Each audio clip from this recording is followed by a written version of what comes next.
Chapter 84, The Shoyu Family. The quartet, bearing thoughtfully prepared gifts, wrapped upon the grand entrance of the Shoyu residence. Shoyu Jie's mother joyfully embraced him as he stumbled into her arms, flustered as he patted her back. "Mother," he murmured softly, "how long has it been since your last visit? You little rascal. Have you forgotten your family in the pursuit of education?" Shoyu's mother remarked, her eyes glistening with tears as she playfully slapped his back several times. "I was mistaken. Please do not be angry," Shoyu Jie stammered, anxiously attempting to quell his mother's ire, now devoid of time to attend to his classmates who were observing the scene. "We'll discuss this later." Once she regained her composure, Shoyu's mother noticed the presence of Gojo and the others standing nearby. Upon seeing the matching blue-black spiral-buttoned school uniforms, a realization dawned upon her. "You must be Jie's classmates. I sincerely apologize for my earlier behavior.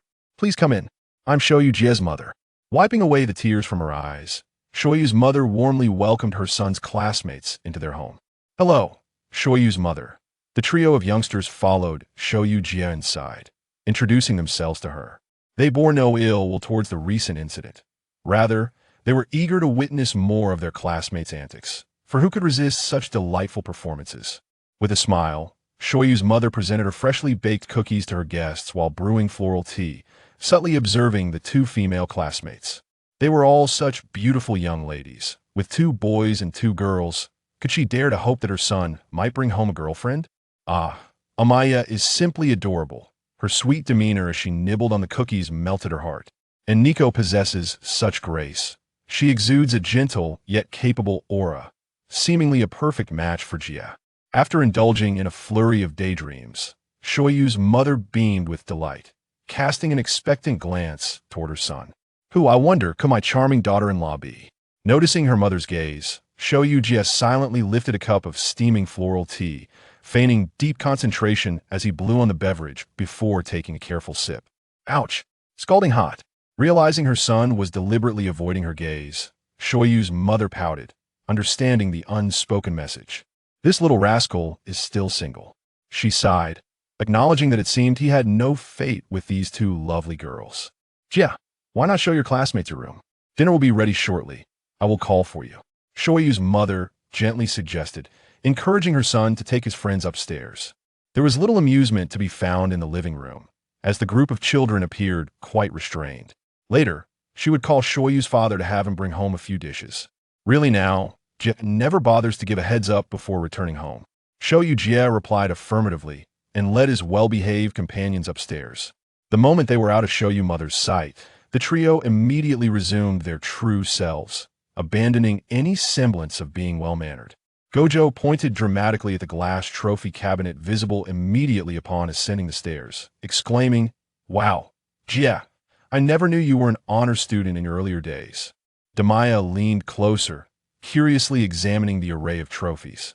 "What are these?" inquired the naive little kitty, having never encountered such wonders before.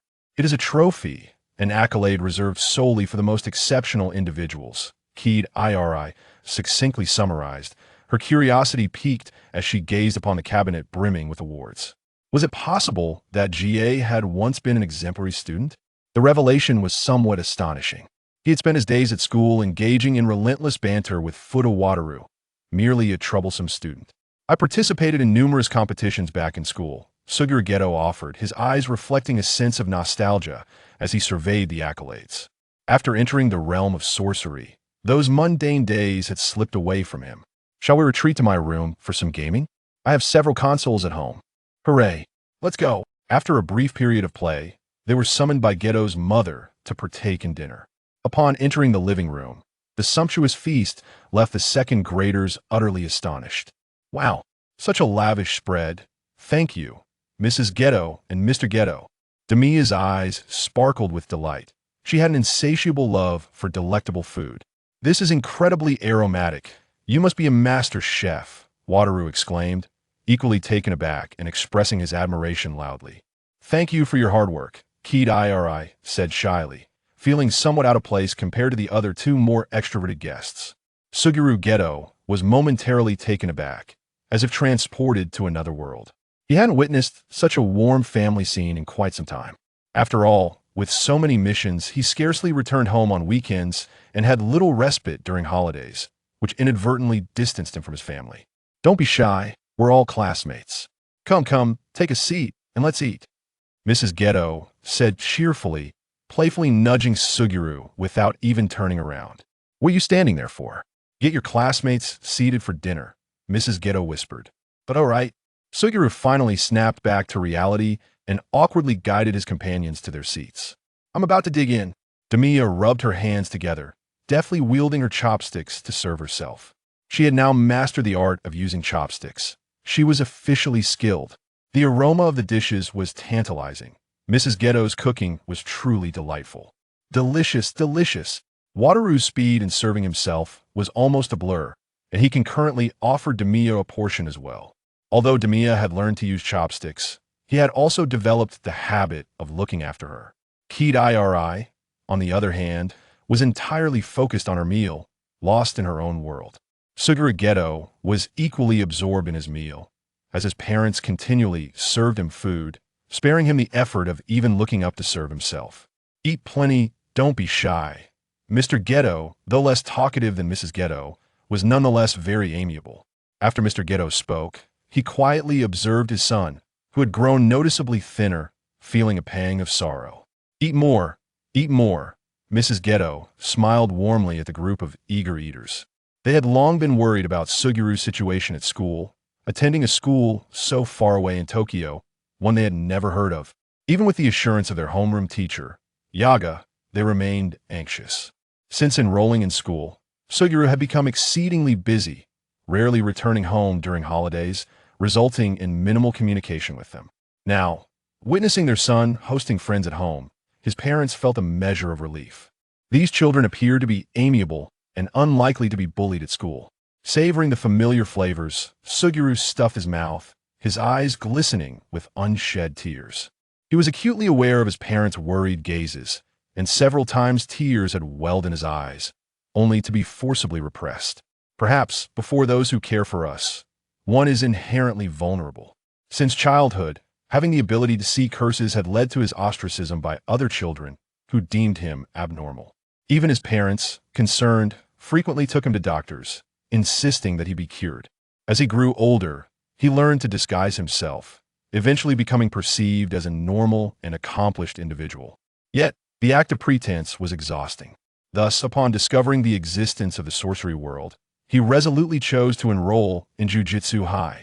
With both parents being ordinary individuals, he had never intended to involve them in the sorcery realm, yet he unwittingly drew them into it. He would never allow the higher-ups to harm his parents. Absolutely not. Chapter 85. Playing games after devouring every morsel of food, the second graders sat back with contented, bulging bellies.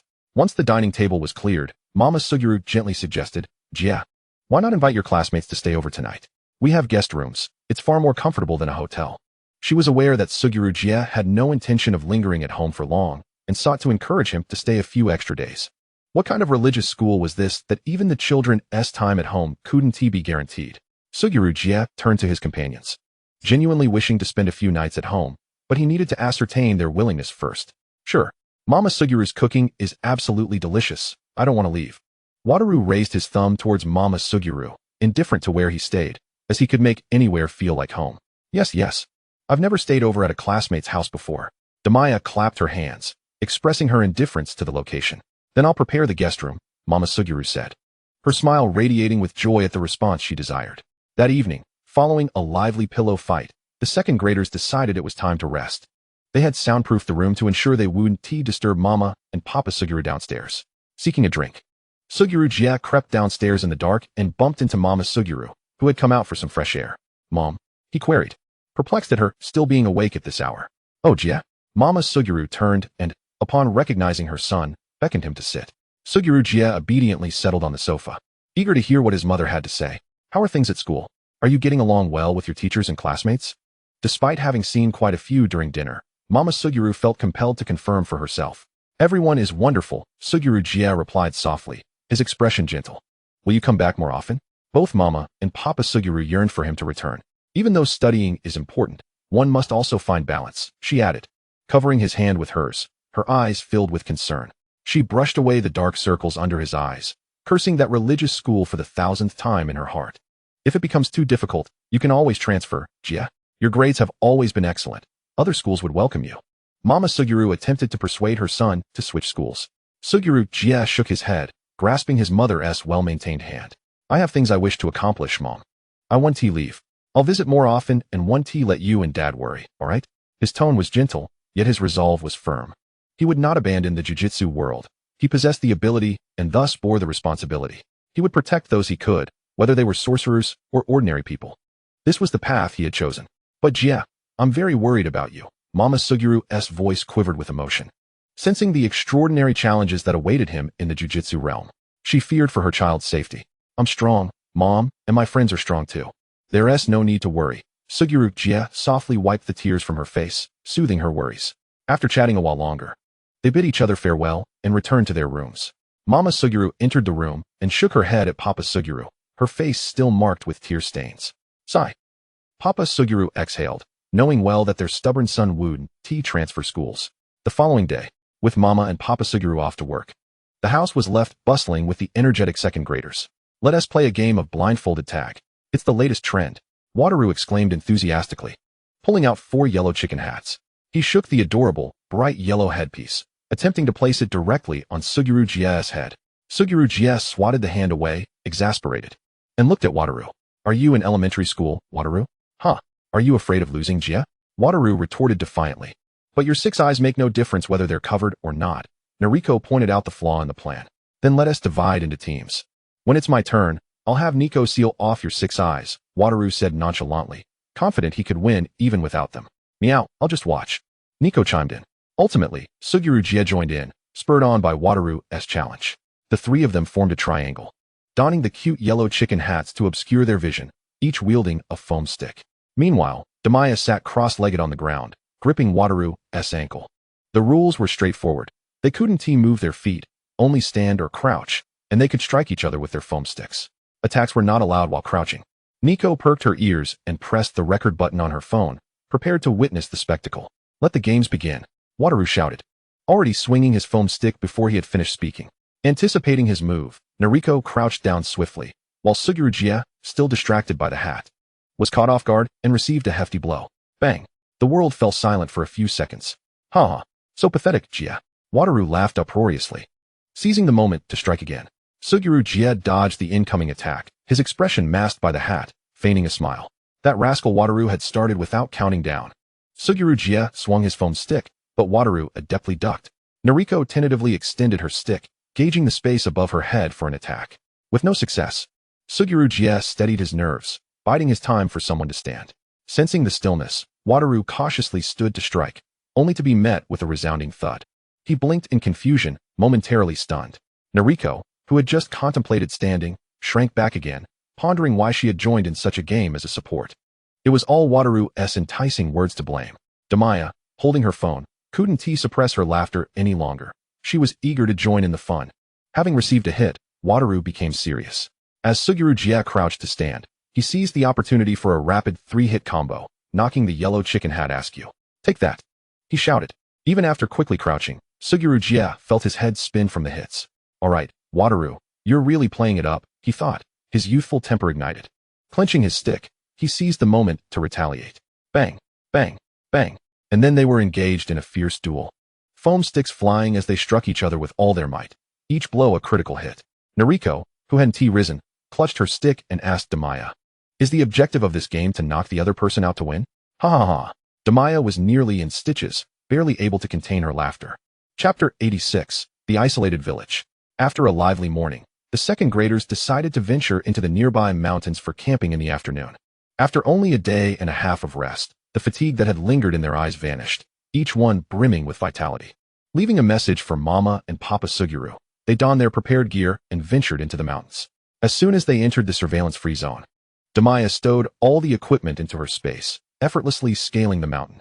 Even so, she found herself utterly exhausted, but this time, she had Nariko by her side. Nariko grasped Damiya's hand, the 2 girls leaning against each other for support. She wiped the sweat from her brow and lifted her heavy legs. It seemed that a bit of exercise was in order for the future. Satoru Gojo had vanished without a trace. And the moment he uttered the words about reaching the pinnacle of the competition, he was nowhere to be found. Suguru Geto had left a cursed spirit for them and, like the wind, had also fled. Damiya, using a wooden stick as a makeshift cane, struggled up the mountain. Why was she compelled to compete with them? She was merely a frail priestess, a protected presence within the team. She promised herself not to be so reckless next time. That guy, Satoru, could run so fast. It was utterly infuriating. Damiya cursed inwardly, her frustration towards her boyfriend surging. Do not inquire why she was not using magic. What significance would that hold? Today was indeed another stubborn cat day. Just as their tempers flared, Satoru Gojo emerged from the thickets nearby. There's a small village at the summit. It seems a cursed spirit is lurking within, he said. Cursed spirit? Damiya gasped, panting. Was there truly a cursed spirit in such a remote location? Oh wait. The girl recalled past experiences. It seemed that the more isolated the place, the greater the malevolence. Where's Suguru? Nagi wiped the sweat from her brow and asked. He went to assist the villagers. I'm here to fetch you, Satoru replied, conjuring a flying carpet cursed spirit, which he had rolled up and brought along. By the time they were led by the villagers to find Suguru, the atmosphere inside was decidedly grim. What does this mean? I've already resolved the issue. They're innocent, Suguru said coldly, his expression inscrutable as he regarded the twins locked in a cage. They are monsters too, just kill them. It's because of them that our village has been plagued with misfortune, the old village chief glowered at the twins, insisting. It's these two calamities that have brought continuous disaster upon us. They are innocent. They have nothing to do with this, Suguru reiterated, pressing his fingers to his temples. How can it be unrelated? They can see what we cannot. What else could they be but monsters? Surely, they are the harbingers of our misfortunes. Kill them. The chief grew increasingly agitated, brandishing his cane as if to strike the twins in the cage. Terrified, the twins huddled together, shrinking deeper into the cage. Suguru raised his hand to block the chief, squeezing the cane with such force that it cracked. I said, they are not involved. Suguru enunciated each word, a flash of menace glinting in his eyes. Such a scene stirred unpleasant memories from his childhood. Suguru, the monster who could see things others could not. Don't play with Suguru, he is a monster. How disgusting, what is he looking at? Let us keep our distance. Geto, Damiya called, pulling him back from his reverie and interrupting his emotions. What is happening? She glanced at the girls in the cage. They can see cursed spirits. And the villagers believe that all misfortunes stem from them, Suguru whispered, his taut emotions easing slightly upon seeing his companions. Yet, his expression remained grim. Sorcerers stand at the precipice of life and death to protect ordinary people. Most non-clan sorcerers were ostracized in their childhood. Yet they continued to fight for the sake of the ordinary. How could these people? A fierce anger ignited within Suguru. A dark shroud of negative emotions enveloping him. A wave of energy swept over everyone present. A refreshing chill jolted Suguru, pulling him from the depths of his despair. Purification technique. Don't think too much, Geto. I've always said, humans are complex creatures. Do what you wish, and disregard the distractions. Damiya raised her staff, unleashing two blades of light towards the cage. With a resounding crash, the cage shattered, and the golden-haired girl stepped inside. Hey, you insolent woman. How dare you destroy our property? The village chief, now stripped of his negative emotions, stood up, brandishing his cane in outrage. The pervasive negativity of the village was truly malevolent. Satoru shook his head, dragging the old man out of the house to give Suguru some space. He sensed from the moment they entered the village that it was a breeding ground for cursed spirits. You curse him, and he curses her. Everyone carries several cursed spirits. It's quite terrifying. The chief was forcibly removed, his mouth full of curses silenced, leaving him to whimper. Nagi stole a glance before stepping outside. It was not out of camaraderie, but rather a fear of being dragged into turmoil. Emotions were contagious.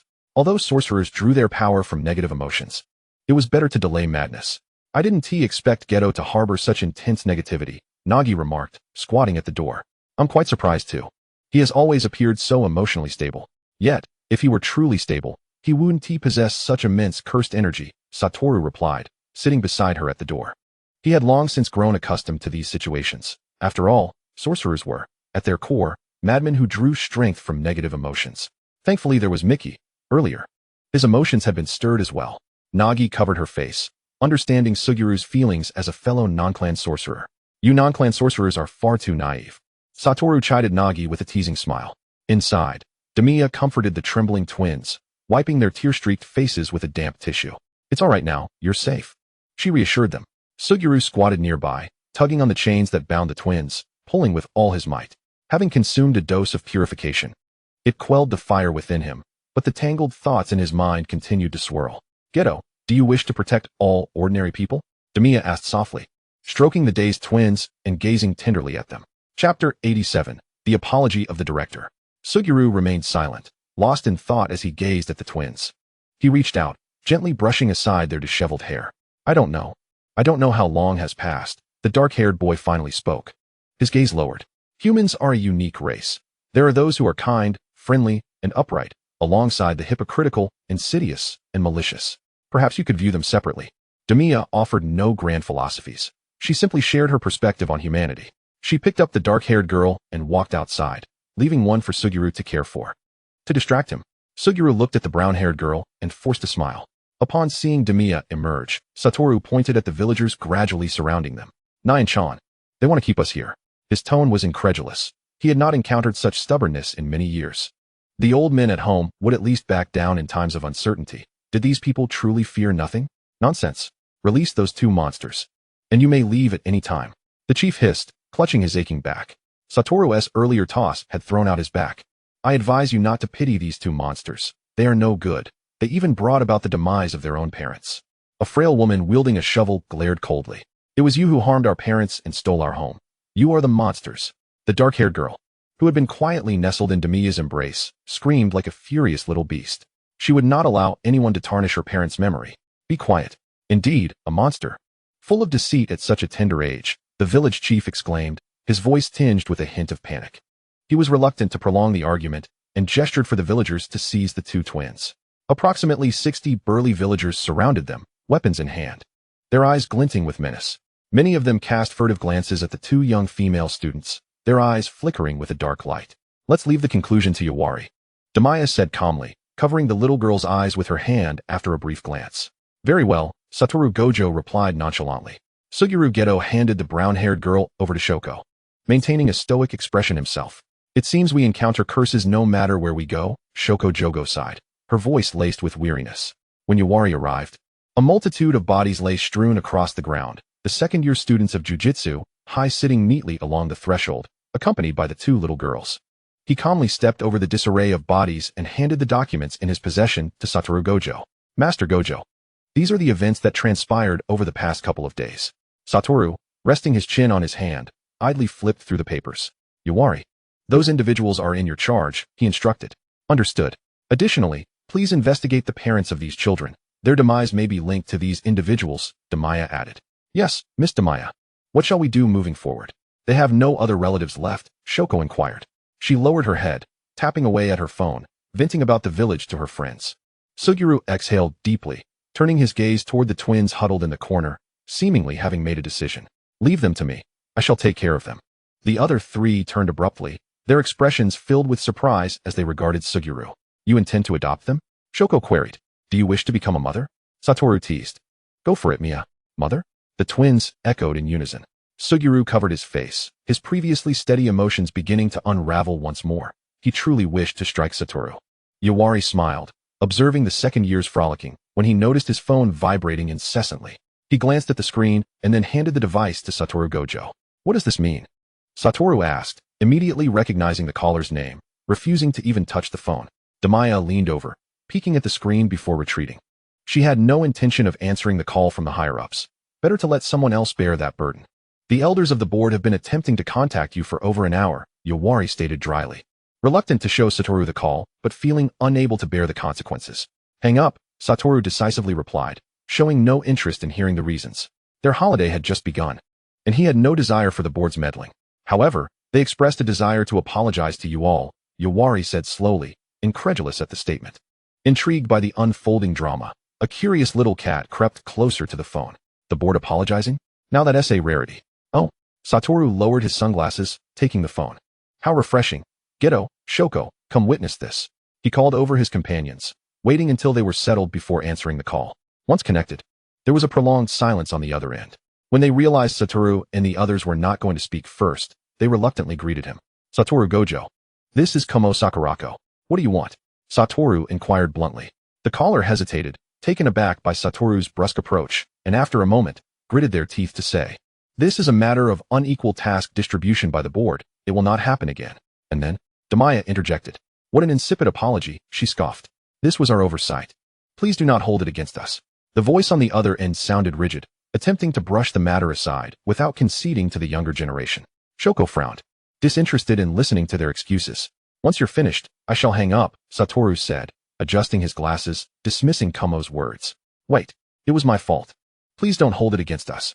Kumo exclaimed, panicking as Satoru prepared to end the call. I let my jealousy influence the task assignments. It was entirely my error. Please do not blame the board. We implore you to continue participating in the exorcism of curses. He spoke rapidly, fearing Satoru would disconnect. Satoru raised an eyebrow, his focus unperturbed by the earlier conversation. If the board was willing to bow, it surely meant they had ulterior motives. Suguru also noted the last part, gently patting Mai's head as he awaited Kumo's true intentions. And then, with the others silent, Damiya pressed on. We request your participation in this urgent task. Finally reaching the crux of the matter, Kumo sighed in relief. Chapter 88, Payment for a Building. Ah, the signal is poor. I can hardly hear anything. Satoru elongated his tone, preparing to hang up. They believed they could simply ask them to return to duty after a few words. How naive. Suguru remained silent, unusually contemplative. Wait. Satoru, whatever you want, I will agree. Kumo exclaimed, urgency lacing his tone. This urgent task is particularly special. The government is anxious, Kumo began, only to be interrupted as he bit his tongue, realizing he had divulged too much. Oh, so it involves high-ranking officials, does it? No wonder they are so eager to placate us. Satoru shifted his position, lazily leaning against Damiya's shoulder. It makes sense that they are willing to bow to us. Whatever you desire, the board will acquiesce, Kumo reiterated. The officials have been in contact. He is nearing his breaking point. What should we do? We desire nothing. So you handle it yourselves? Satoru chuckled. Having worked overtime for the past 2 weeks, his frustration was palpable. Suguru, you know, many ordinary people will die during this task. Realizing he could not sway Satoru, Kumo shifted his focus. Ordinary people? Suguru murmured, letting out a sigh. He could not generalize his emotions to encompass all ordinary individuals. Then beg us, and perhaps we will feel generous enough to assist. Damiya interjected, urging Suguru to hold his tongue for now. If we do not ensure they suffer a significant loss, the board will not learn their lesson. I beg of you. I implore you to participate in this task. It is entirely my fault. Please do not hold it against us, Kumo pleaded, eyes tightly shut, wishing to avoid the scrutiny of his colleagues. Participation is acceptable. However, we require the purchase of a building, and the board will cover the expenses. Furthermore, upon completion of the task, I demand to hear apologies from all of you in the board's hall. Satoru's teasing voice resonated from the phone, clearly intent on exacting a hefty price from the board. Kumo hesitated, glancing at his fellow colleagues in the conference room. Agree to their terms. A member from the Zenin family gritted out. The Gojo family stifled their laughter, impressed by how formidable their young master had become. Very well. When will you address the urgent task? Kumo inquired. Once you acquire the building, we shall commence. Satoru hummed a tune, beckoning his companions toward the helicopter. La la la. Spending the board's money is such a delight. Yes, Damiya chimed, bouncing with glee. She had already identified the perfect location for the pastor's mutual exchange meeting, though its central Tokyo locale made it a bit pricey for her. The meal ticket stated he would cover the expenses, yet she did not acquiesce, pondering how to extract resources from elsewhere. Now, however, it seems everything has been resolved. Excellent. The voice of Kumo Sukuna dwindled, as if the mere act of making that phone call had aged him by more than a decade. Once he hung up, the group exchanged glances and erupted into laughter. Delightful, simply delightful. It should be they who beseech us to undertake such missions. Satoru Gojo laughed heartily, slapping his thigh, reveling in the refreshing experience of that phone call. The mere apology from the director was exhilarating. Influenced by the atmosphere, Suguru Geto chuckled softly, never having witnessed the director adopt such a subservient tone. So much has transpired during this period. I recorded it, said Kaori Ida, shaking her phone. She had already sent the recording to the Jujutsu High group chat, where Ueshiguro was currently in a state of shock, bombarding the chat with messages. Well done, Kaori, praised Damiya. The director's message arrived. Sukuna, you handle it. An elder, perusing documents, remarked nonchalantly, they can't even afford a building. The Gojo family is truly declining. Kumo Sukuna, clutching his phone, stared at the glaring message, his eyes nearly popping out of their sockets. What are you dawdling for? The elder shot him a disapproving glance, dissatisfied with his sluggishness. That building is nearing 11 digits. Kumo Sukuna said heavily, completely unable to meet the gazes of those around him. It wasn't solely his commitment. He couldn't bear the blame alone. Uffed. The elder spurted the tea he had just sipped, incredulous as he stared at Kumo Sukuna. What did you say?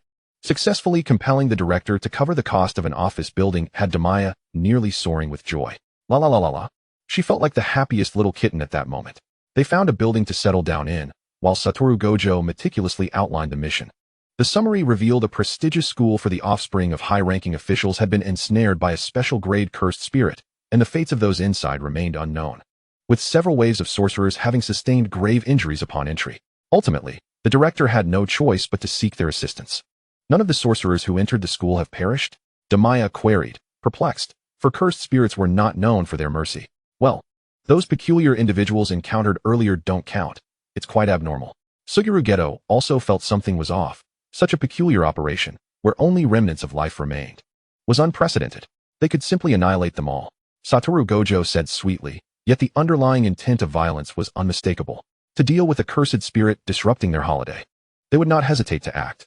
Good luck, Kaori said nonchalantly, choosing to remain outside and stand guard. A cursed spirit capable of enveloping an entire school felt quite formidable.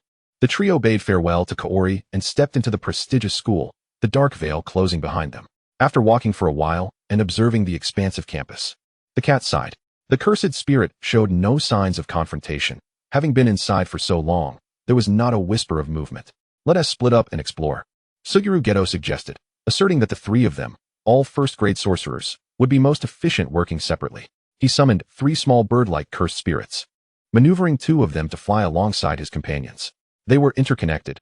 Any discoveries would be communicated, ensuring all would receive the information. Let us wrap this up quickly. We can continue our vacation afterward. Damiya nodded in agreement. For them, any task was trivial, yet the challenge this time lay in rescuing the students trapped within the school. I'm off, Satoru Gojo waved as he headed towards the adjacent building. The trio dispersed. Damiya summoned her eagle-eyed spirit to soar at great heights, scouting her surroundings. She cast a levitation spell and entered the classroom behind her. After dispatching another cursed spirit hidden within, Damiya frowned at the empty classroom. Having walked for so long, not a soul was in sight. Were the students hiding, or had they been captured by the cursed spirits? Not seeing any bloodstains, she hoped it was the former. Just as she prepared to ascend to the upper floors, a piercing cry captured her attention. Chapter 89, Discovering Students' Help. Is anyone there to save me? Help! A terrified, desperate female voice echoed from below. With a swift motion, Damiya propelled herself downwards, breaking through a corridor window. In truth, she preferred a direct descent, but being on the 6th floor made that impractical. Upon reaching the 1st floor, she spotted the source of the cries. A girl was sprinting down the corridor, clutching something in her arms, pursued by a cursed spirit with a wildly lashing tongue. Ah, Kai Riko, what is she doing here? Damiya was taken aback at the sight of someone familiar. However, she did not delay. Aiming her staff at the cursed spirit, she unleashed a powerful light spell. With a resounding bang, the tongue-flailing cursed spirit was sent flying, its presence fading. Hearing the commotion behind her, Kai Riko cautiously turned, witnessing the entire demise of the monster. She halted, stumbling to the ground, her face streaked with tears. Here, wipe your tears, Damiya offered a tissue softly. Kai Riko, sobbing, accepted it, looking up to see who her savior was, only to be met with a familiar face. Damiya, she exclaimed. The golden-haired maiden nodded, effortlessly healing the minor wounds on Kai Riko's body. What brings you here, Riko? Damiya inquired, recalling that this individual was from Mimi High School. I transferred here, Kai Riko replied, wiping her tears. She simply could not get along with the students over there. After Damiya suddenly transferred away, she too had no desire to remain at Mimi. To her dismay, just 2 days into her newfound happiness, she encountered such calamity. Suddenly, Kai Riko seemed to remember something. She grasped Damiya's hand urgently, pleading, Damiya, please, you must save Ichihashi-senpai. He lured away several monsters. All right, lead the way, Damiya reassured her, patting her hand to ease her worries. She swiftly rescued Ichihashi Takuma from the onslaught of several cursed spirits. Upon seeing her senior, bloodied and battered, Kai Riko could no longer hold back her tears. What on earth was happening? Why had such monsters suddenly appeared in the school? And why were they fleeing for their lives? Damiya set to work healing Ichihashi Takuma's injuries. He was quite severely hurt, and had she not arrived, the outcome would have been dire. Thank you so much, Ichihashi Takuma expressed sincerely, touching his fully healed arm. This place is unsafe. We should retreat to the shelter, he said, scanning the surroundings warily. Agreed, Damiya replied, eager to locate any surviving students. Thus, following Ichihashi Takuma's lead, they navigated through concealed passages until they stumbled upon students hiding underground, their bodies marred with injuries. Hearing the commotion, they cautiously raised their heads, relief washing over their faces upon recognizing Ichihashi Takuma. Takuma, You finally returned. How could you go out seeking supplies with someone else? It's far too dangerous. Takahashi Hatsu rushed over, frantic, inspecting whether his friend had sustained any grievous injuries. I'm fine. Really, someone has to do something. It's Akai-san who is truly brave. She brought back plenty of supplies. Ichihashi Takuma chuckled, handing the medical supplies he carried to Takahashi. Akai Riko nervously smiled. Unable to meet Takahashi Hatsu's handsome face as she rushed to assist the injured with bandages. And this person here, she is the one who saved us. Takuma Ichihashi introduced Damiya, stating that without her, they would not have been able to bring back such an abundance of supplies. At this moment, Takahashi noticed Damiya, who stood at the back. Initially, he thought she was just a fellow student rescued from danger and did not pay her much attention. Damiya was surveying the underground shelter, deftly sending a small dove to fly around the area. The shelter, approximately over 100 square meters, was filled with injured students, some sitting and others lying down, all in dire condition. Those who could bandage wounds were frantically applying the allocated medical supplies to stem the bleeding of the injured. With so many casualties, the healing spells were too slow to keep up. The blonde girl closed her eyes, clasped her hands in prayer, and a shimmering golden barrier expanded from her, enveloping the shelter. A gentle light rose from the ground, healing those within the barrier. Divine prayer. The severely injured students clutched their wounds, staring at Damiya in disbelief before repeatedly checking their injuries. A miracle? Takahashi, rendered speechless by the sight, pointed at Damiya and turned to Ichihashi. It was indeed real. Ichihashi chuckled wryly, realizing that his worldview was being shattered. If it weren't for the urgency to return, he would have pulled Damiya aside to ask her 365 questions. Takahashi took a deep breath, forcing himself to regain composure. He recalled a certain document he had seen before, but for some reason, his father had never explained the confidential file to him, merely stating that he would understand in due time. The document seemed to have mentioned sorcerers. Are there other shelters in the school? Damiya inquired after assessing the situation. This space is barely 100 square meters. The school couldn't possibly have only this many students left. Yes, there are. Here is the distribution map of the underground shelters. Takahashi replied, emerging from his thoughts, leading Damiya to a corner and pointing at the map on the wall. Damiya waved her hand, instructing the dove to record the map while asking Takahashi about the current situation at their school. I don't know either, Takahashi said with a bitter smile. This afternoon, everyone was attending classes as usual when they suddenly noticed several indistinct figures appearing at the school entrance. The guards attempted to chase them away, but they were killed instead.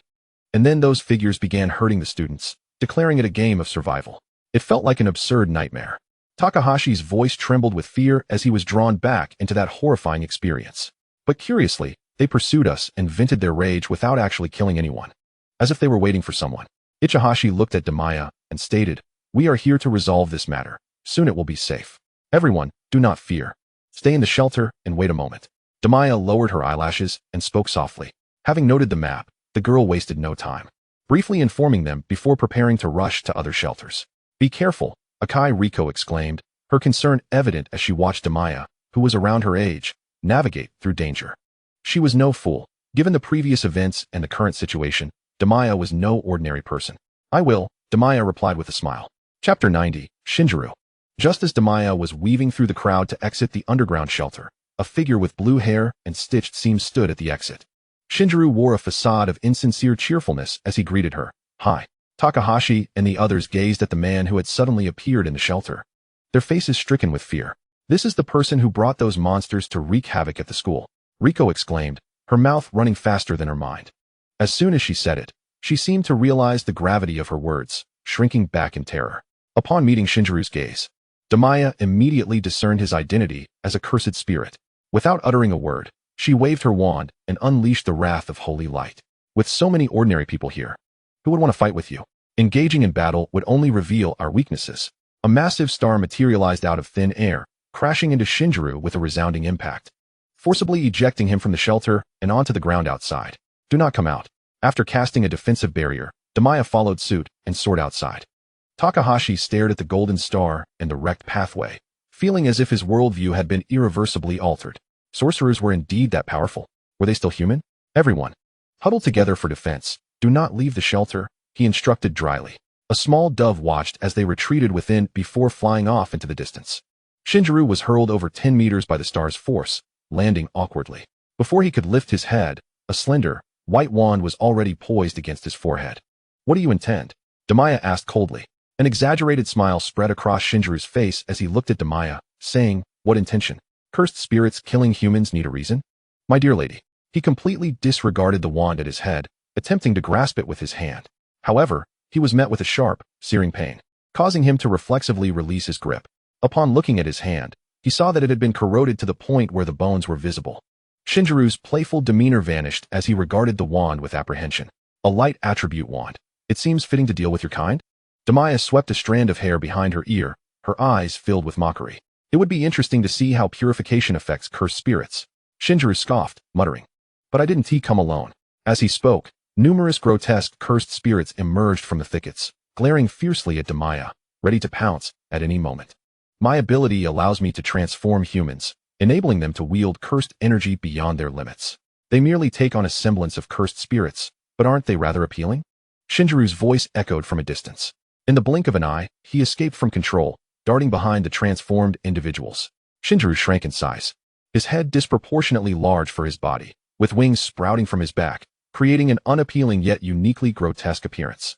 Damiya squinted her eyes at the sight, internally critiquing the hideous and bizarre forms of the cursed spirits. Noticing her expression, Shinjuru's lips curled into a satisfied smirk. "They are genuine humans, you know. I have facilitated their evolution. They no longer need to remain in those feeble bodies, and they are utterly grateful to me." The cursed beings, resembling spirits, closed in on Damiya from all sides. "Help, help, help me!" A transformed individual, controlled against their will to raise a weapon, wept softly, their appearance grotesquely altered, eyes still reflecting profound terror. "Are you going to attack?" Shinjuru's smile widened as he knew how these righteous sorcerers would respond. Most likely, they would find it impossible to harm these transformed beings, giving him the opportunity to capture this woman. "Oh, how annoying. I can't kill this one or that one. It takes half the fun away." With a resounding boom, a magic circle unfolded behind Damiya, and a barrage of light explosion obliterated all the approaching transformed beings with swift precision and no hesitation. Clearing a path, Damiya leaped out of the encirclement. In the instant she departed, a colossal beam of light descended, engulfing the area and annihilating the majority of the transformed beings. As the clearing concluded, Damiya raised her staff towards the living being, her expression devoid of emotion. "I do not adhere to a no-kill policy," she stated in a calm tone. The being widened its eyes in disbelief, astonished that Damiya was not following the script it had anticipated. It sensed something slipping from its grasp. After all, this was merely a test. It might as well flee. "Prepare to escape," Damiya declared, unwilling to waste words on such a wretched individual. The magical array trailing behind her flickered, and 18 comets descended from the heavens, hurtling towards the being. Caught off guard, the being was struck several times by the tracking magic, hastily casting transformed beings as shields to protect its retreat. Damiya, brandishing her staff, unleashed a barrage of explosive light projectiles that rained down upon the ground. With a thunderous roar, the magnitude of the battle prompted Hanami, who had been crouched nearby, to spring into action, racing towards the being. It aimed to assist, for the being was still young and vulnerable. Meanwhile, upon hearing the explosions, Satoru Gojo quickened his pace, guided by a small dove fluttering ahead. "Damn it, I really need to study teleportation. Traveling is such a hassle." Seated atop the rainbow dragon, Suguru Geto glanced towards the source of the explosions, urging the dragon to fly faster. He needed to bring Karara from outside the tent. The school had too many injured. He had faith in Miya and Satoru. Damiya soared through the air, pursuing the slippery being that evaded her like an eel. Every transformed being cast by it was swiftly dispatched without delay. Damn it! The being transformed into a cheetah, frantically dodging the falling bombs from above, its gruesome wounds rapidly healing through transformation. It needed to devise a strategy to counter this relentless assault, otherwise it would be overwhelmed. Why were its transformed beings ineffective against her? This woman was ruthlessly formidable. The being, which usually relied on transformed creatures to dominate sorcerers and seize the opportunity for a lethal strike, was furious. Impatient with the chase, Damiya raised her staff, searching for the being's trace, her crystalline emerald eyes narrowing as terrifying magic swirled around her. Her long golden hair, billowing in the wind, framed her delicate face, which radiated a holy yet frigid aura under the sunlight. Chapter 91, Hanami captured. Upon arrival, Hanami beheld the scene before it, regarding Damiya with trepidation as it summoned a vast field of flowers. The fragrant aroma enveloped the area. Satoru Gojo and Damiya, just arriving, momentarily lost focus. But having endured numerous mental assaults, they were equipped with protective charms. The emerald bracelet on Damiya's wrist glimmered as she struggled to break free from the hazy consciousness. conjuring a divine star. A colossal beam of light grazed the fleeing sorcerers' tails, scorching them and forcing them to narrowly evade the subsequent azure wave. The two sorcerers turned to retaliate, attempting to impede their pursuer. Unbeknownst to them, this very action squandered their chance to escape. Realizing the sorcerers could not be allowed to flee, Satoru Gojo executed a teleportation, appearing before them in an instant, amplifying his cursed energy.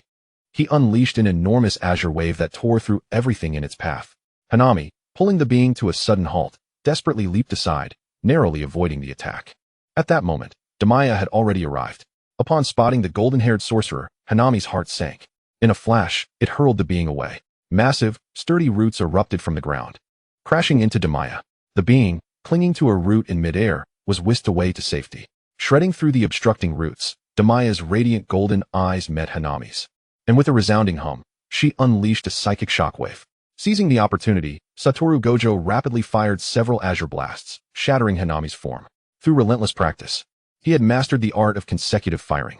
Golden chains subsequently ensnared the fragmented Hanami. With the being long gone, Damiya turned her attention to Hanami. Casting a spell of truth. "What is your purpose?" she inquired. Hanami's expression twisted momentarily before it slowly replied, "Amp 5, me?" Confounded by Hanami's alien language, Damiya scratched her head. "I can't understand." Satoru Gojo wiped the sweat from his brow, gazing at the bound sorcerer in disbelief, having expected to extract useful information. Instead, they were thwarted by a language barrier. Breathing heavily, he felt the fatigue from the recent teleportation and rapid firing. A warm golden light enveloped him, instantly alleviating his headache. Satoru's eyes sparkled as he looked at Damiya, playfully nuzzling against her. "Miya-chan is the best to me." He buried his face in the curve of her neck, inhaling her sweet fragrance to calm his breath. Damiya gently tousled Satoru's soft hair. She had just unleashed a barrage of magic herself and awaited the moment he could recover before replenishing her energy. Hee. Finally, Suguru Geto returned with Karara. While Damiya and the others were engaged in battle, he had swiftly tended to the injured students in the underground shelter. With the being's retreat and all transformed beings within the school eliminated, the long-awaited ambulance roared into the campus. Suguru caught the heap of Hanami Damiya tossed his way, manipulating the spell to transform it into a cursed spirit ball, storing it in his pocket. It seems to be an organized attack. These sentient special-grade cursed spirits clustered together. Their siege of the school was an attempt to force us inside, albeit a bit weak. Damiya analyzed her perspective on the mission. In the face of absolute power, any conspiracy is pathetically fragile. We circled around the school for quite some time without discovering anything. They must be targeting you. Miya-chan, Suguru concurred. Fortunately, your strength is formidable. Otherwise exactly, we just captured one. Let's interrogate it thoroughly. I'm quite curious about what the cursed spirits intend to achieve by banding together, Satoru remarked playfully. Resting against Damiya's back, his gaze turned icy as he scrutinized Hanami, his brilliant eyes dissecting every detail. Another cursed spirit with blue hair has emerged. It can transform humans into that form, Damiya murmured, her delicate fingers pointing at the corpse of the creature nearby. Since the confrontation began, she had felt a sense of unease. Are they not cursed spirits? Suguru gasped, glancing at the transformed beings, his heart suddenly heavy. These are all ordinary people. How could that be? Not quite, Satoru replied, stroking the golden fur of the cat, his eyelashes lowered. He had also slain numerous transformed beings, with his 6 eyes. Recognizing the truth was inevitable. Damiya tilted her head back, nuzzling against Satoru's hand and cheek. The two cats began to comfort each other, their mutual affection soothing their spirits. "Allow me to escort them on their journey," Damiya said, patting Satoru's arm, urging him to release her. She stepped into the open space, retrieving a lyre from her dimension. The petite harp floated gracefully in midair, as her alabaster fingers glided across the strings, producing a serene and melodious tune that danced with the gentle breeze. To those among Satoru's group with converters, Damiya appeared enveloped in radiant light. Waves of magic, carried by her music, drifted into the distance, cascading through the air and settling upon the transformed beings. Ethereal shadows emerged from within, gazing vacantly into the distance before ultimately dissipating. May the gods bless them. As the final note resonated, Damiya bestowed her blessings. Though the deity may have been somewhat deranged, his formidable power was undeniable. May these souls find peace and happiness in their next reincarnation. After bidding farewell to Akai, Riko, and the others, the second-year students boarded their vehicle. Heading towards the director's assembly, Damiya stretched languidly, requesting Satoru Gojo to massage her hands. It had been a while since she last played this piece, and maintaining a steady output of magical energy throughout had exhausted her considerably. Gojo took her hand, meticulously kneading her weary joints, occasionally indulging in playful antics. Deliberately letting his hair brush against her fingertips, Damiya felt an impulse to withdraw her hand, only to have it firmly grasped once more. Meeting Gojo's amused gaze, she couldn't help but smile in return. If you're going to massage, do it properly, she teased. Ah, but I am indeed massaging, Gojo replied with a mischievous wink, denying any mischief. His hair merely wished to mingle with her fingers. What business was that of his? I see you're asking for a beating. After being teased again, Damiya broke free from his grip, flipping him over and pinning him beneath her. With a playful exasperation, she squeezed his cheeks, shaking his head from side to side, challenging him to dare her again. Ah, I'm so scared. Gojo feigned terror. I promise, I won't do it again. Under the soft pressure of her legs, his expression deepened. Though he maintained a facade of jest, he reached out, gently pressing on Damiya's neck, compelling her to lean closer to him, tracing her features with his fingertips. Captivated by her presence, the girl recoiled slightly but was drawn back down by his insistence. Meanwhile, the driver, Gojo Yaga, quietly lowered the vehicle's partition, shedding solitary tears. Chapter 92, A Public Apology. Upon arriving at the director's assembly, the already present Ijiri Shoko leaned over to grasp Damiya's hand. Where's Jet? The blonde girl inquired. Puzzled that only Shoko had arrived from the vehicle they shared with Suguru Geto, Shoko pointed to a corner, saying, he got caught up chatting with some sorcerers. I wasn't interested, so I stayed back. Jet, come on. Gojo called out loudly, disregarding the astonished looks from those around him. Shoko silently covered her face, embarrassed that Gojo was dragging her into this spectacle. Jet, Gojo continued, determined to summon him. Some members of the Gojo clan exchanged glances, hesitant to speak up, yet ultimately remained silent. Geto, disturbed by Gojo's relentless calling, finally emerged from the corner. What's wrong with you? Can't you use your phone? I can't, Gojo replied nonchalantly, adopting an air of superiority. Geto tightened his fists, veins throbbing on his forehead. No fighting. I'll be blamed by the assembly if I do, he mentally chanted, managing to suppress his anger. How long do we have to wait for the old man at the assembly? Damiya asked, her arms crossed, growing increasingly impatient. She truly despised the assembly's protracted and indecisive nature. They're probably debating who should embarrass themselves, Gojo remarked lazily. He glanced around, spotting the old sorcerers lurking by the meeting room door, observing them. Oh, aren't they right over there? The other second-year students simultaneously turned their attention towards the meeting room, their movements alarmingly synchronized. Realizing they had been discovered, the higher-ups of the assembly exchanged glances, prompting them to push Kamo Sakurako forward, having already apologized once. What's the harm in doing it again? Kamo stumbled out of the meeting room, his frantic steps capturing the attention of everyone in the hall. The sorcerers glanced at Kamo, then at Gojo and his companions, who seemed to be waiting expectantly. Sensing the tension, they instinctively parted, gathering in familiar groups along the walls. With the space cleared, Kamo and Gojo's group became the center of attention. Kamo's lips moved as if to say something, gathering the second years, who stood with their arms crossed, awaiting his words. I apologize. My jealousy got the better of me, and I forced everyone to take on so many tasks. Please forgive me. With a resolute close of his eyes and a deep breath, he bowed and shouted. The once quiet hall erupted in chaos, as the gathered sorcerers whispered among themselves, incredulous that an elder from the director's assembly would lower himself to apologize. This was a historic moment, unprecedented in decades. As the murmurs swirled around him, Kamo felt a surge of humiliation and frustration. Why weren't these young brats responding? In unison, the second years pulled out their phones, capturing Kamo's deep bow in a flurry of photographs. They eagerly shared the images in their group chat. P.S. The one with teachers. Tokyo School. Gojo, images x6. Geto, images x3. Ijiri Shoko, images x3. Damiya, images x2. Yaga Yoshinori. Other teachers. Anka, what the heck? What's going on? Gojo, nothing much, just the old sorcerers from the assembly apologizing to us. Geto, we've already completed so many tasks. Damiya, we're completely worn out. Shoko, indeed. Once they had their fill of amusement in the various group chats, the students reluctantly lifted their heads, allowing Kamo to rise. He stood, looking despondent, his complexion pale, his eyes devoid of light.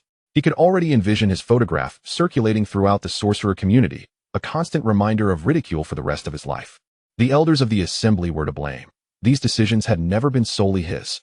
If sorcerers could generate curses, the resentment he felt could birth a grade 1 cursed spirit. Having received the apology they sought, the second years were in exceptionally high spirits, nearly soaring with joy.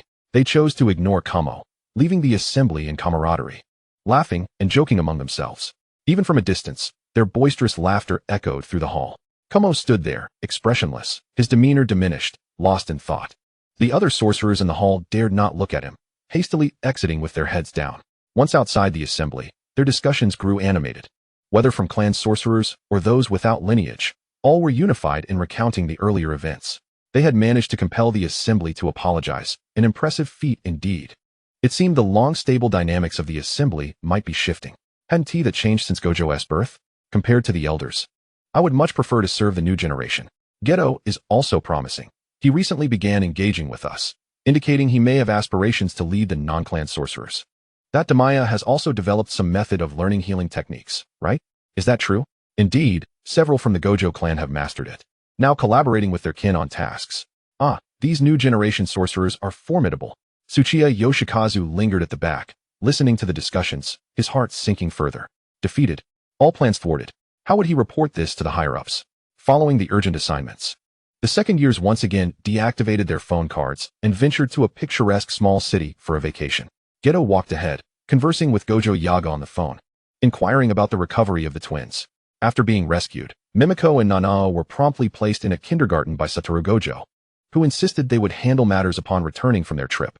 Suguru Geto hesitated, but ultimately acquiesced, considering his recent emotional instability.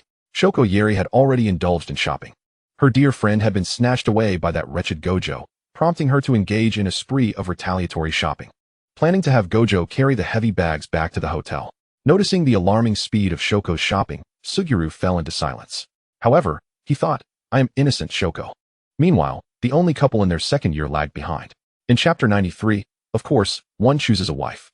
Damiya, dressed in a cropped t-shirt paired with shorts, scrutinized the names of the shops they passed, engaging in a hushed discussion with Satoru about the art of naming. Look, Satoru. The bakery called Spinning and Dancing Fatty's Cakes, Enkin's Golden Ornaments. How delightfully amusing, she exclaimed. And that one, Zero Distance Touching Hearts, a pottery shop. Why is it so artistically inclined? Satoru repeated the long list of shop names, sharing them with Nanao. He too was dressed simply, in a white t-shirt and long pants, radiating youthful exuberance. Let us check out this shop, Satoru. I've never tried this before. Intrigued, Damiya tugged at his hand, pulling him towards the store. As they took a few steps, sensing something amiss, Damiya turned abruptly to face Satoru. The sudden motion interrupted his stride, causing him to halt abruptly, leaning slightly forward. What is the matter? Satoru inquired, perplexed as he gazed down at her delicate, lovely face. With a serious expression, Damiya looked up at him and began gesturing to illustrate their height difference. She repeatedly stood on her toes, trying to ascertain which part of Satoru she could see from her vantage point. Satoru, have you grown taller? She concluded in astonishment. Wow. I guess so, Satoru replied uncertainly, measuring himself with a casual glance. I've reached 190 centimeters. No wonder. This height easily surpasses that of the average adult male in Japan. How come you haven't grown at all? Why are you stuck at 170? Damiya protested, feeling disgruntled. Still standing on her toes to scrutinize Satoru, she shifted her feet a few steps, determined to maintain her elevated stance. Satoru, amused by her adorable antics, playfully pinched her nose and cheekily remarked, well, I've always been taller than you. What is the difference between 15 centimeters and 20 centimeters? This height difference allowed him to effortlessly cradle Nanao in his arms, shielding her from prying eyes. He extended his hand, stabilizing her as she wobbled precariously on her tiptoes. Just wait, I will definitely grow taller. The stubborn feline declared defiantly. It's infuriating. The human body can't constantly be on tiptoes. A cat's physique is undoubtedly more advantageous. I'll be waiting to see when you grow taller, Satoru said with a smug tilt of his head, leading her into the pottery shop. This establishment offered an experience of molding ceramics, allowing patrons to DIY their preferred designs. Numerous couples occupied the shop, quietly deliberating on how to shape their creations beautifully. Damiya felt a surge of enthusiasm and promptly arranged for an experience package, sitting before the spinning wheel alongside Satoru. They followed the proprietor's instructions, placing a mound of clay on the wheel. Satoru, resting his chin on his hand, followed her movements with keen interest. Damiya kneaded her hands, shaping the clay into a conical form, occasionally adding water to maintain its smooth texture. At some point, her face became smeared with clay, resembling a little calico cat. Satoru helped by lifting the water bucket, facilitating her quicker access. When she felt ready, guided by the staff, Damiya began to pull the clay, and a round, plump jar began to take form. This young lady is quite impressive.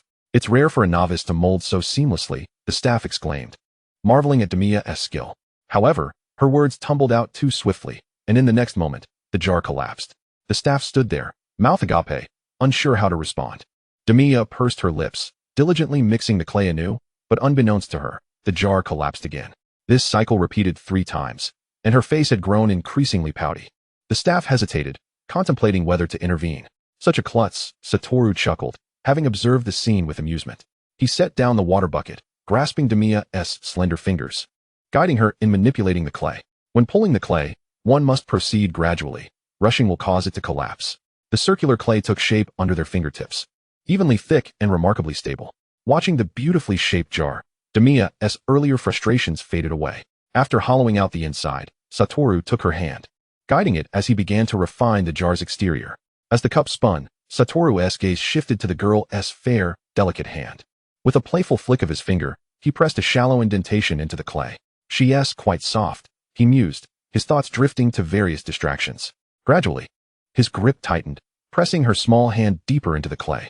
Damiya felt the pressure on her hand, furrowing her brow and pushing back with all her might. At this moment, the cup had achieved a lovely curve, but she had no time to lift her head, compelled to support Satoru's hand with all her strength. However, having made multiple attempts with the clay, her hand was suspended in the air, lacking the strength to resist as Satoru pressed down on her hand, flattening the exquisite clay. Even so, Satoru did not relinquish his grip, firmly holding onto Damiya's hand. The atmosphere grew quiet. Sensing something was amiss, the staff discreetly retreated, thinking, oh my. Another self-destructive scenario. Damiya stared at the lump of clay in her hand, forcing a smile as she lifted her head, articulating each word clearly, Satoru Gojo. Satoru's thoughts were interrupted, looking up at her with a puzzled expression as she radiated an intense energy. Feeling something was off, he gradually lowered his gaze. He saw his hand gripping hers, which was encased around a mass of clay. You did this on purpose, didn't you? The golden-haired girl's smile softened. Her voice sweet as honey, yet her gaze was as sharp as a blade. Listen to my explanation, Nanao, I truly didn't mean to. Satoru exclaimed in a flurry, desperately attempting to salvage the situation. He had merely been lost in thought. How had he unconsciously ruined the clay? Then it was intentional, Damiya replied with a beaming smile, her expression causing Satoru to shudder. It wasn't intentional, no. The young man protested vigorously, shaking his head. And don't you dare let go of my hand. Damiya scolded, finding it impossible to break free from his tight grip. Satoru finally noticed their still joined hands, and, panicking, released her. While he was not one to back down easily, he found himself yielding silently when confronted with Nanao's anger. Choosing between his wife and his pride, of course. He opted for his wife. Chapter 94, The Flavorless Cursed Spirit Ball. How absurd. Damiya flexed her wrist, and in just a brief moment, her hand had turned red from the grip of Gojo Satoru. Stepping back, she watched as he approached to blow on her hand, and her irritation grew. With her dirt-covered hands, she firmly grasped his face. You broke one of my jars. You owe me for that. All right. I'll pay you. Gojo, whose face was smeared with mud from her grip, dared not retaliate. Humph. The guaranteed assurance calmed the feline spirit, and she plopped Gojo down beside the pottery wheel. She settled next to him, ready to supervise. Gojo, wearing a sheepish smile, deftly placed fresh clay on the wheel, all the while under the watchful gaze of Nyanko-chan. Before long, a charming little cup took shape. Gojo pressed a cute cat paw pad against the edge of the cup, crafting the handle to resemble a cat's tail. Utterly adorable. Damiya surveyed the creation from multiple angles before nodding in satisfaction, deeming it worthy of her approval. Finally turning a page, Gojo felt a sense of relief. After all, he and Nyanko-chan were still in the throes of romance and had no desire for quarrels or cold wars. They handed the crafted cat cup to the shopkeeper, agreeing to return for it once it was fired. As they prepared to leave, Damiya, prompted by the shopkeeper, noticed the marks on her face. She accepted a wet wipe and diligently cleaned her face. Once she had tidied herself, she spotted Gojo, who was blinking at her expectantly, thanks to her earlier vengeful pinch. His face bore several messy smudges of mud. With his hands behind his back, he leaned forward, presenting his face to her. Wuju-chan wants a face wipe too. A wave of exasperation washed over Damiya, and she pulled out several wet wipes to carefully clean the dirt from his face. She was accustomed to this. If he didn't know her for meals, he simply wouldn't be him. As they prepared to return to their lodging, Gojo and Suguru were struggling down the sidewalk, weighed down by mountain-like shopping bags. Damiya, clutching her milk tea, waited for a taxi alongside Nagi. I've bought gifts for you both. I'll show you when we get back. Thank you, Nagi. Suguru cautiously set the bags he was carrying on the ground, shaking his wrist. How could Nagi possibly buy so much? I can hardly carry it. Gojo exclaimed, though he was already utilizing his limitless technique to support these items. It was still too much. Suguru shot a glance at his friend, feeling he was the most innocent bystander in this scenario. It should have been Gojo who carried everything alone.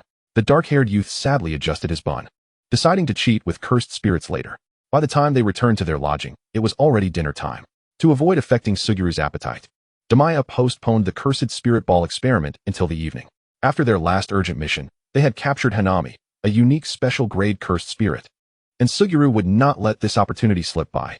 Unfortunately, it couldn't yet open a domain. Gojo poked the cursed spirit ball with his fingers. If it could open a domain, it wouldn't be so easy to deal with. Suguru swatted Gojo's hand away, taking the cursed spirit ball to the kitchen to wash it before bringing it back. TSK. 5. Nagi pondered, stroking her chin. Can cursed spirits be cleaned? That's an intriguing question. Let's get started. With everything ready, Damiya called for Suguru to come over. She had mentally rehearsed the circuit for her new spell several times, envisioning a smooth execution with no issues. To ensure the spell was cast successfully, Damiya took out her wand, magically pulling the cursed spirit ball closer to her. The circuit formed in her mind in an instant, and her magical energy flowed from the wand into the cursed spirit ball, which shimmered with a faint golden light. Done.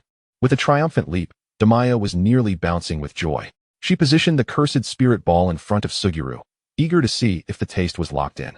Under the intense gaze of her companions, Suguru felt inexplicably anxious as he took the floating cursed spirit ball, covering his mouth with his hand and taking a taste. His tongue roamed around his mouth, and he was pleasantly surprised to find no trace of that disgusting flavor. Suguru's eyes widened. It seems to have worked. His excitement surged as he swallowed the cursed spirit ball whole, oblivious to the cheers of his friends until the technique successfully captured the spirit. It was astonishingly effortless. Swallowing the tasteless cursed spirit ball felt akin to swallowing air. Confirming that Suguru felt no discomfort, the three companions erupted in celebration. We did it! We did it! Damiya bounced in place, her cheeks flushed with excitement. She had developed a new spell. She was amazing. A tasteless cursed spirit ball, meant it could be swallowed directly. What a triumph! Gojo swung his hands in delight for his friend. Nagi clapped enthusiastically, her smile radiant. Suguru sniffled, his eyes glistening, as he looked at his cheering companions and said, "Thank you, everyone. The cursed spirit ball is truly tasteless." After the excitement faded, they summoned Hanami. The emotions of Hanami towards Suguru were quite complex. After being captured by the technique, it naturally felt drawn to him, yet it was a sentient spirit. It remembered its companions, those who were its family. "What is your name?" Suguru asked tentatively. The heart spirit he had previously captured was also sentient, but it was quite the romantic, making it almost impossible to summon again. Gojo would often poke fun at that spirit, claiming it had a girl's heart, which had left Suguru exasperated on several occasions. Hanami stood in the corner, uttering two vague, almost alien phrases. Suguru understood. Hanami. The stout spirit nodded, still in a state of emotional turmoil. Its subconscious compelled it to approach Suguru, yet it was saddened by the thought of leaving its companions behind. Damiya scratched her head, still unable to comprehend what the spirit was saying. She exchanged glances with Gojo and Nagi, arriving at the conclusion that none of them understood. Hanami, why are you going to school? Receiving a signal that communication was possible, Suguru got straight to the point. Hanami fell silent for a moment, still unable to resist its subconscious attraction, and replied, "Two humans approached us for cooperation. They want us to go to school and use those students to lure her out." The spirit gestured towards Damiya. The three companions waited in confusion for Suguru to translate. So it was a trap? If I can't defeat the real person, I'll be captured by them. After hearing the translation, Damiya was not surprised. The reality aligned closely with her suspicions. Perhaps Nyanko-chan had developed a learnable healing technique that had caught the attention of the sorcerers, who were now keeping a close watch. Gojo mused, realizing that he had been a thorn in the side of the sorcerer community since birth, perpetually holding the top spot on the black market's bounty list. How disgusting. Nagi remarked coldly. A bunch of shameless individuals. Chapter 95, A Leisurely Holiday.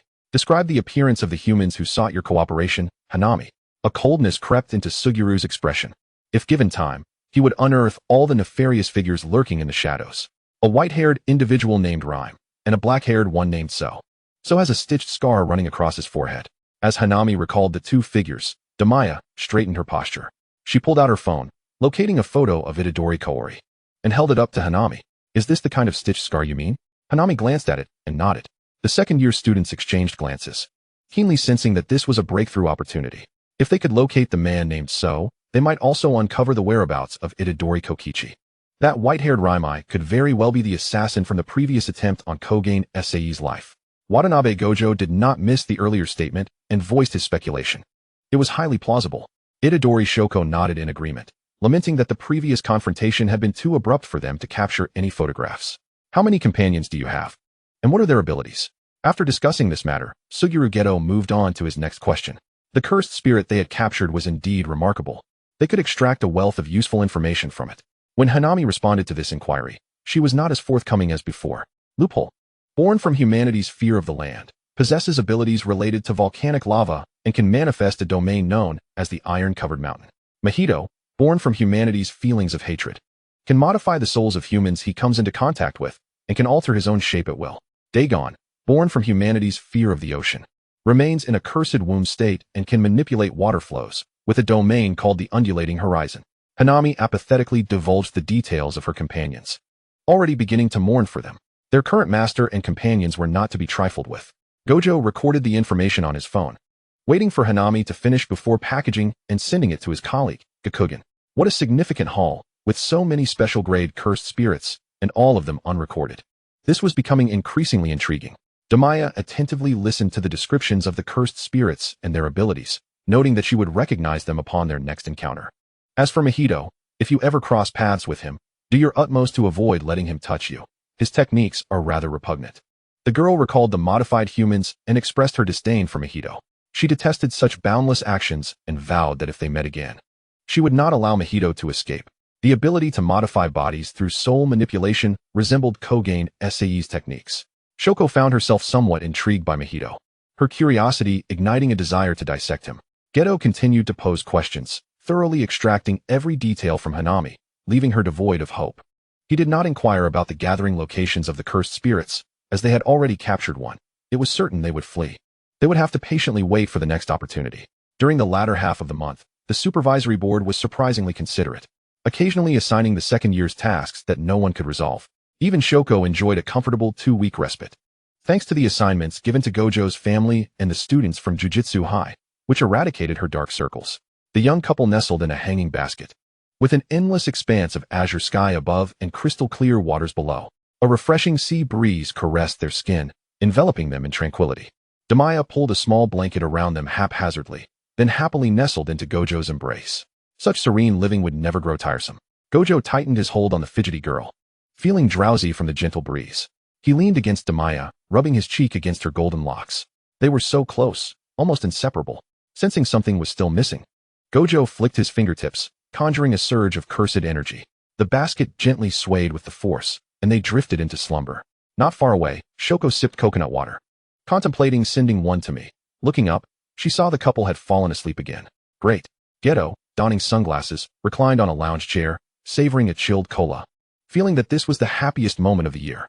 When it comes time to establish a new organization, having fixed holidays will indeed be essential. With the supervisory board assigning tasks every day of the year, my condition has never been good. Comprehensive support is necessary for everyone in the jujutsu world to consider switching jobs. As dinner time approached, noticing that the young couple remained sweetly asleep, Shoko and Geto engaged in a game of rock, paper, scissors. Shoko, scissors. Geto, rock. This round was won by Geto. Shoko stared at her useless hand in disbelief, dragging her heavy feet over to rouse them. Leaning over the cradle, she spotted the two lost in deep slumber. Damiya had completely nestled into Gojo's arms, wrapped around his slender waist, her small face flushed with sleep. Gojo held her tightly, his entire being pressed against hers, his expression one of utter contentment.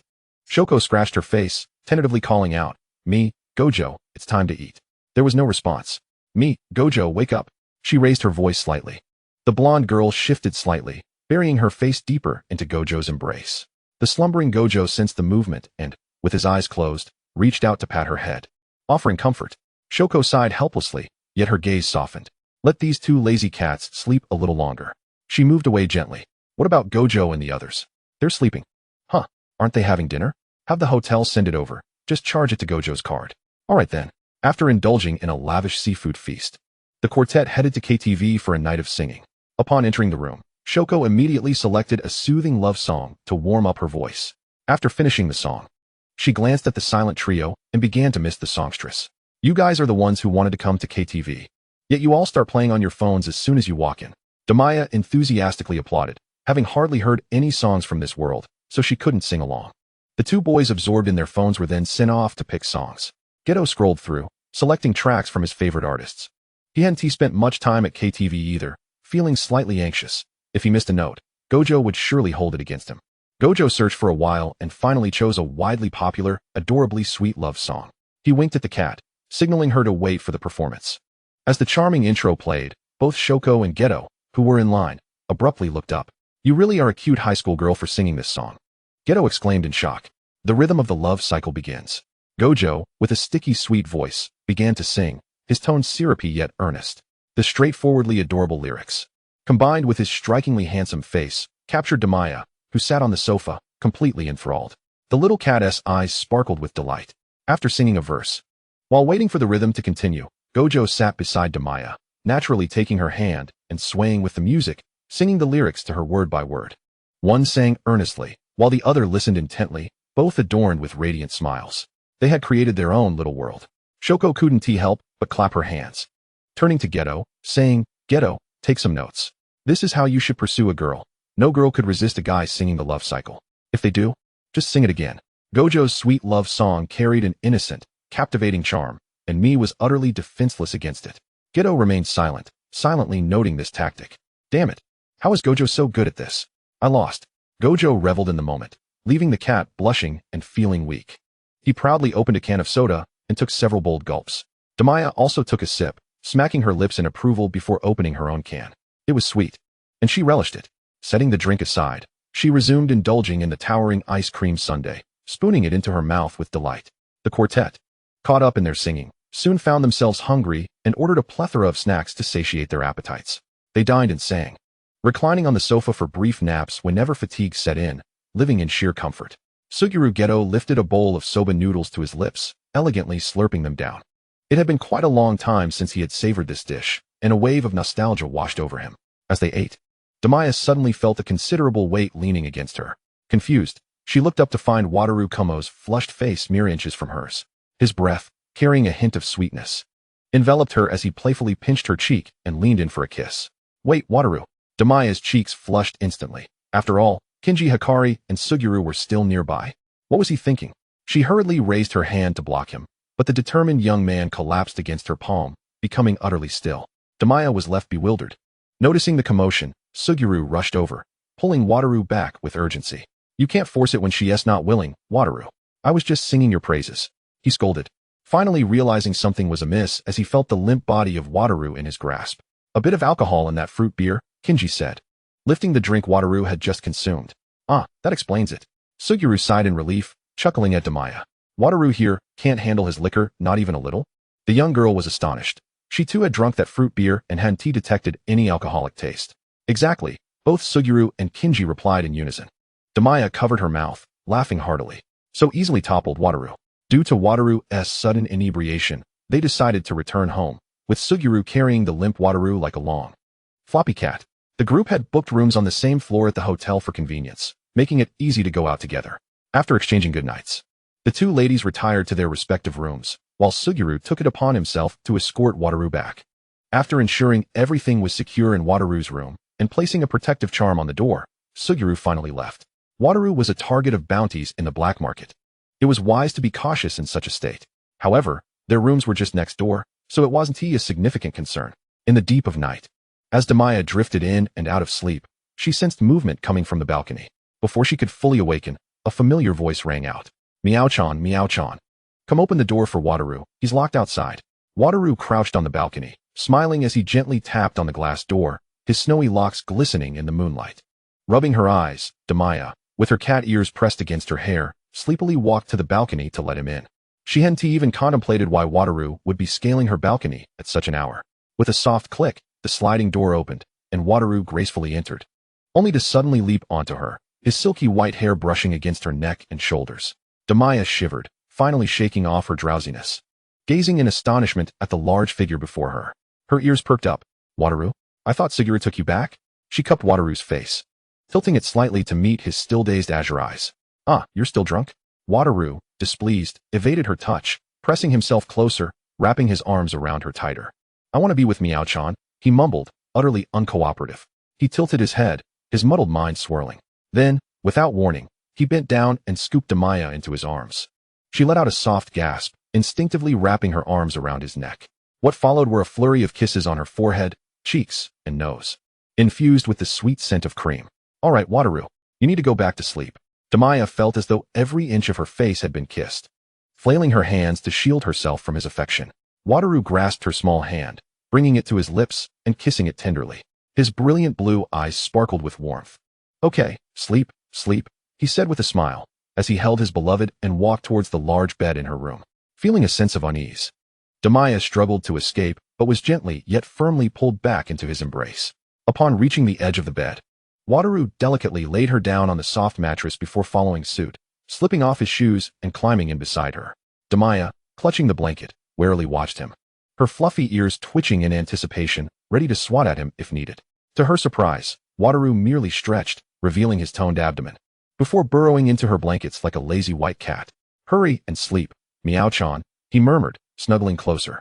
Damiya blinked, staring at Wataru's closed eyes, her thoughts momentarily stalled. Was he truly drunk or just pretending? After waiting patiently, seeing that Damiya still hadn't settled down, Wataru yawned. His consciousness was fading, and all he desired was to hold his beloved and drift into slumber.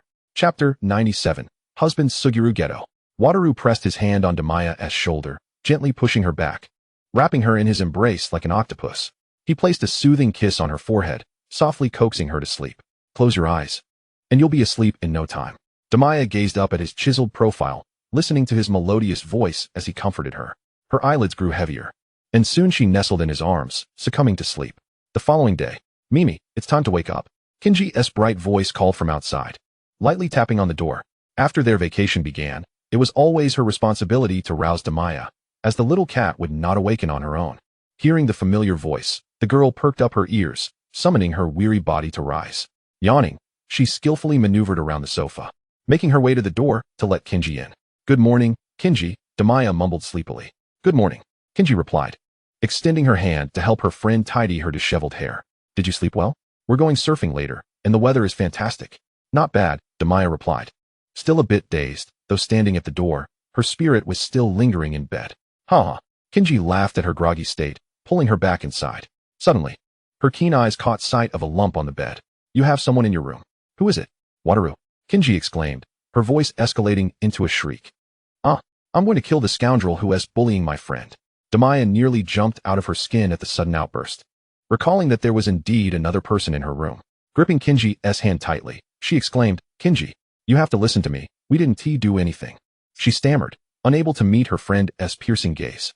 Hearing the commotion in the corridor, Suguru Geto approached, knocking persistently on Satoru Gojo's door, but to no avail. Just as he was about to confer with his companions about forcibly entering, he inquired, what is going on, Miya-chan and Shoko? That rascal Gojo climbed into Mi's bed last night. Shoko Kashimo seethed, her gaze towards Suguru turning increasingly hostile. He is not exactly a paragon of virtue himself. Huh. Suguru was taken aback, as he stepped into Damiya's room for the first time and beheld the sight of a sprawled-out figure on the bed. Despite the ruckus outside, Satoru remained undisturbed, his silvery hair tousled and his face marked with faint red imprints, blissfully slumbering. The realization struck Suguru like a lightning bolt. Satoru was sleeping in Damiya's room, on her bed, beneath her covers. He turned to share an incredulous glance with Shoko, unable to bear looking at Damiya. I didn't do anything. Damiya desperately explained to the two, lamenting why she had to confront such a melodramatic scenario. She ought to have stayed awake last night, ensuring the intruder was expelled. It was all Gojo's fault. Taking a deep breath, Shoko coldly remarked, Geto, take this lump away. After regaining her composure, she began to believe Damiya's words. After all, these two had yet to graduate, and were likely still navigating the innocence of first love. Should Gojo dare to overstep, I'll have him step on a sewing machine.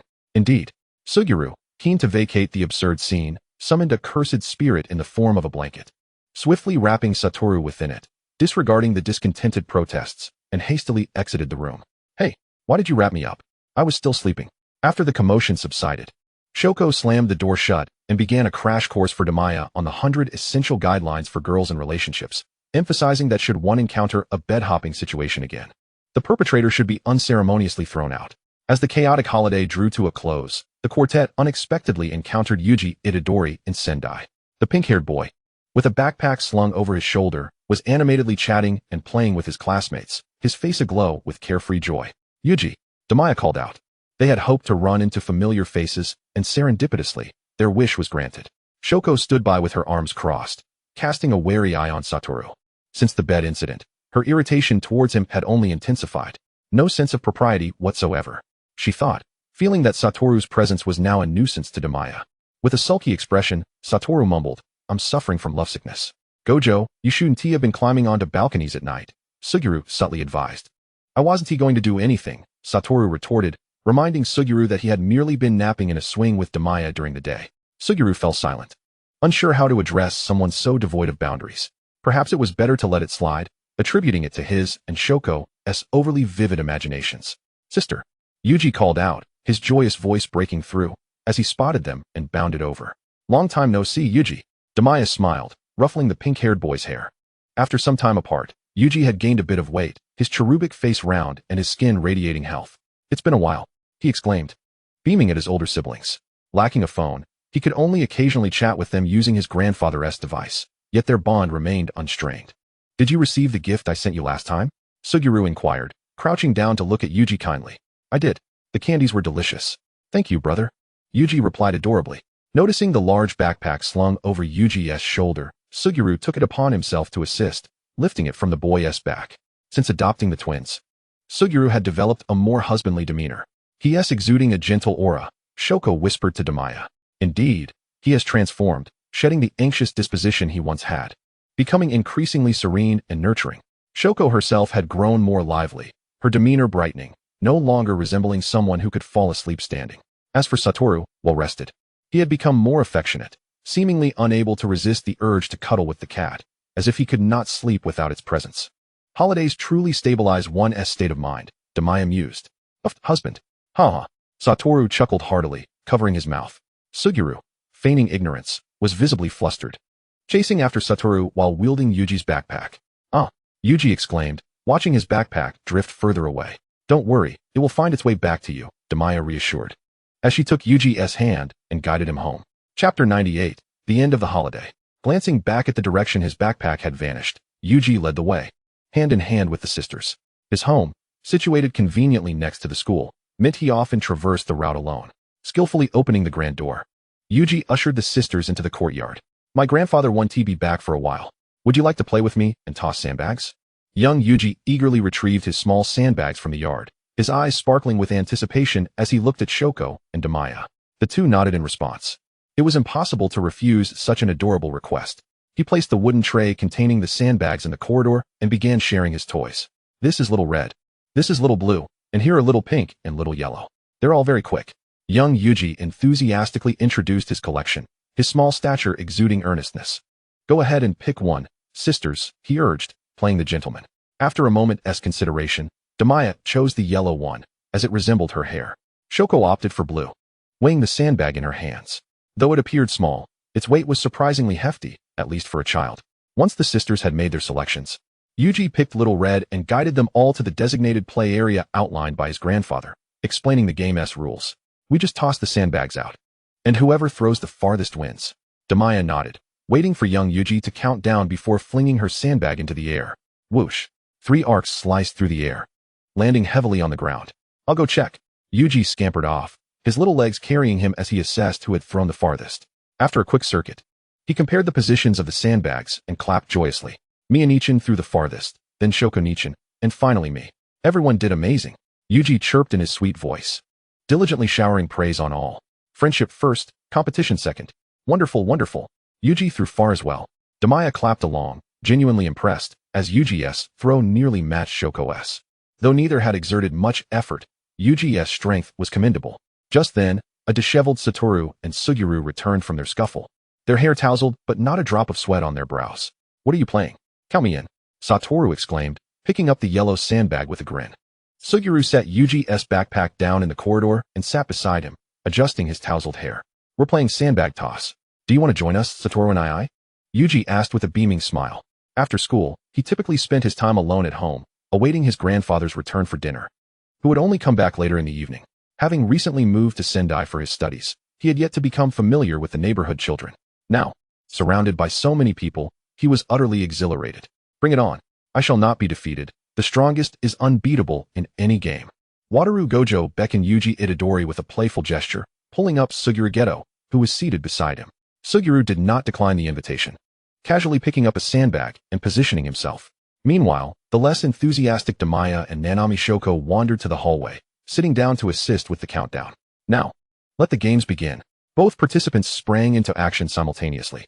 Yuji Itadori gripped the sandbag earnestly, summoning all his strength to hurl it forth. The two boys, armed with their sandbags, leaned back, and with a resounding thud, the small bags shot through the air like arrows, embedding themselves into the wall of the Itadori residence. Yuji glanced at the wall, then at the two older boys, and back at the wall. I hope Grandpa won't be angry when he gets back. After all, it was his idea to invite everyone to play. Right, we'll take responsibility for this, Yuji, Suguru said, covering his face, bemused by how contagious Wataru's enthusiasm was. Why exert so much effort over a mere sandbag? Well, here we are. No, it's fine.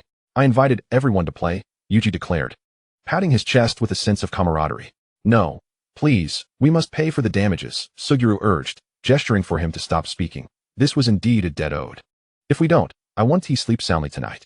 Since they had already begun, Wataru suggested, let us play a bit longer. He rearranged his tousled hair and casually produced a card, making an extravagant sound as he did so. Suguru and Yuji pondered for a moment before agreeing to continue. Thus, the sound of thuds echoed as the white wall bore the irregular marks of their playful battle. Yuji, brimming with enthusiasm, raised his sandbag, attempting to create a dent just like the older boys. Damiya, busy counting scores with a sign, was in a flurry. Shoko, covering her face, disapproved of the two older boys leading the little ones astray, feeling quite exasperated. When Yuji's grandfather finally returned, they shared a polite meal at the Itadori home before bidding farewell. They had come to check on Yuji, ensuring he was safe and that no one was watching him. Within a 500-meter radius, at least 5 individuals were surveilling the boy. Wataru, reclining in the back seat of the car, relayed what he had observed. Yuji's strength and speed surpassed that of his peers. Damiya sipped her milk tea. In my world, he would make an excellent knight with such impressive physical attributes. Let us continue to observe. The mice will eventually reveal themselves, Suguru remarked, turning his face away. He had a premonition that once they captured the one with the stitches, the mystery would unravel. After a joyful holiday, they returned to their familiar busy lives, albeit with more opportunities to catch their breath compared to before. On a particularly sunny day, the second-year students ventured to view the high-rise office building funded by the board of directors. Wow, Damiya exclaimed, gazing at the 50-story edifice. The world she had previously inhabited lacked such towering structures. Modern life was indeed splendid. Quite impressive. Wataru, the young master, offered a rare compliment. The thought that this building was financed by the board made everything appear more appealing. But with 50 stories, how shall we organize it? Suguru inquired, looking up at the imposing structure. The reception should be on the first floor. The decor looks quite nice, Shoko suggested, pointing to the grand entrance. I want the top few floors for the Ministers' Mutual Aid Association, Damiya declared, indicating the uppermost level she desired. Cats adore the highest places. I'll mimic the decor of those adventurer guilds to create a familiar ambience. Then we shall take the lower floors to establish a new Jujutsu organization, making it convenient for everyone to accept missions. A bustling location will be more accessible, Suguru mused after some contemplation. I'll be with Mimi, Shoko chimed, shaking hands with her dear friend. Let us just split it in half, one side for each, to avoid any future complications with too many people, Wataru concluded decisively. Chapter 99, Building a Career. With the allocations completed, the quartet leisurely entered the office building. The Wataru family had already arranged for guards in the lobby, who saluted and stepped aside upon seeing the 4 of them. Observing the orderly security detail, Damiya nodded approvingly. Wataru now had access to even more family resources. Now, this is befitting of a young master. Those who cannot lead a team will only toil away endlessly. It's a piece of cake, Wataru waved dismissively, feigning nonchalance, though his tail was nearly wagging with pride. Previously, he had been unaware of such matters, as the Wataru family had intentionally sought to cultivate him into a sort of mascot. After being pointed out by Nyanko, he had swiftly rectified many issues. Those relying on their seniority but failing to work effectively were ripe for replacement by the younger generation, and he had taken the opportunity to promote many of his own. In the future, I'll arrange for non-family members to join the security team. A new organization should ideally support both sides to prevent monopolization, Suguru remarked with a smile. Feeling invigorated as their plans gradually came to fruition, they now had a location, a modest number of personnel, and operational funds. but still required higher-level certifications, sorcerers, and an opportunity. Honestly, if Suguru and I were to depart from the board, the direction would become quite evident. The board was so fond of stirring up trouble. All they needed to do was wait patiently. Mimi and I will also branch out on our own. If the board wishes to treat the injured, they'll have to come to us for requests. Shoko's eyes sparkled with a glimmer of hope as the pent-up frustrations of many years began to dissipate. The three great families should prepare for my antics. So, have you all thought of a name for the new Jujutsu organization? Damiya was the first to dash to the elevator, pressing the button for the 60th floor. She adored pressing elevator buttons and wouldn't let anyone else compete with her. Suguru fell into deep contemplation. How about the Cream Daifuku Society? Wataru suggested, buzzing with excitement. I've already said not to use dessert names.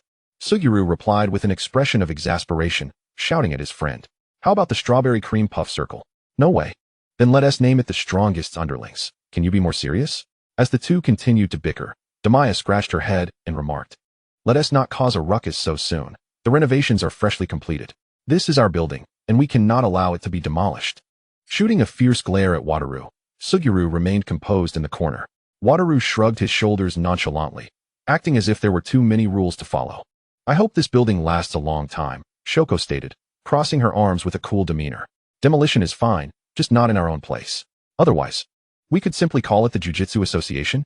It's a straightforward and easy-to-understand name, Damiya suggested after a moment of thought, admitting her own struggle with naming things.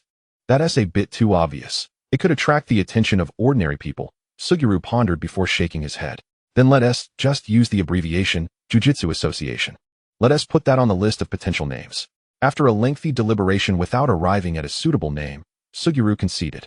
Amidst their laughter and chatter, the elevator arrived. As soon as Damiya stepped out, she gasped in delight and joyfully bounded around the spacious 60th floor. The thick, transparent glass enveloping the skyscraper offers a panoramic 360-degree view, enhanced by its towering height, allowing for an unobstructed vista of the entire Tokyo skyline. The sprawling cityscape appears diminutive, as if it could be grasped in one's hand. Satoru Gojo whistled, once again mocking the outdated aesthetic preferences of his family. Everyone says we should renovate the house, but they refuse to listen. Just look at the splendid views from high above the clouds. Isn't it delightful? Glassy-eyed, Shoko Yeri was entranced by the sight. Let us keep the top floors for ourselves. Such breathtaking scenery is meant to be enjoyed personally. Damiya rubbed her hands together excitedly. This building had quickly become her new obsession. Why not claim the 55th and 60th floors for our own use? A building like this is surely meant for our enjoyment. Gojo clapped his hands in agreement. Sorcerers are hardly short of funds. One floor isn't nearly enough for 4 people. The group readily concurred. After surveying the building, Gojo called Yaga Mazamichi to inform him to commence renovations. Each of them took turns expressing their desired alterations to Yaga, before contentedly returning to the 2nd floor. Several lower levels of the building had already been prepped and were in use. Their visit today also had another purpose. Takahashi Yu and his entourage were coming to pay a visit. Following their emergency mission, they had exchanged contact information. On one side were top-tier sorcerers, while on the other were the scions of high-ranking officials, thus ensuring ample conversation topics. Just as they spoke of the devil, the security team escorted Takahashi and his company to the 2nd floor, where Suguru Geto greeted them with a warm smile, exuding the poise of an organized leader. As for Gojo, he found the proceedings tedious and opted to assume the role of a spiritual guide. He thought to himself, let Geto handle the complexities of interpersonal relations. My sole responsibility is to eliminate any obstacles in our path. Damiya and Yeri primarily managed the priest union and had no interest in the affairs of the Sorcerer Association. They were already overwhelmed with their own duties. The priest union was chiefly tasked with healing missions and teaching restorative spells. Damiya also harbored a keen interest in modern technology, researching ways to enable ordinary people to harness cursed energy, thus easing the burden on her companions. Sorcerers could convert negative emotions into cursed energy and then utilize that energy to exorcise cursed spirits. Perhaps a fusion of technology and alchemy could yield innovative solutions. In a world where curses are an inescapable reality, possessing means of self-preservation is paramount. Takahashi and his group were here for this very reason. Having recently danced on the precipice of life and death, they returned home to learn more about sorcerers from their parents. They could not comprehend the older generation's inclination to simply throw money at problems. Were ordinary people truly powerless against cursed spirits? Geto welcomed Takahashi and his party to take their seats, looking dapper and refined, inadvertently elevating the image of the Sorcerer Association. We hold immense respect for those brave souls who navigate the treacherous paths of danger. And we are deeply grateful for your willingness to step forward to uphold the stability of our world. Takahashi, sincere and overflowing with gratitude, offered his heartfelt words. With great power comes great responsibility, Geto humbly replied, not allowing the flattery to inflate his ego. He was in no rush to delve into the main topic, instead engaging in light banter with Takahashi. While upper-level support was essential, Takahashi's group was undoubtedly more anxious, as the power lay firmly in their hands.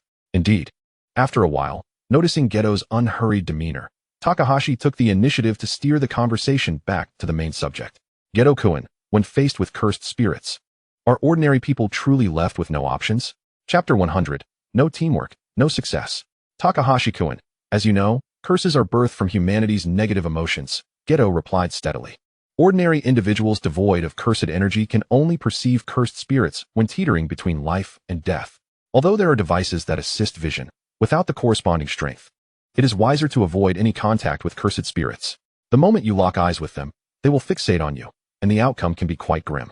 Gojo casually reclined on the sofa, legs crossed. The accompanying Akai Riko covered her mouth, recalling the terror of being pursued by a cursed spirit. Ichijo Takuma's expression darkened as he remembered his near brush with death.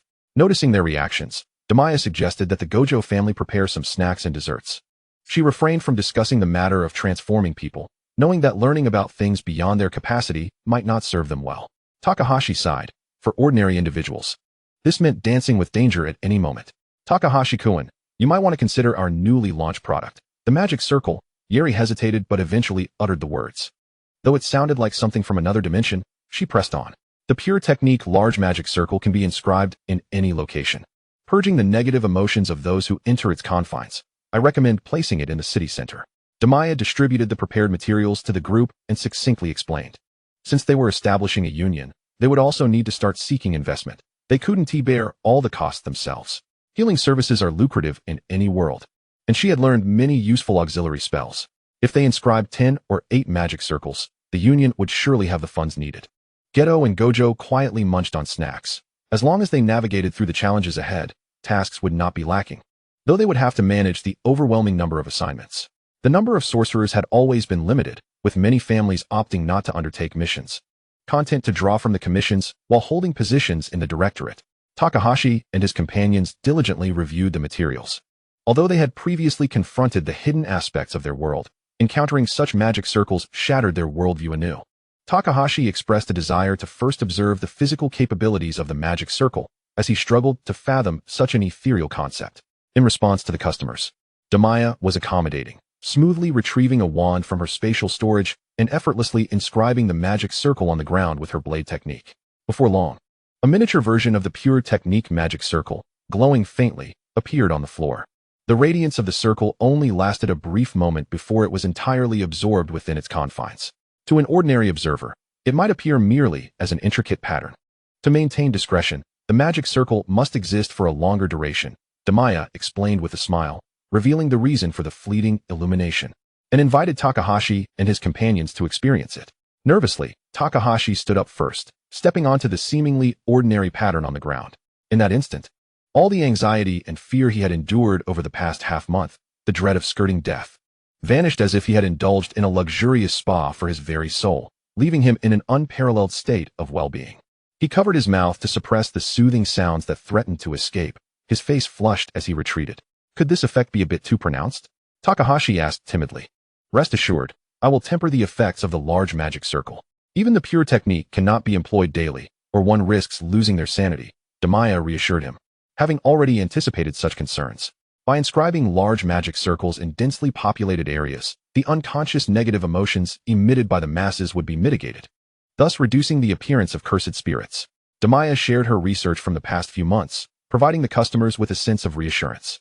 How long can the magic circle last?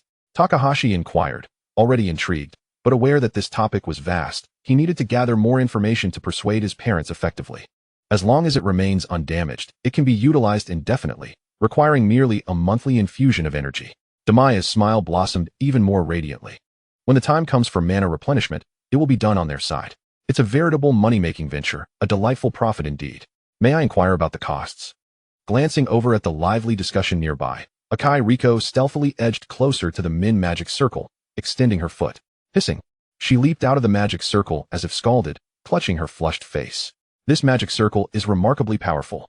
After bidding farewell to the benefactors, Damiya felt as if she could soar with joy, having casually estimated the number of magic circles to be inscribed in each city and county. She sensed a stream of wealth approaching. Earning money is so straightforward. Tomorrow, several sorcerers wish to learn about healing techniques. Are Aho and the others prepared?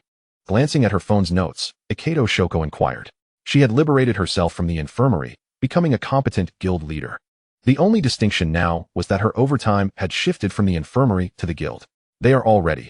We should be able to meet everyone's learning needs. Shoko, let's limit the learning slots for the early guild sessions, opting for a few more non-clan sorcerers, Damiya remarked, twirling her pen as she discussed the guild's arrangements. She drew inspiration from the guilds of her former world, adopting their essence while discarding the dross. Very well, Shoko replied, her tone softening. The situation for non-clan sorcerers would undoubtedly improve significantly. Oh, by the way, Shoko, Wataru and the others are seeking opportunities to help the uncles and aunts escape the constraints of the supervisory committee, so there's no need for concern. Damiya reached out to gently pat Shoko's head, reassuring her not to fret. I have faith in you all. Shoko nodded, expressing her trust in her companions. She felt immensely fortunate to have encountered Mimi. Oh, and Mimi, we should keep an eye out for sorcerers who grasp magic quickly and consider incorporating them into the guild. All right, let us keep busy for a while longer, and soon others will take over our tasks, Damiya said with a cheerful smile. Confident in her and Shoko's ability to lead a team, unlike those two bumbling fools. Shoko also chuckled, fully aware of what Damiya was alluding to. Meanwhile, the two bumbling fools were frantically sorting through a mountain of documents, utterly disoriented.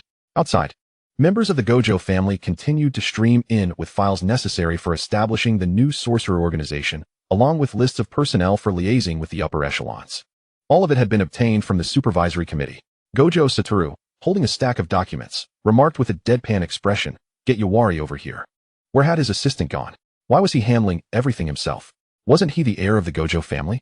Gojo Satoru collapsed onto the floor, disregarding Sugiru's attempts to pull him back to reality, succumbing to exasperation. I don't care. Bring me Gojo Yawari. Where are my subordinates? Why must the boss handle paperwork? The Gojo family member entering with a box of files knelt smoothly, responding respectfully, Lord Satoru, Secretary Yawari is in the cubicle organizing documents. Implicitly suggesting that the documents had already been sorted. Just bring me Yawari. Gojo Satoru was uninterested in such details. He simply wanted to see people. Gojo Yawari quickly emerged from the cubicle, bowing and awaiting his superior's instructions. Where are my subordinates? Why are you the only one here? What could be more important than this? Gojo Satoru turned his head to address Yawari, still unwilling to rise, preferring to lie down and let his mind cool. Everyone had grown accustomed to Gojo Satoru's whims, except for Sugiru, who gazed at his classmate in disbelief. Lord Satoru, these are confidential documents. They are not authorized for viewing. Yawari said with a pained expression. My brother, you finally recognized that issue. He had been buried in work for 5 days straight. Opening his eyes to documents and closing them to find them still there, he was on the brink of collapse. Gojo Satoru pinched his brow, momentarily contemplating blowing up the Gojo family estate. Damn it, he had never felt so speechless. Once he became the head of the family, he would abolish all those outdated and ridiculous rules. He would select a few capable individuals, establish some constraints, and have them assist promptly. He said coldly. Sugiru covered his face, equally dumbfounded. Why had he been so absorbed in his work, forgetting to involve others? It was all Gojo Satoru's fault. He hadn't thought to call anyone to help with the tasks at hand. Sugiru turned and headed to a corner to make a phone call. Higuruma Yu and Nanami Kinto stood before the towering office building, gazing up in awe. Wow, the seniors are incredible, Higuruma exclaimed. Nanami remained silent, his eyes betraying a hint of excitement. They were both aware of the seniors' intentions and, witnessing the plans progress smoothly, could no longer contain their emotions. Impressive. Although the Sorcerer Association has not yet been officially established, hope is on the horizon. You head to Miya Senpai's side. I'll go to Sugiru Senpai's. Let us give it our all, Nanami reiterated today's arrangements, wary of Higuruma wandering off. Got it. Higuruma pumped his fist in excitement, exuding boundless energy. As the two entered the building, they were promptly escorted by the Gojo family guards, whose amiable demeanor made the two first-year students feel as though they were in a dream. When had the Gojo family become so approachable? Nanami opened the door to find the seniors buried beneath paperwork, momentarily taken aback. Seniors? He tentatively called out. Nanami, you finally arrived. Here, take this batch of documents.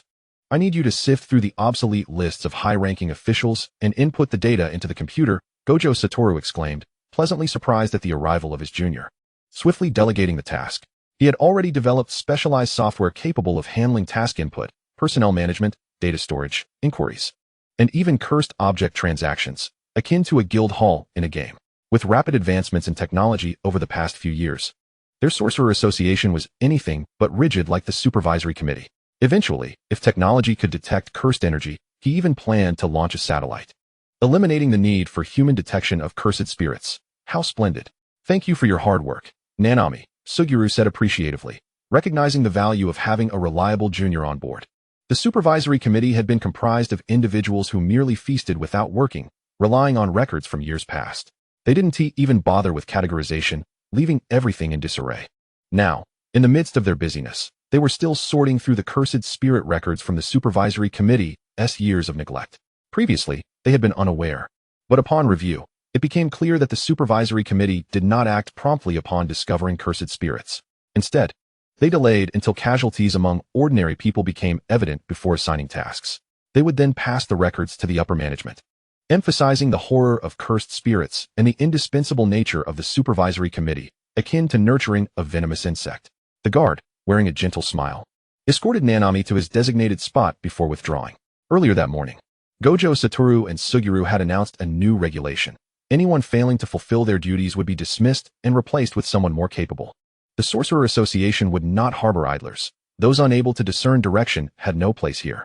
The individuals who had come to work under Gojo Satoru were decidedly not aligned with the traditionalists of the Gojo family, who would want to return.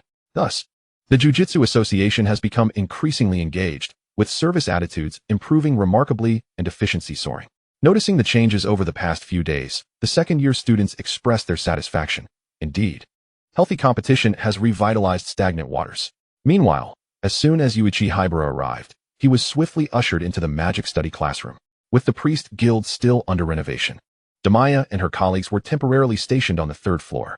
The blonde girl clapped her hands, her cat ears twitching with energy, making herself at home in her own space. When Takahashi and his companions visited previously, they were taken aback for quite some time by the sight of her ears. The establishment of our priest guild aims to provide a solid backing for those of us who specialize in healing, ensuring we do not suffer bullying or oppression during missions. Healing differs vastly from high-output attacks. Our offensive capabilities are feeble, able to shield others, but not necessarily ourselves. Hence we must unite.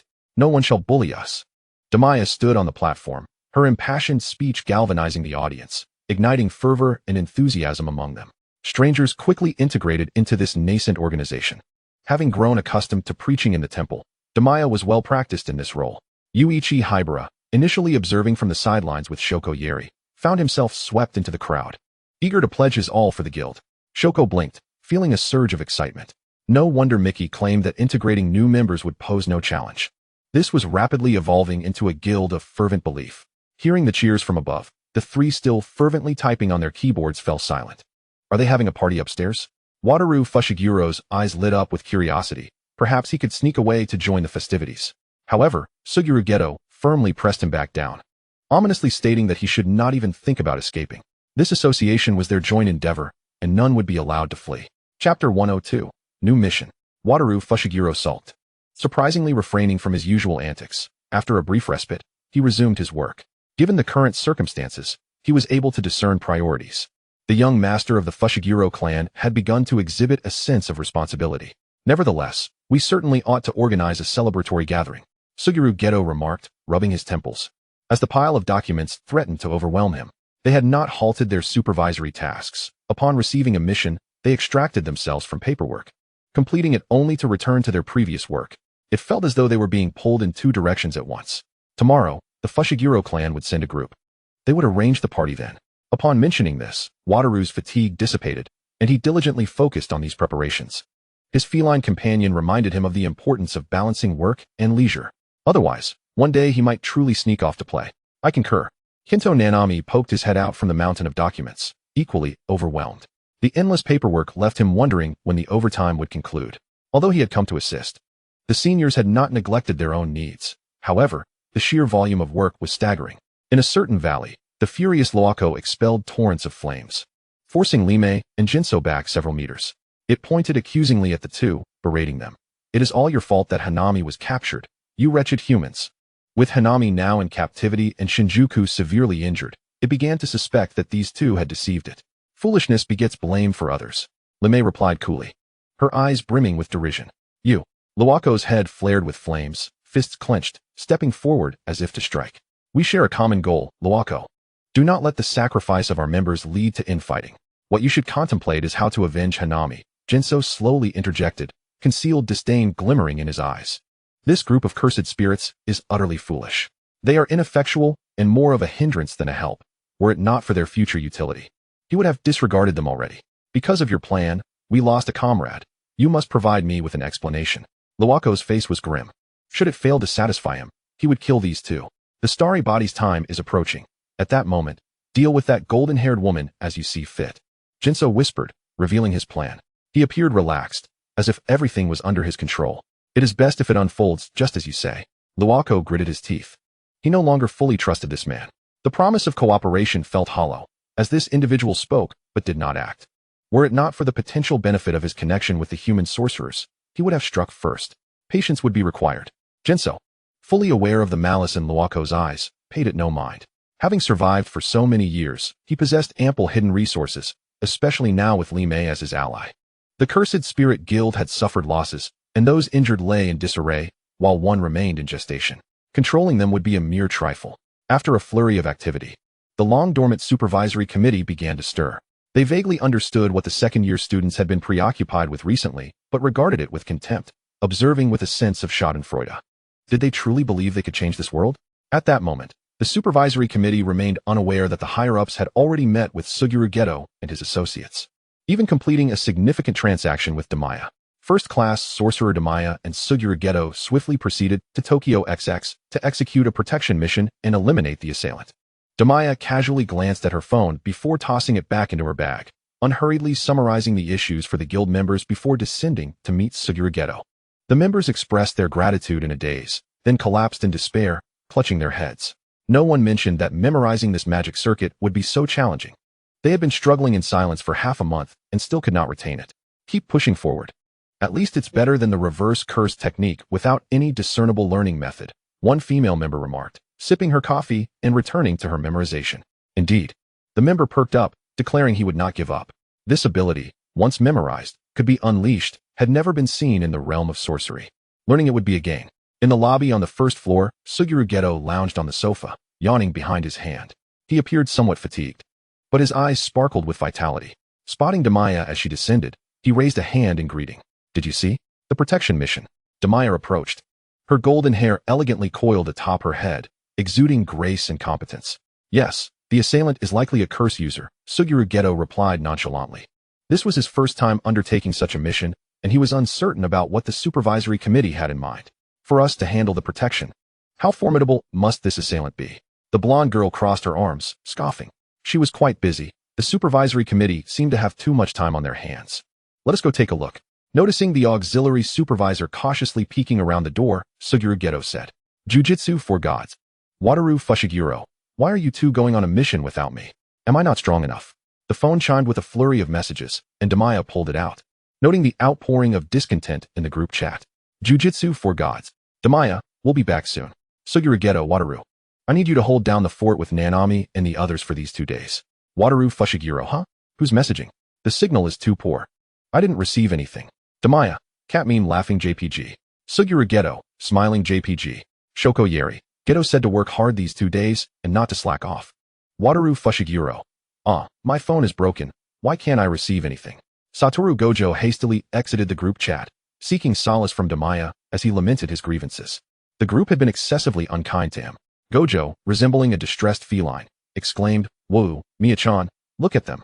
They are bullying me. He inundated her with a plethora of cat-themed crying emojis. Damiya, suppressing her laughter, typed rapidly to console the oversized cat. How wretched they are. How could they treat our Gojo-chan this way? Villains. Gojo replied, exactly. They must be envious of my beauty, which is why they burden me with so much work. He continued, especially that squinty-eyed Suguru. He is utterly jealous of my captivating, large eyes. Damiya couldn't help but chuckle. But upon noticing the perplexed gaze of Suguru Geto in the front row, she instinctively covered her phone, feeling guilty. What's the matter, Miya-chan? Suguru inquired deliberately. Given her reaction, he surmised that Gojo had certainly spoken ill. Nothing at all. Gojo just asked me to bring him some desserts, Damiya replied hastily, deftly changing the subject. Everyone has been quite busy lately. Let us buy some delicious treats after we complete our tasks. Suguru responded gently, already contemplating a way to stretch his limbs with Satoru upon their return.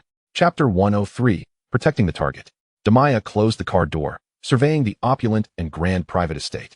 Ah, there's a familiar scent here, she mused. Unobtrusively, she released a small dove of light, directing it to explore a corner before she entered the estate's grand entrance. Suguru engaged in a cordial exchange with the butler who had come to greet them, facilitating the task coordination in place of the auxiliary supervisor.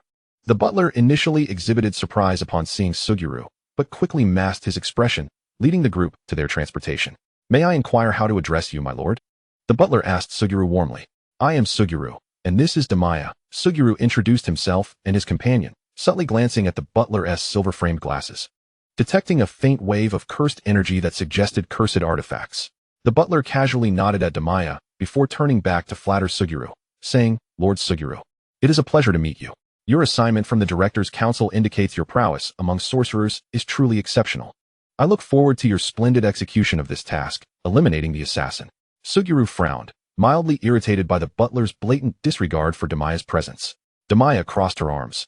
Huffing softly, her initial suspicions were confirmed. The Director's Council had indeed selected them for a task, and it was hardly a straightforward affair. What a blind and insolent fool, she retorted, not one to tolerate such disrespect. The butler's smile faltered, and he slowly turned to regard the golden-haired girl behind him, his expression darkening with an ominous air. What are you saying, young lady? He replied coldly. Damiya straightened, a golden light flashing from her legs as she raised her foot, firmly placing it on the seat before her. With deliberate force, she bent the chair under the butler's incredulous gaze. I said, you blind fool. The golden-haired girl enunciated with a defiant attitude.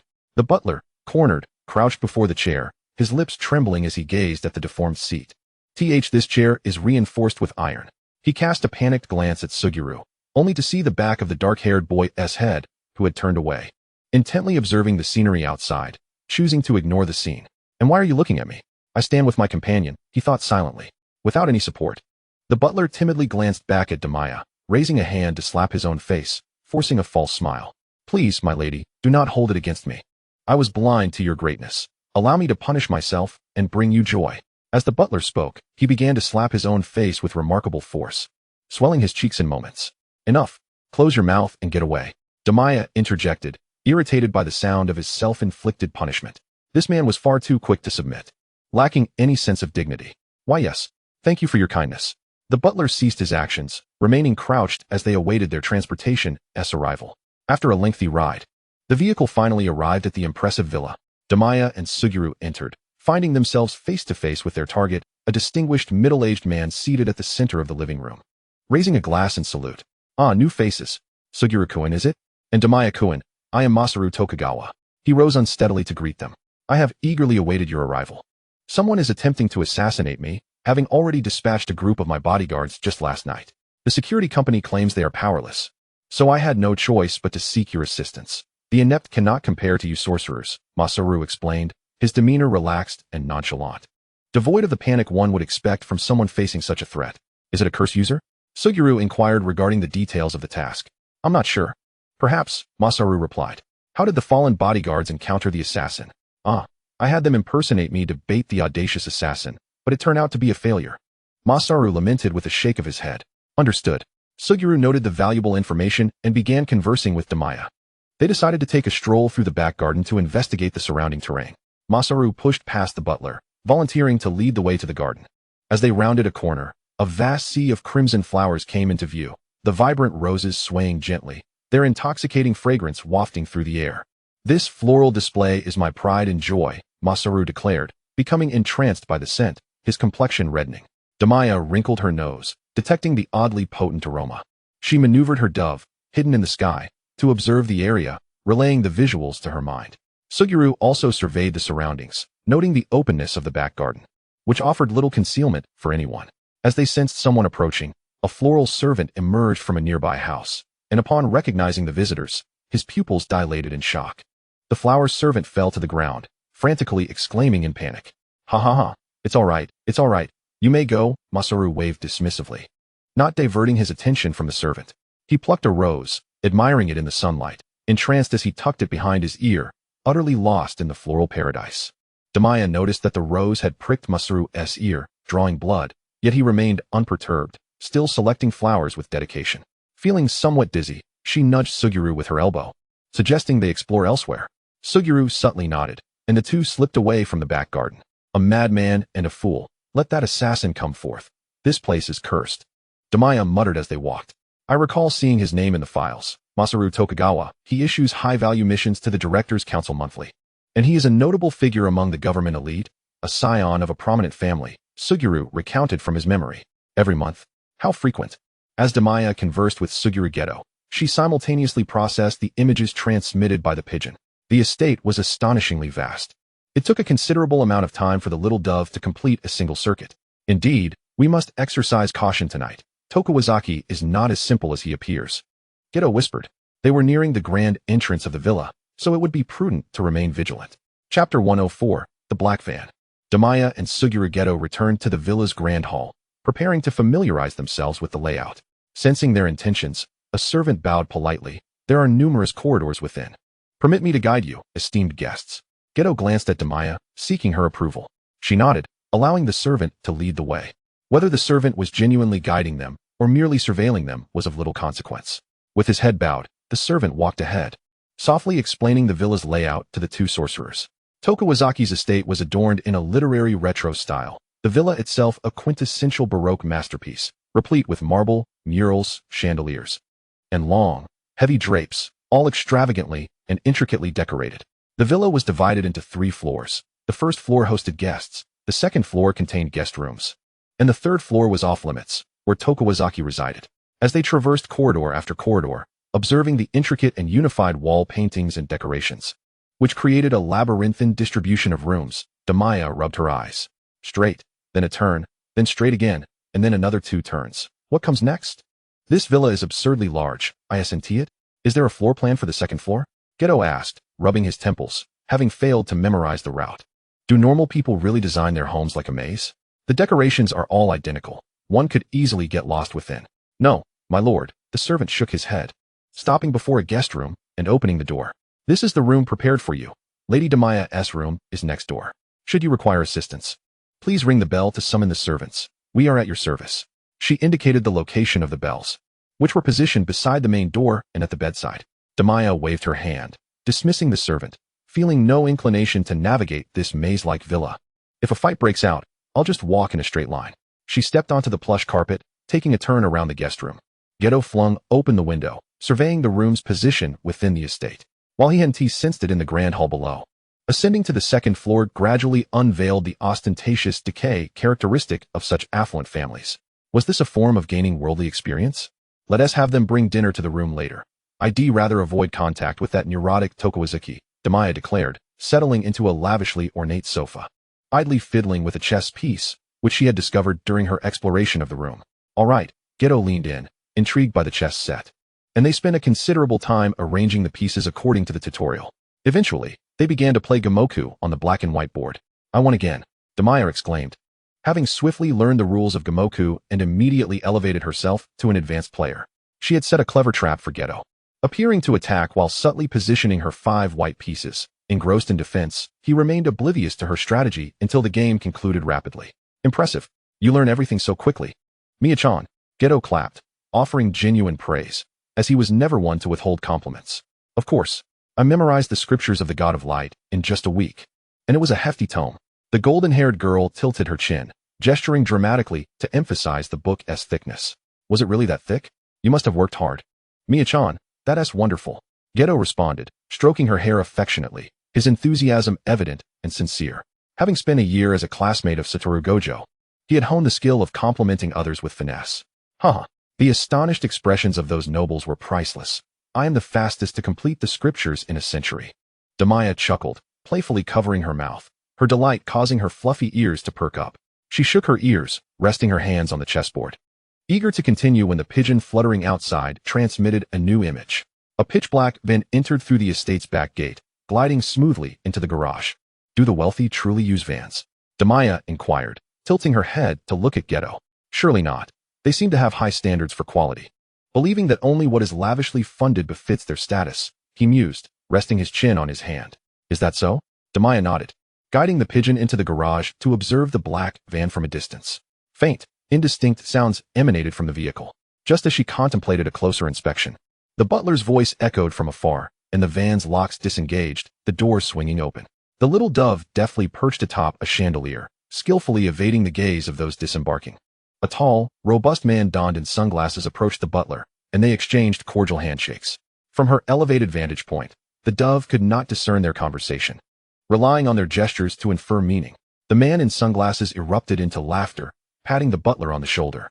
Before signaling to his companions in the van and following the butler inside, the pigeon flitted along the wall, observing as the elevator indicator displayed a journey to the third floor. Mia-chan? Geto called, noticing that Damiya had become momentarily unresponsive after posing her question. He tentatively waved a hand before her eyes. Realizing that he was trying to get her attention, Damiya issued a command for the pigeon to continue monitoring the van. Withdrawing her psychic energy, the golden-haired girl blinked, acclimating to the sensation of switching perspectives before finally looking up at Geto. "What's wrong, Geto?" she asked. "Is everything okay?" Geto inquired, his concern evident as he recalled Damiya's earlier vacant demeanor, reminiscent of a soulless marionette. He feared she had fallen victim to a curse. "Oh, it's nothing. I was controlling the pigeon to surveil the estate," she reassured him, sensing his worry and playfully patting her shoulder, which had begun to ache. It seemed to be the first time Geto had witnessed her shifting perspectives to the pigeon, causing him to fret. "Did I disturb you?" "I'm sorry," he apologized, having suddenly grasped what Damiya was engaged in. "It's fine. Oh, by the way, Geto, let us investigate the garage," Damiya suggested, recalling the images the pigeon had captured. She sensed something amiss within the van. Her feline instincts were rarely wrong. "It does seem a bit suspicious. Let us go," Geto agreed, swiftly donning his school uniform jacket.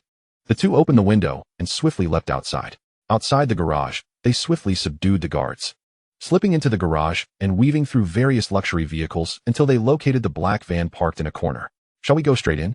Damiya queried, still mindful of their mission, perhaps needing to approach the situation with subtlety.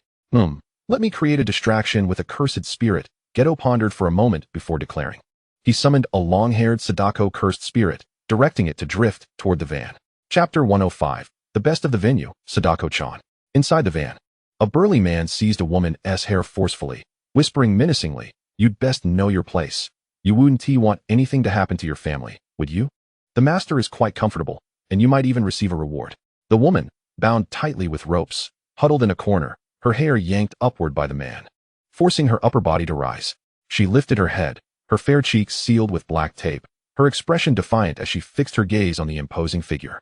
She emitted a disdainful huff, and even with her mouth sealed, her attitude was unmistakably conveyed. The man, infuriated, raised his hand, but after a prolonged struggle, he refrained from striking her. After all, he had yet to inspect the goods. Should he mar her skin first, Lord Tokugawa would undoubtedly flay him alive. Witnessing this scene, the woman's eyes sparkled with mockery, as if to say he could do nothing to her. "TSK, you wretched creature," the burly man seethed in anger. Indeed, he was powerless against her at that moment. With this thought, his interest waned, and he released the strands of her black hair, allowing her to crash heavily to the ground. Rolling his eyes, he leaned closer to the front row, gazing out at the line of luxury cars to cool his temper. Now that they had arrived at the estate, he thought, let her wriggle as she pleased. He stepped back into the driver's seat, awaiting news from his elder brother. Just as he was about to pull out his phone and return to his game, a white figure lazily flitted past the car window, locking eyes with him as he looked up. Long, raven hair, a pallid visage, malevolent eyes, and blood-red lips. She was utterly ghastly. Suddenly, Sadako fixed her gaze upon him, her lips curling into a stiff smile. The air, once stagnant, began to circulate anew. "Ah!" A piercing yelp escaped the burly man as he caught sight of Sadako, and in sheer terror, he scrambled backward. His phone flew from his grasp, tumbling into the crevice of the car. He frantically crawled to the back seat, hiding behind it, trembling from the fright of their prior eye contact. What was that? Sadako? Surely, it was a jest, for how could such a being exist in this world? The dark-haired woman leaned against the car, coldly observing the man who had just been so arrogant, now reduced to a quivering wretch. The burly man, disregarding the woman, crouched down, allowing his fear to creep in. He was genuinely terrified that Sadako might enter the vehicle. He cautiously peeked out, trembling as he surveyed the outside. only to discover that the white-clad Sadako had vanished. After scanning the area without spotting her, his courage swelled slightly, and he poked his head out fully. "Hey, woman. Did you see anything just now?" After a prolonged silence, he turned to inquire. The dark-haired woman shook her head, her bangs obscuring her eyes, concealing the malice within. Could it have been a figment of my imagination? The burly man pondered, scratching his head. After observing for another 10 minutes without any sign of Sadako, he retrieved a weapon hidden in the back seat, pushed open the car door, and stepped outside. He needed to ascertain whether Sadako truly existed.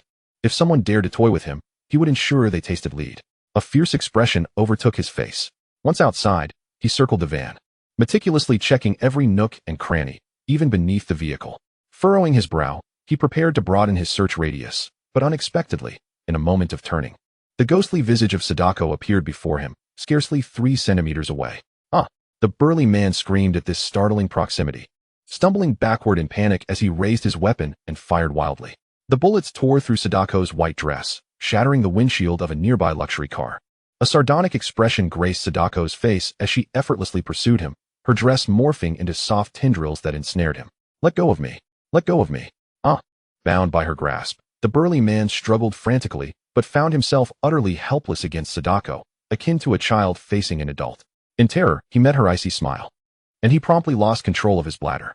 From the shadows, Damiya covered her nose, expressing her disdain with a scoff. Suguru Geto's face froze.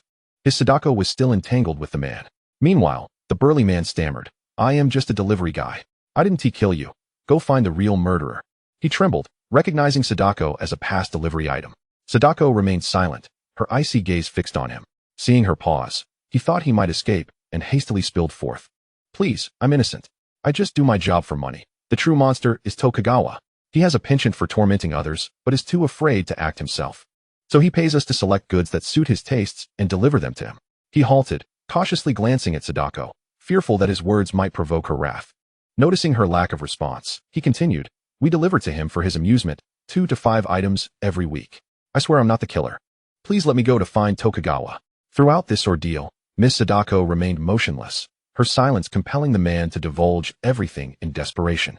Indeed, those who commit the most misdeeds are the most fearful of death. Damiya and Suguru Geto clenched their fists, ready to teach this scoundrel a lesson when a sudden noise from the van drew their attention. The dark-haired woman banged against the side of the van, seeking to draw attention from outside. Even as blood trickled from her brow, she pressed on. Realizing that Sadako's focus had shifted to the van, the burly man hastily exclaimed, "There's a companion of yours inside. You should rescue her. She's just a college freshman. You wouldn't harm her, would you?" He attempted to lure Sadako toward the van, plotting his escape, indifferent to the woman's fate. Upon hearing the commotion from the van, Suguru Geto dashed out, delivering a punishing punch to the burly man's face as he passed. "Trash," he coldly remarked, his sharp eyes glimmering like ice. Without pausing, Suguru rushed toward the van. Damiya lingered behind, stopping in front of the burly man, and yanked Sadako from his grasp. With Sadako's departure, the burly man's legs buckled beneath him, and he fell to the ground with a thud. "Ugh!" Damiya recoiled, covering her nose in revulsion, her icy green eyes regarding him with indifference, as though he were nothing more than a corpse. Chapter 106. Both are intelligent individuals. "Thank you. You're such a good person. I'll leave right away and won't trouble you." The burly man stammered, struggling to control his trembling legs in an effort to rise, failing to meet Damiya's gaze. He naively believed that Damiya was there to set him free. After all, these upright individuals often had soft hearts, and these two appeared to be students, easily manipulated. "No need to thank me," Damiya replied softly, raising her hand toward him. The burly man, still looking down, smiled. Never expecting to escape from the jaws of death so effortlessly, these students were indeed easy to deal with. Just as he finally steadied his trembling legs, preparing to rise and flee the garage, he noticed the smooth white floor stained crimson. A spark fell from the golden-haired girl's fingertips, landing on him and igniting everything in an instant, flames licking upward. Strangely, as he screamed and begged for mercy, no sound escaped his lips. It was as if he had been isolated in another realm. Meanwhile, Suguru Geto enveloped his body in cursed energy, forcibly tearing open the van's door and catching the dark-haired woman as she tumbled out. "Pardon my intrusion." He swiftly uttered the final words, gently unbinding the ropes that restrained the woman, and then tore away the tape from her mouth. Suguru Geto rapidly assessed the woman's physical condition, relieved to find only a superficial scrape on her forehead. "Thank you," the dark-haired woman said weakly. She had first been rendered unconscious and then had just forcefully collided with the vehicle's body, leaving her feeling utterly drained, on the verge of fainting. Suguru lifted her from the van, intending to seek assistance from his companions for her injuries, when he turned and witnessed the entirety of Damiya's actions. This time, compassion was absent from his eyes. There was no need for leniency towards such individuals. To do so would betray the countless victims. Calmly, Suguru approached Damiya, crouching beside the dark-haired woman, and implored her to assist in healing the injured. Damiya diverted her gaze and crouched down as well. Thank you so much. The dark-haired woman said slowly, her tone weak, yet sincere. It's all right, you are safe now, Damiya replied softly. She brushed aside the woman's disheveled bangs, and a warm golden light enveloped the woman, instantly healing all her wounds. The dark-haired woman gazed in astonishment at her own transformation, her eyes toward Damiya igniting with fervor, akin to a devotee beholding a deity.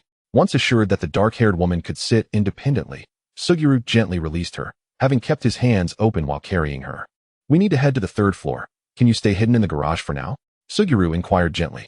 They needed to ascend to the 3rd floor to locate Masamichi Tokawatari and ascertain if there were any survivors. The garage was comparatively safer. Panic washed over the dark-haired woman. She did not wish to be alone in this place. She instinctively glanced at Damiya. We will remain here. The 39th Shikigami will protect you. Do not worry. Damiya reassured in terms understandable to an ordinary person. Both she and Suguru summoned doves and hearts, standing guard over the dark-haired woman. Should any unexpected situation arise, the heart Shikigami would deploy its domain to envelop the woman. With their soothing words, the dark-haired woman swiftly regained her composure. Please do not concern yourselves with me. Go and punish that devil.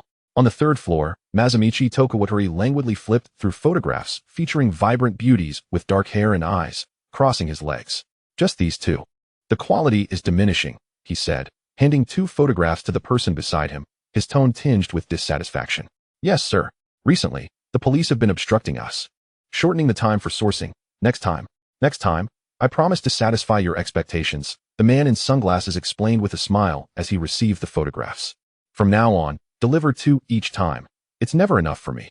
I haven't had my fill, Masamichi said, resting his chin on his hand, as if recalling something. A flush of infatuation spread across his face. That one before was truly exquisite. Even until the end, she didn't break. Simply marvelous. Haha. The man in sunglasses chuckled nervously, aware that he was not a pervert who could appreciate such things. Sensing the mood of the person beside him, Masamichi cast a disdainful glance, saying, You have no taste. Of course, I cannot compare to you, sir. We will absolutely fulfill your commands. From now on, we will deliver 2 each time. The man in sunglasses grinned more obsequiously, reveling in the prospect of earning substantial money. After all, the number of those lower-tier women was as plentiful as weeds. The steward stood quietly in a corner, listening to their conversation with a tranquil countenance. The man in sunglasses had been engaging in conversation for a while when he was about to instruct his underlings to bring in the goods when a tremendous explosion erupted. Boom. The vintage floor-to-ceiling glass window shattered under external force, sending shards flying. The steward swiftly emerged from the corner, one hand brandishing a weapon while the other prepared to contact the sorcerer bodyguard.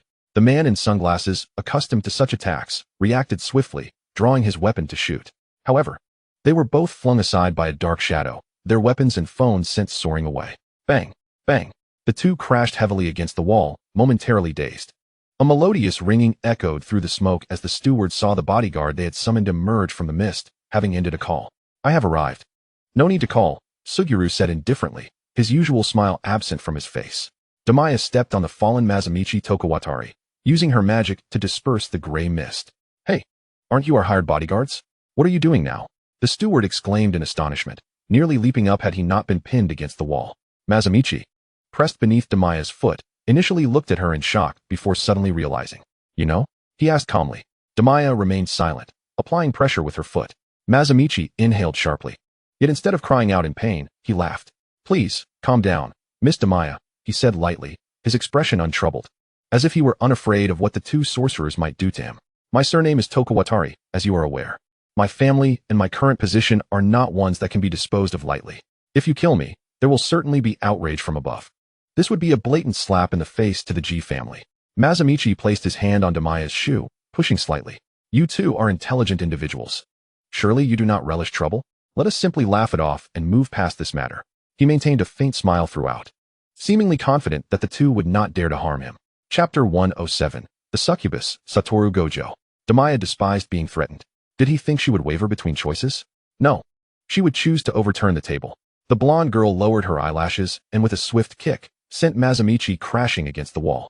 Damiya retrieved her staff from her spatial realm, pointing it at Masamichi, as mysterious and nebulous purple energy emanated from the staff, enveloping the man.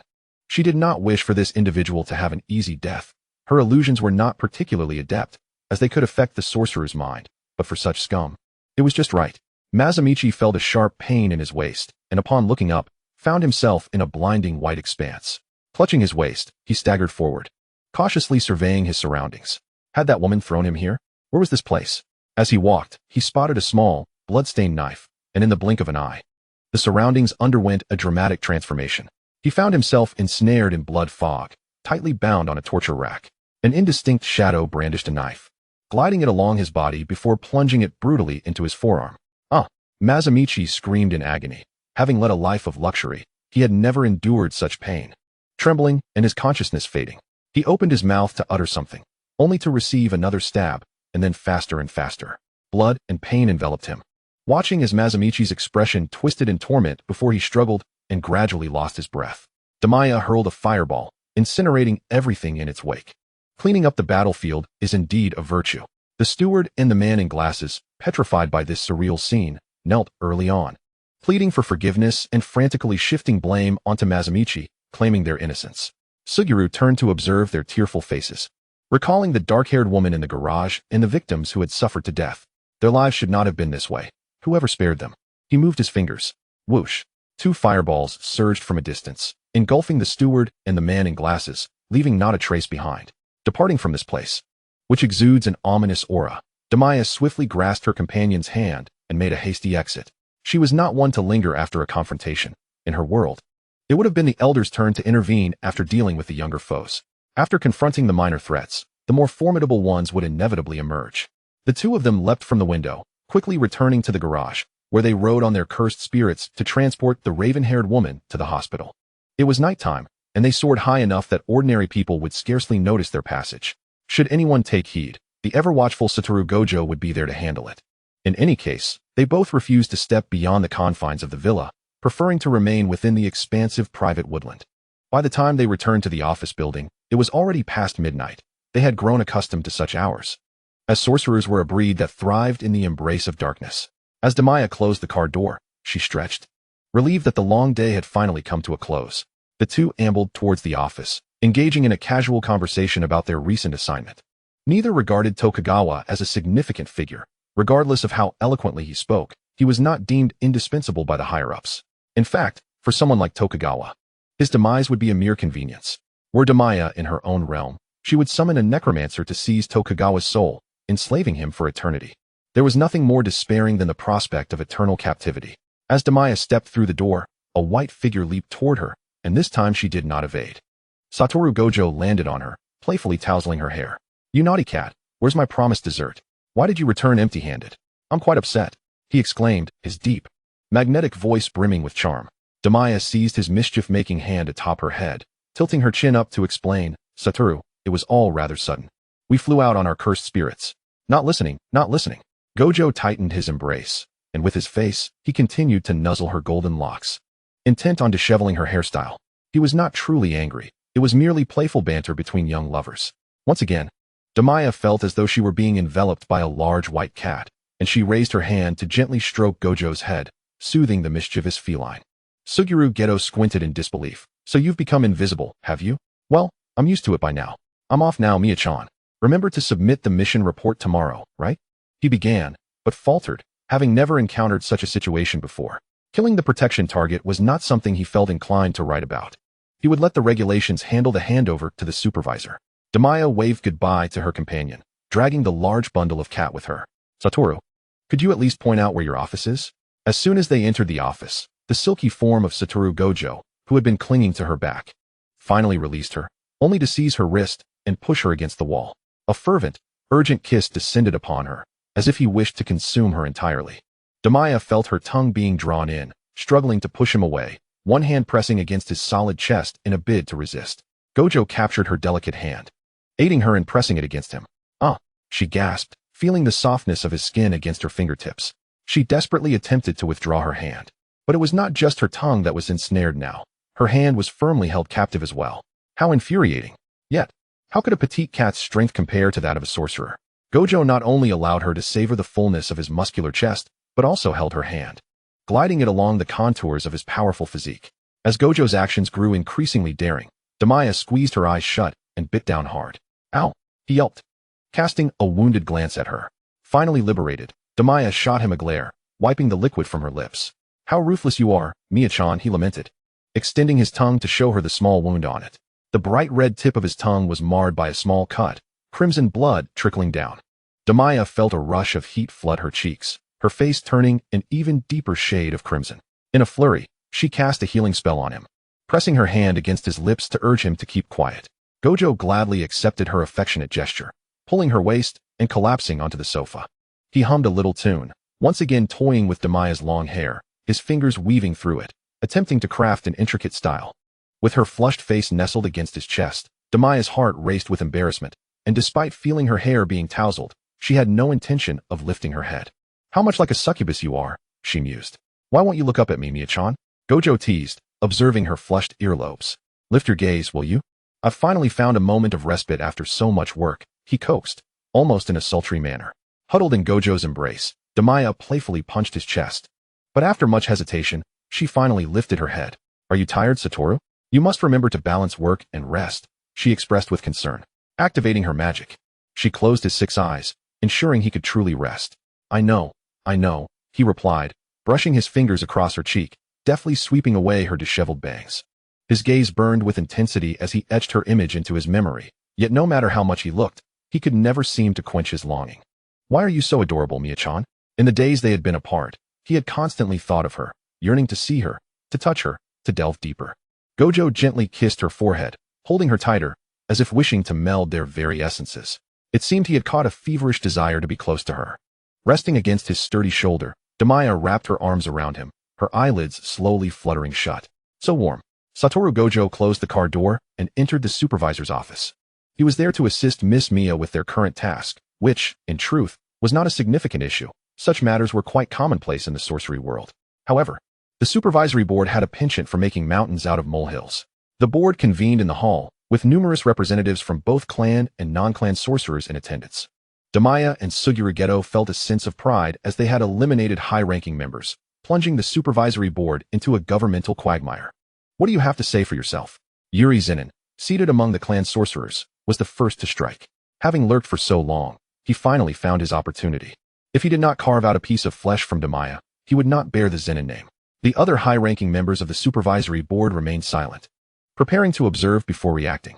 The board was not entirely united. Some viewed this as a prime opportunity to eliminate Damiya, while others preferred to avoid trouble and maintain a low profile. Yuri Zenin, it's not quite that simple. Tokugawa was merely a vile and ordinary individual. Miss Damiya did what needed to be done. The elder of the Gojo clan began to defend their young master's wife. Ever since they had studied healing techniques under Damiya, they had all aligned themselves with her. Such a remarkable individual deserved to occupy the position of lady of the Gojo clan. A minority remained obstinate, having already been ousted from their positions. He was just an inconsequential high-ranking official. When have we in the sorcery world ever feared such individuals? Do not let others take advantage of you at the cost of your own dignity, Yuri Zenin. The slender elder Gojo waved his fan lightly, proclaiming, "Humph. Who doesn't know that your esteemed Gojo family has long been entangled with her? You're merely speaking for her with your eyes closed." Zenin Yuri scoffed, deftly sidestepping the traps laid by the Gojo clan. Are you truly willing to punish the great benefactor of our sorcery world for the sake of an ordinary person? Miss Damiya has developed healing techniques that others can learn. Can you? The elder Gojo chuckled, exuding an air of joviality akin to that of a benevolent bodhisattva. Yet his stance remained resolute. No one shall lay a hand on Damiya. Our Gojo family will not permit it. Both Miss Damiya and Suguru are individuals we hold in high esteem. Their mission was to eradicate threats to the populace. The non-affiliated sorcerers also voiced their stance to the supervisory council, having been consolidated under Suguru Geto's leadership. Once a disorganized bunch, they were gradually coalescing into a unified force. This exemplifies the significance of vested interests and leadership. Had Satoru Gojo not unified the Gojo family, had Damiya not devised a technique capable of transforming the sorcery world, And had Suguru Geto not rallied the non-affiliated sorcerers, the situation would not be nearly as favorable as it is now. Gojo Mazumichi held a folder, smiling silently. Without uttering a word, his allies were already on the verge of dismantling the arena. The expressions of several elders from the Supervisory Council, who were proponents of war, darkened to a hue reminiscent of burnt iron. How delightful it was to witness the Supervisory Council's discomfiture. Many within the assembly felt a secret satisfaction. Indeed, both affiliated and non-affiliated clans loathed the Supervisory Council. Surely, there cannot be no punishment at all. What do you take the Supervisory Council for? Zen and Yuri laughed in exasperation. Yet he would not allow Damiya to slip away unscathed. How about a fine of 5 million yen as a warning? The elder Gojo said, grinning as if to suggest that he would protect his own to the bitter end. A fine of 5 million yen, approximately 230,000 RMB, was a trivial sum for a sorcerer. His intention was to incite fury in Zen and Yuri. The latter was bound to be infuriated enough to leap up and pound the table. I agree, let it be done. The Gojo family echoed in unison. Agreed. The representatives of the non-affiliated sorcerers concurred. Thus, they settled the matter, paying no heed to Zen and Yuri.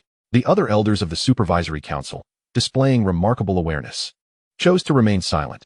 To speak up now would be tantamount to courting disaster, and they had no desire to do so. I object. Zen and Yuri could no longer contain himself, springing up to slam his palms on the table in an outburst. Unexpectedly, a member of the Gojo family sprang forth from behind, sealing his mouth with a cursed talisman and dragging him away.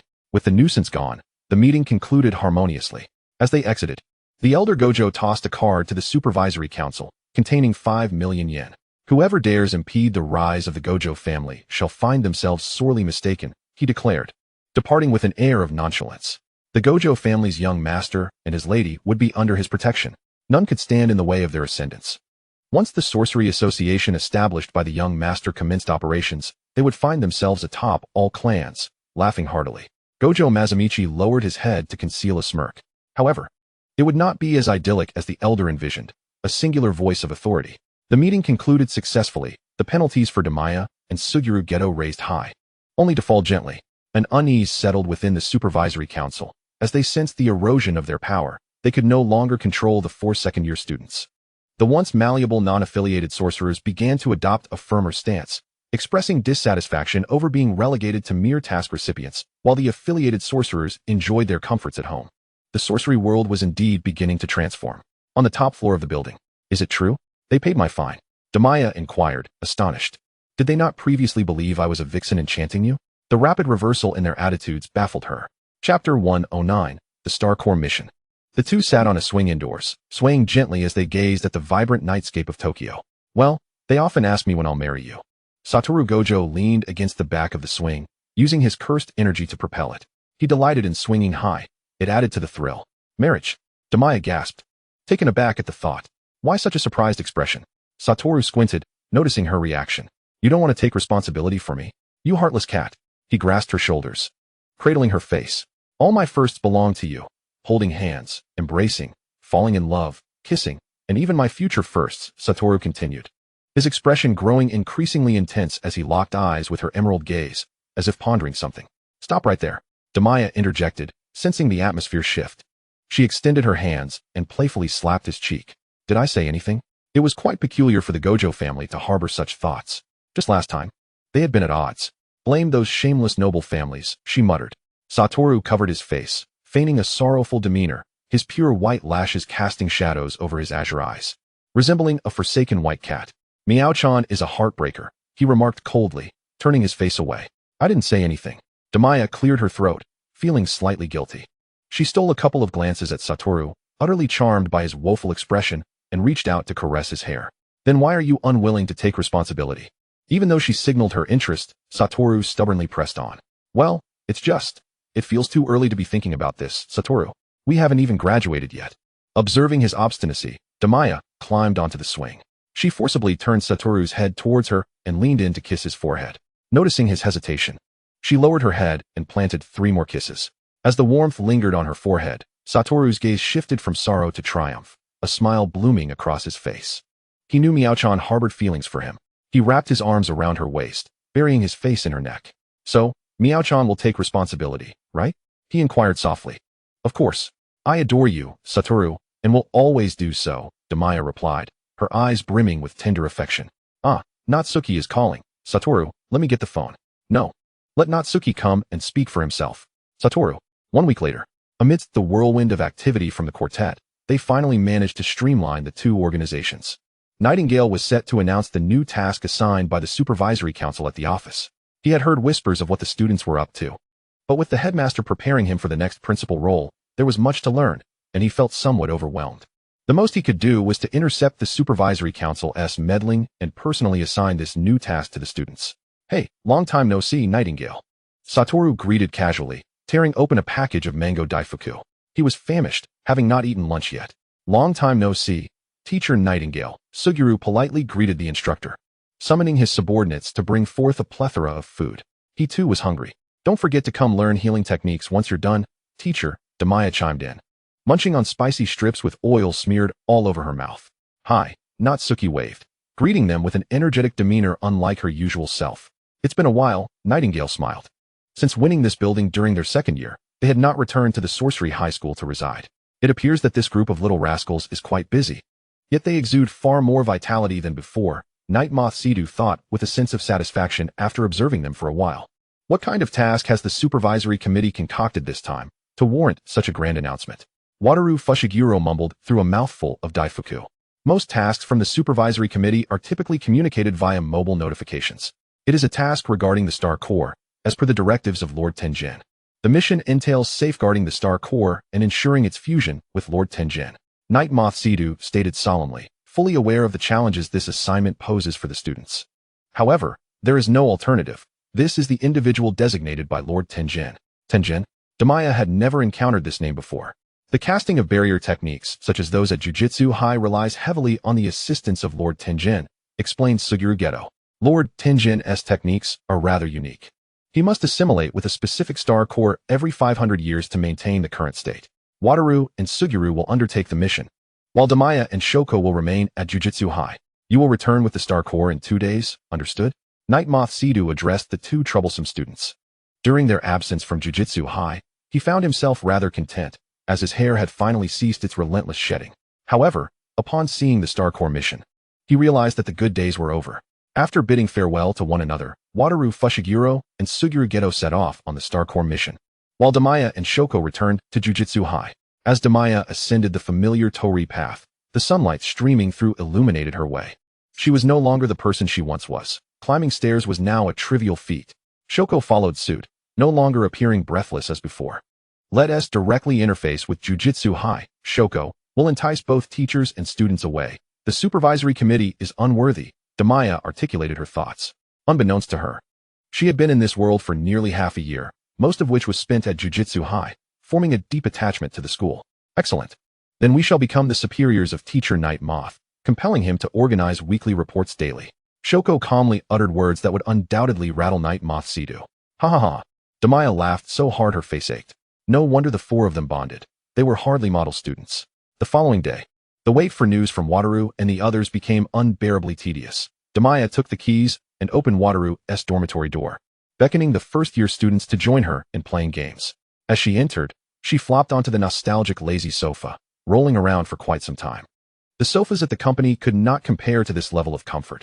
Once the mission was completed, she would have Yaki take her back to the company. Shoko, familiar with the place, quickly found her favorite comic book and settled by the window to read. Yuhibara and Kinji Nanami politely left their shoes at the entrance. Having visited their senior's room only a few times, they felt somewhat restrained. Don't be nervous, Yuhibara. Hurry, help me find that fighting game. I've forgotten its name, but it's the most fun. Damiya pulled her juniors toward the game console, swiftly assigning them tasks. Chapter 110, Shoko's Business Trip. Engrossed in gaming, snacking, and sipping sugary drinks, they lost track of time until noon approached. Damiya lounged on the sofa, scrolling through her phone, contemplating what to eat. Should we have pizza? Or McDonald's? Sukiyaki? She tilted her head, struck by indecision. Anything is fine, Shoko nestled in the corner, sipping her fruit beer while continuing to study her comic. I'm fine with anything. It's up to you, senior, Kinji Nanami said. All of them. Yuhibara chimed in with enthusiasm. Great. The blonde girl eagerly placed her order, reasoning that any leftovers could serve as a midnight snack. Outside the dormitory, the assistant supervisor hesitated for a moment before finally knocking on the door. Excuse me, Miss Shoko, there's a new task. You are to go abroad on a business trip. Why? Damiya inquired, slightly puzzled, as she approached Shoko to glance at the task details.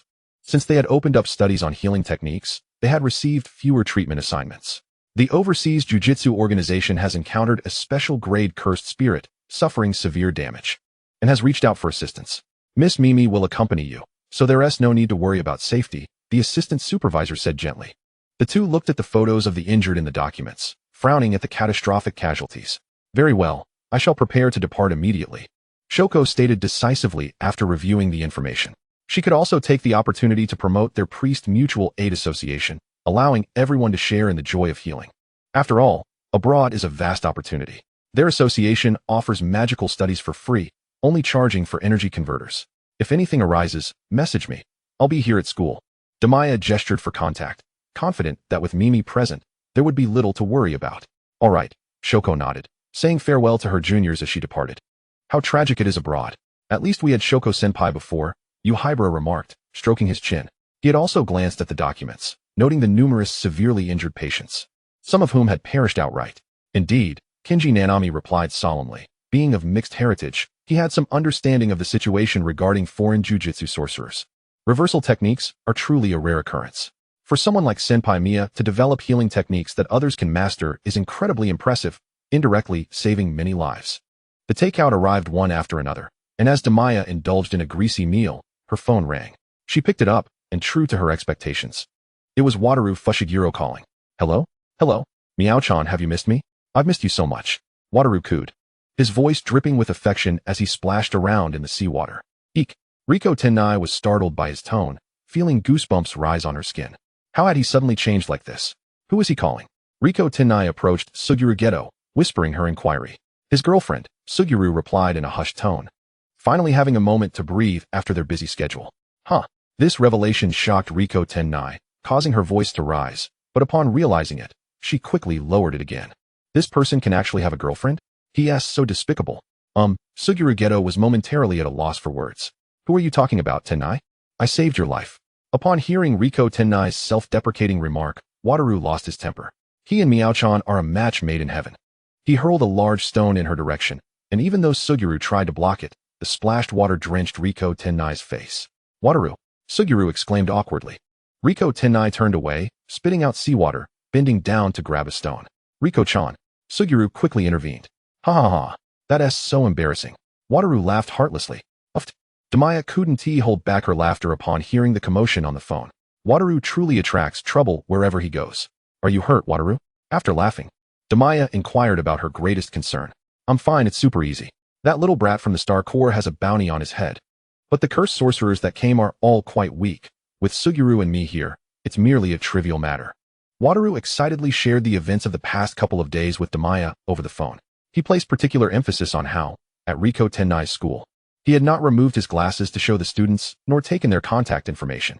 Such a display of gentlemanly conduct. What a good boy, a perfect boyfriend. Damiya listened intently, offering her praise in return. She casually mentioned that Shiraise had gone abroad for a business trip, and the two continued to exchange information. Ah, indeed. Foreign lands seem rather weak. Oh, by the way, Nico-chan, we plan to return tomorrow morning and stay another night in Okinawa. Gojo Satoru articulated their intentions. Though this little brat, the star plasma vessel, may be rather delusional, she is also quite pitiable, destined to merge with Tenjin and all that. Let her enjoy another night of play. Perhaps it would be a good opportunity to inquire about her true thoughts. Synchronization is not an absolute necessity. Damiya casually remarked that she disdained rituals akin to sacrifices that demanded the lives of others. If Amini Riko is unwilling, they can protect her and simultaneously reveal the existence of jujutsu sorcery. I share the same sentiment with you, said Gojo Satoru, smiling, as they found their thoughts perfectly aligned. However, is it truly wise to continuously employ unlimited void? Did you manage to rest last night? Damiya expressed her concern. The 6 eyes and unlimited void can be quite taxing on the mind. I'm fine, just a bit fatigued, but with healing techniques, I can manage. I shall rest tonight. Gojo Satoru softly replied. In the presence of Damiya, he did not feign bravado but rather expressed his genuine feelings, assuring her he would make time to sleep later. Oh, Nico-chan, let me tell you, I failed with cursed energy again yesterday, boo-hoo. A flash of red light, and then it extinguished. My mind felt fried. Gojo Satoru lamented to the cat, splashing angrily in the water. He had been studying cursed energy for quite some time. After learning healing techniques, He could barely emit a glimmer of light, yet it still eluded him. It seems he must delve deeper into reverse techniques. Ha ha ha, take your time. Damiya chuckled, covering her mouth. However, without mastering cursed energy, one cannot learn the next stage, nor can one expand their domain. Merely having cursed techniques is insufficient. Gojo lamented, expressing his anxiety as his peers progressed while he remained stagnant. Then strive for it. Damiya tenderly reassured him. The two sweetly indulged in their conversation before hanging up. The following morning, Gojo Yagyu hurriedly dashed into the dormitory building. Miss Mia, a cursed spirit attack has occurred in Shinjuku. Cursed spirit attack? Nanami Kinto was taken aback. They had just finished tidying up, preparing to wait for the star plasma vessel at the entrance of Jujutsu High. Chapter 111. The Shinjuku Incident. Shinjuku District, 1335. It was the weekend, and the area around the Toho building was bustling with crowds. People were laughing and chatting, shopping, and breathing in the fresh air to alleviate life's pressures. Kinjaka stood on the sidewalk, coldly observing the ordinary people passing by. For a millennium, the number of ordinary folk had increased, while sorcerers had become increasingly rare. He had not intended to execute his plan so prematurely. One could only blame the unpredictable variable. He sensed that if the variable was not swiftly eliminated, dire consequences would ensue. If he could eliminate that woman, everything would return to its original course. Passers-by curiously gazed at Kinjaku and Rhyme, adorned in exquisite kimonos. They wondered if they hailed from a prestigious family. He nudged his companion, urging him to recognize if this individual was someone of note. I don't know. I've never seen them before, his buzz-cut friend whispered, intrigued enough to stop alongside them. Born from darkness, darker than black, purging all filth and corruption. As Kinjaku's words fell, a veil invisible to ordinary people enveloped the Toho building. A bespectacled youth, elated with his newly purchased figurine, was heading towards Shinjuku Station when he suddenly collided with the air. With that impact, the pitch-black veil became visible to the ordinary folk, eliciting gasps of astonishment. What is this? A barrier? But this is the real world. The bespectacled youth exclaimed, frantically pounding against the veil in disbelief. More individuals began to recognize the barrier preventing entry and exit, and a wave of panic swept through the crowd. What is this? Why can't we get out? Call the police. Am I still asleep? What is going on? A barrier. Run. Something big is about to happen. Kinjaku had erected a barrier permitting only cursed spirits to enter and exit, subsequently instructing Mahito to unleash modified humans to attack the sorcerers investigating the situation. Next, they only needed to wait for the main characters to arrive. At Jujutsu High, the mysterious barrier had arisen around the Shinjuku Toho building, restricting all movement, and the situation inside remained unclear. Additionally, cursed spirits had injured the probing sorcerers, and with both Gojo and Suguru absent, the director would likely call upon Miss Mia for assistance. Gojo Yagyu quickly summarized the events to his companions. The Toho building? The one near the recently popular Godzilla Hotel? Hayabara inquired. Indeed. Am I the only one dispatched to the scene? Damiya asked, not in a hurry to depart, but rather scrutinizing the situation. It's quite strange that this incident occurred just as Gojo and the others were about to arrive. The barrier could only have been set by either a sorcerer or a cursed practitioner. The Zenin family and several unsanctioned sorcerers have also gone over. This matter carries significant weight, especially with the barrier rising in the bustling downtown area at noon and the subsequent cursed spirit attacks. Many families have been separated on site, and the discussions among ordinary people in Shinjuku have become uncontrollable. Gojo Yagyu's expression darkened as he spoke. This incident is exceptionally complicated, even if it's resolved afterward. The existence of sorcerers and curses may very well be exposed. Then let us head over there. Knowing the director has dispatched a substantial number of personnel, we can assess the situation upon arrival. Damiya pondered for a moment before saying, let us go together, senpai, Hayabara urged. Recognizing that the Shinjuku incident was far from simple and that Damiya should not face it alone. As for Suguru's side, he had preemptively dispatched many to the airport to intercept the cursed practitioner, so there shouldn't be any significant issues. Nanami Kinto had already grabbed his sword and was following closely behind Damiya, whispering, let us go together, senpai. Very well, but you two remain vigilant. Withdraw at the first sign of trouble, Damiya instructed. Time was of the essence, and she swiftly cast a lightweight technique on several individuals, propelling them toward Shinjuku. Gojo Yagyu freed a hand to rapidly message the director, cautioning them not to mistake them for cursed practitioners upon arrival. Hayabara struggled against the wind that stung his eyes, tightly clutching his colleague. Nanami squinted, pondering whether he should procure a pair of glasses to effectively avoid eye contact with any cursed spirits. Upon nearing Shinjuku district, they caught sight of the rising veil from afar. Damiya raised her staff and unleashed a flash of light. A golden orb erupted against the barrier with a deafening boom. startling the sorcerers stationed nearby. Fortunately, they recalled Gojo Yagyu's message, preventing them from acting rashly. Ordinary people surrounding the Toho building heard the distant explosion, peering out their windows in both fear and curiosity. Were it not for the authorities blocking the roads, many would have ventured out to witness the spectacle. With her attack failing to breach the barrier, Damiya levitated the other three to meet up with SEE and the others. Channeling her magical energy, she created several magic circles behind her, unleashing a barrage of explosive light spells towards the uppermost part of the veil, with resounding booms and smoke billowing far and wide. She had previously tested this method while rescuing Haiburai. If the attack exceeded what the veil could withstand, either the caster would have to continue exerting cursed energy to sustain the veil, or it would shatter. She had no intention of entering the veil directly. She demanded that both the living and the dead come forth to speak. Gojo Yagyu promptly erected an even larger veil to envelop all the sorcerers in the ambiguous veil. Even if the existence of sorcerers was on the brink of exposure in Shinjuku, he was determined to shield them. Within the confines of the tent, Kinjaku felt the rapid depletion of his cursed energy, a smile fading from his lips. This woman was unexpectedly formidable. Did she not fear exhaustion? The performance had yet to commence. After a moment's hesitation, he ultimately seized his support of the cursed energy sustaining the tent. With the detonation of a light explosion, the inky darkness of the tent shattered into fragments, and the ordinary individuals imprisoned within looked up, astonished, only to confront an even larger barrier outside. The ordinary people murmured amongst themselves. Was this their salvation or their doom? Paralyzed by Kinjaku's presence, they huddled together, trembling. Even though Kinjaku had not directly harmed them, they instinctively understood that he was the source of their plight. Some astute individuals, seizing the moment as the tent collapsed, fled into the nearby building, keenly observing the situation outside. As for those who remained huddled together, they had been crossing the street and were wary of being caught too close to Kinjaku. In midair, Damiya spotted Kinjaku and his entourage standing prominently, alongside a multitude of ordinary people bunched together. She frowned, refraining from immediate action. She was too close, and her offensive spells were of wide area effect. Damiya's gaze fell upon the man with a smiling countenance, particularly fixating on the stitches adorning his forehead. After searching for so long, he had presented himself. Beside him stood his white-haired sister, the assassin responsible for the earlier attempt on Mahito's life. Amidst the congregation of the Priestly Mutual Aid Association, Mahito's expression shifted to one of astonishment as he recognized the familiar soul. Gazing from a distance at Kinjaku, his shock deepened. How could it be a man? Chapter 112. The game commences.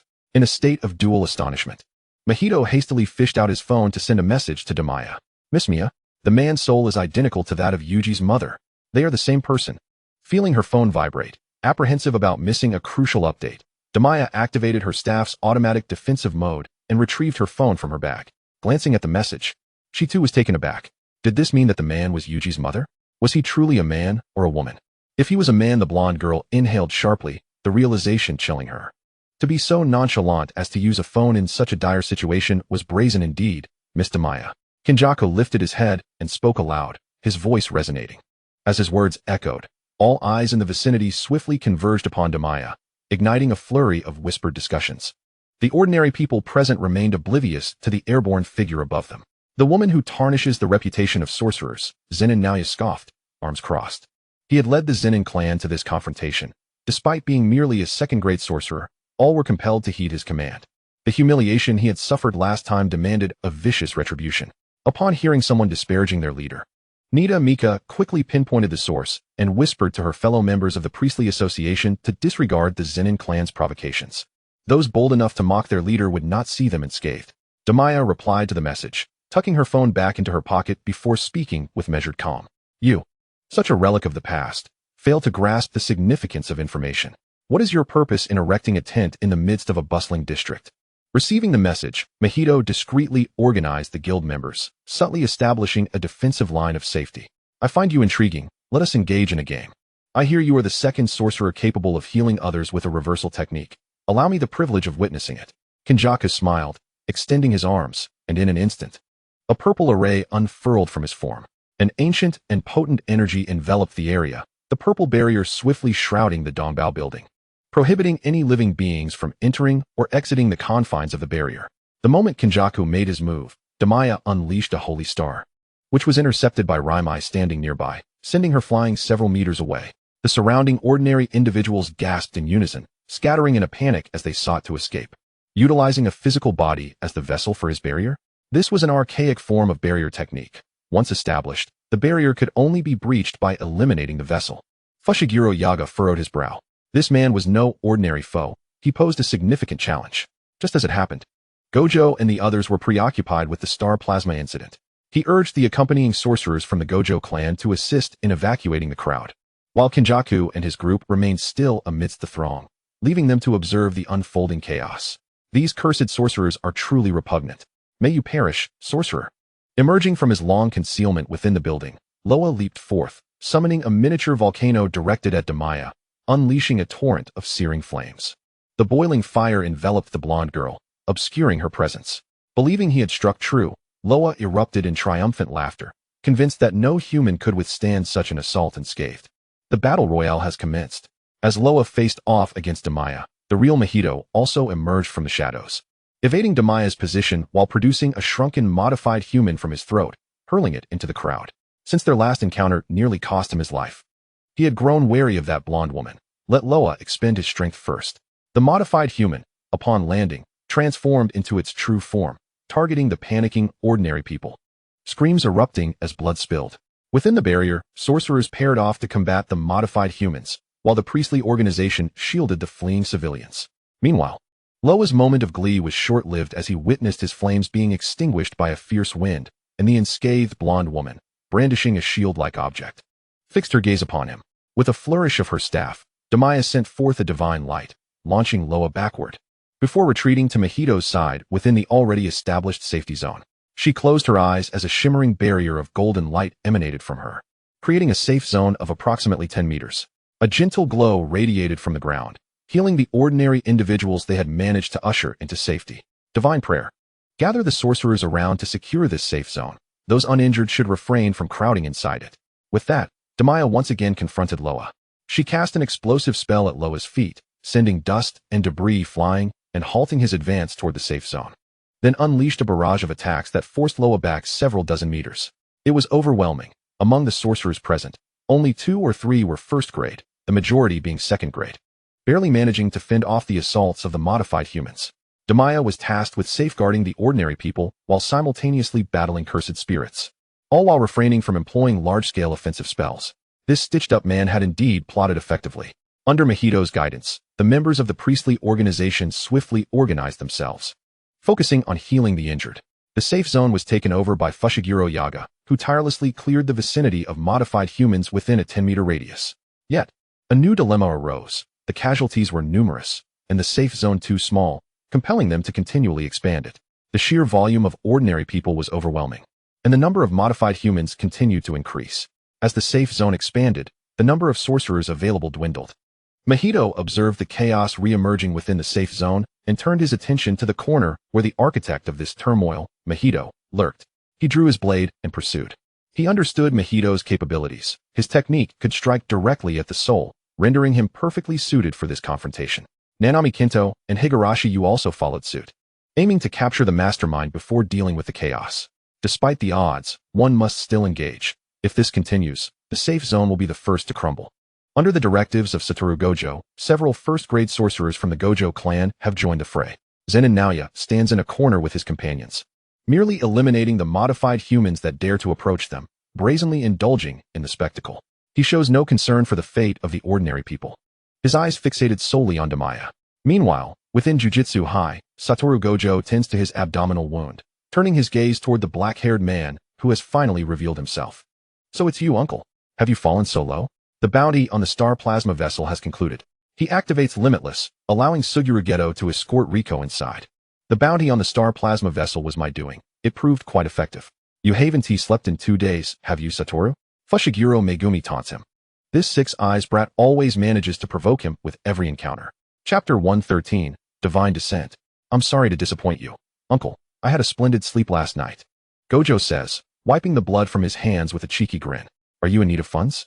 I've recently established a new sorcerer organization. Would you be interested in toppling the 3 major families? Your abilities are commendable, and I can offer you a handsome reward. Recalling the dire need for manpower within the Sorcerer Association, a newfound warmth emerges on Gojo's face as he regards Fushiguro Megumi. Your son is about to awaken his cursed technique, 10 types of shadow techniques. Gojo does not elaborate, knowing that Fushiguro having grown up within the three major families, understands this all too well. The three major families possess an unhealthy obsession with their ancestral techniques, employing all means necessary to reclaim Fushiguro Toji. Fushiguro remained silent, his gaze cast downwards, emotions swirling in his dark eyes before settling into tranquility. Let us settle this with a fight first, he coldly states.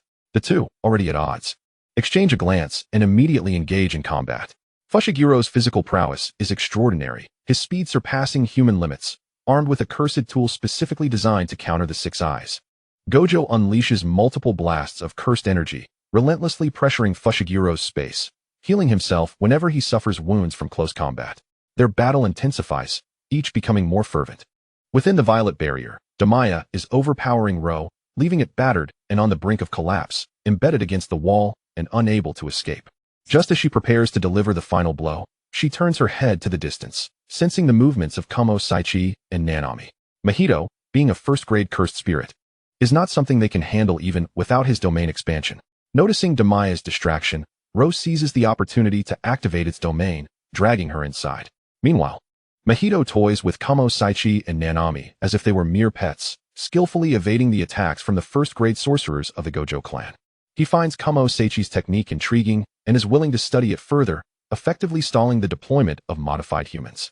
What a pity, you're all merely second-grade sorcerers. If you were a bit stronger, I would genuinely have to take you seriously, Mahito remarks languidly. One attacks targeting the soul, while another, Nanami, forcibly creates weaknesses. Both are rather impressive. You shouldn't be appearing before me. With a sweeping motion, Mahito sends everyone flying, feigning sympathy while his eyes are as frigid as ice. A multitude of diminutive modified humans launches forth, coalescing into a colossal entity that charges toward the group. Multiple soul extraction, Mahito hums cheerfully, waiting for the dust to settle to relish the anguished expressions of his little pets. A sudden, invisible wave rushes over Mahito, brutally crushing through his brain, forcibly severing his control over his body. Following this is a gigantic energy matrix, 6 shockwaves descending directly upon him, the terrifying energy tearing through his body, leaving him with no escape. Holy judgment, sixfold. Unbeknownst to Damiya, she has already dealt with Ro, seizing the opportunity presented by the absence of any defenders around Mahito to unleash a powerful attack. Nanami lies propped on the ground, shielding his eyes from the blinding radiance of the skill effect as he channels his cursed energy to heal himself. Hibara and Kamo Saichi muster the last of their strength, crawling further away from the column of light before beginning their own healing. Without it, they feel utterly vulnerable. As the light dissipates, Mahito is reduced to dust, leaving no trace behind. At this moment, only 10 minutes have passed since the barrier was established. Damiya gracefully glides to the side of her juniors, confirming their safety before sending her eagle eye to circle around the perimeter of the barrier. The chaos within the barrier is projected into her mind through the eagle eye's vision. Thousands of modified humans are pursuing ordinary people in groups, while the sorcerers scattered within the barrier are being forced into corners, struggling to protect themselves. The safe zone is also under siege by modified humans, with Gojo Yaga and the Gojo clan barely holding the line. Due to the suddenness of the incident, the number of sorcerers arriving in Shinjuku is limited, and facing over 3,000 modified humans while safeguarding ordinary citizens proves to be a daunting task. Kinjaku and Raimai observe the chaotic scene from the rooftop of a hotel, waiting for the opportune moment to strike, eliminating 2 special-grade cursed spirits in 10 minutes. This woman is formidable, Raimai remarks, subtly cautioning Kinjaku against potential missteps. If we perish here, Lord Sukuna's physical vessel will not have matured, and our plans spanning millennia will be thwarted. Not to worry. See, she appears to be tiring. Kinjaku points downwards, observing Damiya standing still, attempting to steady her hurried breaths. Her current state is far from ideal. Since descending from the barrier, she has been tirelessly constructing her magical circuits. First, she unleashed chaos within Ro's domain, and upon emerging, she continued with extensive magic, her body already feeling fatigued. Having depleted much of her stored magical energy, time waits for no one. The only way to swiftly alter the situation is through that one technique. Divine Descent, requesting divine attention to bestow divine power. This body shall embody the god of light, momentarily gaining boundless magical energy. One cannot ascertain whether this will still hold true in a different world. If it does not, the modified humans must be dealt with one by one. Damiya instructs Nanami and the others to return to the safe zone, preparing to invoke divine descent in the freshly cleared area. She diminishes her staff, attaching it to her jade bracelet, and closes her eyes in a prayerful stance. "Oh God, I am Damiya. Please bestow your gaze upon me. Divine descent, I implore you. Within the temple, the procedure for divine descent involves a set protocol and an extensive series of prayers, but Damiya has never memorized them. Because as long as she requests divine descent, the deity will grant its attention, never absent. Regardless of the prayers, it shall come. After waiting patiently for an opportunity, Zenin Naoya finally seizes the moment, launching his technique. He conjures a projection of Damiya in his hands, and once the crisp sound of shattering glass resonates, he appears before her in a flash. Zenin Naoya raises his long blade, aiming for her neck, a triumphant grin plastered across his face. Prepare to die? Yet as the blade nears Damiya, it halts abruptly, as if caught by some unseen force, unable to advance further. Undeterred, Zenin Naoya exerts force, gripping the hilt with both hands to drive it in, yet he cannot penetrate. He is baffled by the occurrence. Just then, radiant golden motes descend from the heavens, delicately merging into Damiya's being. With a thunderous boom, Zenin Naoya is sent flying by a beam of golden light, crashing several hundred meters away, collapsing to the ground like a lifeless fish. Damiya gradually opened her eyes. Her once translucent azure irises now transformed into a dazzling golden hue, her long hair shifting into pure light elements, radiating a golden glow. The divine descent was complete. In Chapter 114, The Fierce Battle, Damiya's aura had altered. Where she was once vibrant and lively, she now emanated an aura of cold sanctity, resembling a deity who had long resided in the celestial heights. Evoking a sense of trepidation in those around her, she raised her hand, and a purple nebula formed instantaneously above the entire barrier, imbued with a mysterious and formidable energy. Countless meteors, trailing white tails, cascaded from the nebula like an unceasing meteor shower, relentlessly pursuing the modified beings within the barrier. Simultaneously, a golden circle expanded rapidly on the ground, its gentle light rising to heal all the injured souls. The tide of battle shifted in an instant. Chihai Jianren and Huiyuan Yu gazed upwards in astonishment, witnessing the divine spectacle and the nebula overhead, struggling to articulate their emotions. Kagawa Saka supported Gojo Yasu and settled him down, watching as the modified beings were swiftly eradicated, finally able to take a moment of respite. Ordinary survivors, having narrowly escaped death, lay on the ground, frantically examining their wounds to confirm they were truly healed. After checking, they collectively turned their gazes towards the heavenly figure of the young girl enveloped in sacred golden light. Was this a deity? In the blink of an eye, she had resolved all the modified beings within the barrier. Damiya directed her gaze toward the building where Kenzo was located, her toes barely touching the ground as she propelled herself forward. At this moment, she did not even need to construct a magical circuit. Her thoughts alone summoned the magic effortlessly. Countless explosive light spells rained down from the sky, obliterating the rooftop of that building. Seizing the fleeting moment when Kenzo and Lime escaped, she teleported behind them, unleashing a massive star of divine energy in an attempt to send them soaring into the air. Kenzo, manipulating the technique of Tsukumo Kaori, grasped Lime and, in a flash, controlled the surrounding gravity to propel them away. Lime turned and conjured a multitude of ice spikes, hoping to hinder Damiya's advance. An invisible force of gravity bore down upon Damiya, akin to a boulder pressing on her shoulders, and the weight continued to intensify. Damiya raised her wrist, instantly purifying the black fog that enveloped her, rendering all techniques ineffective. Realizing the gravity of the situation, Kenzo's expression became grave. He had not anticipated this woman's extraordinary capabilities. With little time to ponder, he flung Lime away, manipulating gravity to propel himself rapidly towards the barrier's edge. Millennia of survival instincts urged him to flee, otherwise, disaster would surely follow. Lime, momentarily stunned by being cast aside, could hardly believe he had been betrayed by an ally at such a critical juncture, landing right in front of Damiya. He unleashed freezing mist and summoned an ice spike to shield himself, attempting to retreat in another direction. Damiya observed the two parting ways with a sardonic lift of her brow. With a resonant hum, she unleashed a mental shockwave towards Lime, followed closely by the descent of the sixfold divine judgment. This technique was ill-suited for crowded spaces, but with Kenzo and Lime suspended in midair, it was perfectly advantageous for her. Under the relentless onslaught of light elements, none could escape certain death. Lime spat blood, and in his fading consciousness, uttered, "Lord Sukuna." Lime. Dead. With the threat neutralized, Damiya bestowed not a single glance upon the fallen, pursuing Kenzo with renewed vigor. This seamstress of fate was remarkably swift. Was he truly so filled with trepidation? It appeared he had partaken in the supervisor's recent reckless maneuvers. She raised her hand, aiming at the afterimage of Kenzo, and unleashed a barrage of explosive spells. Kenzo, devoid of the will to fight, evaded frantically, merely seeking to escape the barrier to regroup. He sensed that many were still hiding within the nearby buildings. In a split second, he employed a technique to shatter the glass facade, using gravity to hurl those concealed within the building out into the open. Help! I don't want to die. Help! Over a dozen individuals were cast from the building, plummeting from the heights. Damiya caught them with levitation magic, safely returning them to the ground.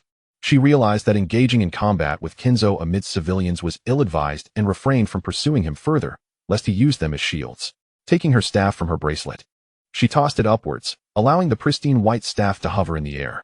She channeled all her magical energy into the staff, and intricate magical runes materialized from its tip, lighting up in concentric circles. The magic within her was voraciously consumed by the array. She had initially refrained from employing this due to the lengthy incantation. By the time she completed it, Lime and Kinzo would have long since fled. Now, with only one target remaining, she could afford to expedite the process.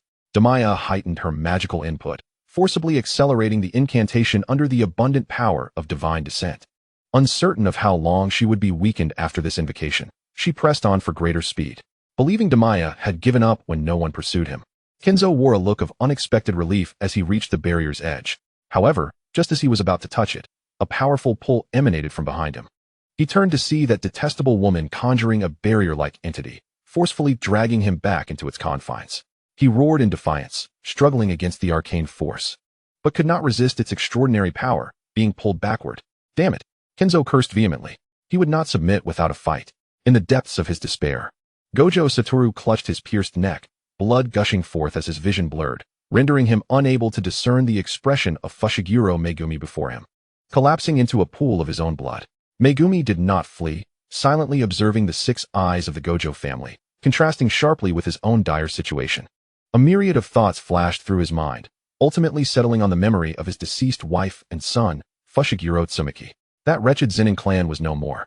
Amidst his turbulent thoughts, he suddenly detected the steadying breath of Gojo Satoru. In the Shinjuku barrier, Damiya forcibly dragged Kinzo into a separate space within the magical array, golden chains instantaneously binding his body. This was a specially created realm, with an ancient altar beneath their feet serving as the sole point of contact, surrounded by an endless, ethereal starry expanse. The once chaotic Kinzo suddenly calmed, glaring at Damiya with a sinister intensity. You certainly have an array of tricks up your sleeve. Just perfect for dealing with you. Damiya replied with a cheerful smile, tucking a strand of hair behind her ear. Without further ado, she grasped her staff and activated the altar's offensive mode. A resonating hum filled the air as the altar beneath Kinzo glowed ominously, erupting with a thunderous blast as a surge of energy burst forth.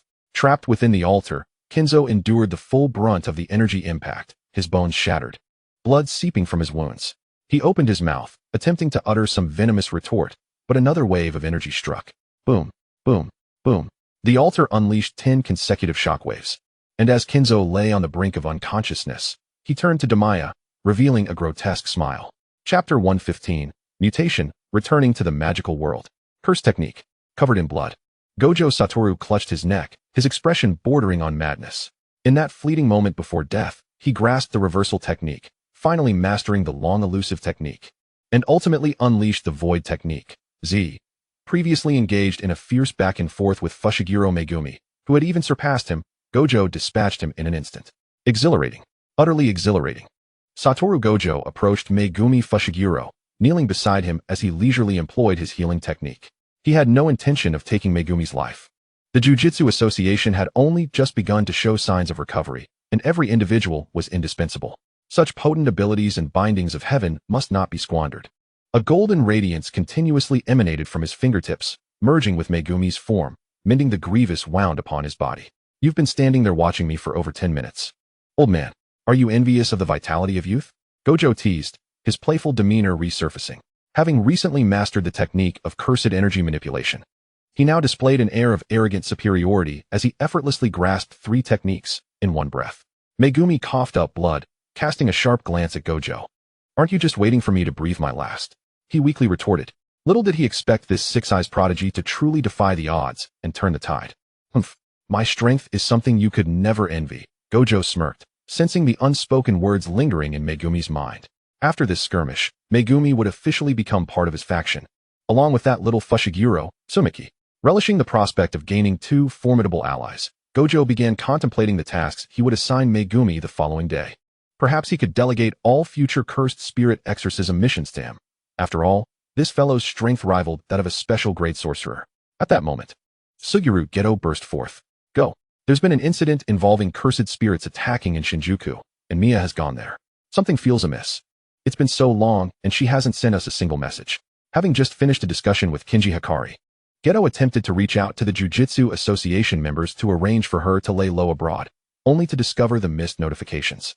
Gojo's expression turned grave as he reached for his phone, only to retrieve a shattered heap of electronics. I'll go take a look, he declared, stepping away from the crowd. With a thunderous crack, the ground split open, and his elongated figure vanished from sight. In a sudden burst, a straw doll materialized, its bindings dissipating, and it fell to the ground with a thud. Damiya approached to examine it, discovering the doll was infused with cursed energy. Could it be that from the very beginning, this stitched figure was merely a substitute doll? The thought evoked memories of some cunning old tricksters. Grasping the tattered straw doll, she exited the alternate space. The magic circle atop her white staff shrank in concentric rings before retracting into the staff itself. Damiya reached out to reclaim the staff, reducing it in size before attaching it back to her jade bracelet. Touching down, she waved to the junior students peeking from the safety zone, signaling that everything had been resolved. In assisting Sae Yuji Itadori had swiftly abandoned him, rushing towards his senior. Miya-senpai would henceforth be his #1 idol. The scene of her divine descent was one he would never forget. Kenjaku Nanami maintained a calm demeanor, his pace quickening to keep up with Yuji. He was willing to refer to Miya-senpai as the most reliable senior at Jujutsu High. Just as Damiya was smiling and greeting the juniors, her vision suddenly blurred, her body swaying as if she were unable to remain steady. She clutched her head, a chaotic buzzing filling her mind. Her perception of the surrounding world became hazy, akin to floating on a cloud. Damiya, Kenjaku called out, his eyes widening in disbelief as he caught sight of something ahead. Senpai, they both shouted, amplifying their cursed energy in a frantic rush towards her. Damiya lowered her gaze, noticing her slender fingers gradually becoming transparent. Her consciousness grew increasingly indistinct. She felt an unseen force gently yet undeniably tugging at her body. Was this the aftermath of divine descent? No, the divine descent had not yet concluded. Was it? She moved her lips, whispering to the juniors, "Tell Gojo not to worry." A crackling sound interrupted her words, and in an instant, she lost consciousness, her form becoming entirely transparent, vanishing into thin air. Miya-senpai, Yuji and Kenjaku watched helplessly as their hands passed through Damiya, grasping at nothingness, collapsing in disarray. They lay on the ground, frantically lifting their heads to search for Damiya's silhouette, but found nothing. Satoru Gojo had teleported above the Toho building, arriving just as the situation reached its conclusion. Police cars and ambulances surrounded the area, prohibiting anyone from entering or exiting. Looking up, he observed the high rises, the ground marred by the remnants of battle, the air still crackling with the dazzling energy left by Miya. Instead of celebrating Damiya's newfound strength, Gojo remained silent, rapidly scanning the crowd for familiar figures. Nanami, Itadori, and Sae were present, yet Miya was conspicuously absent. A sense of foreboding began to weigh heavily upon him. With a sudden roar, Gojo descended from the heights, disregarding the stunned onlookers, striding towards the juniors. "Where's Miya?" he inquired, urgency lacing his words. Yuji, engaged in conversation with Nanami, froze, slowly turning his head, his eyes reddened with sorrow. "Senpai, Miya-senpai, she disappeared. I'm so sorry," Yuji lamented.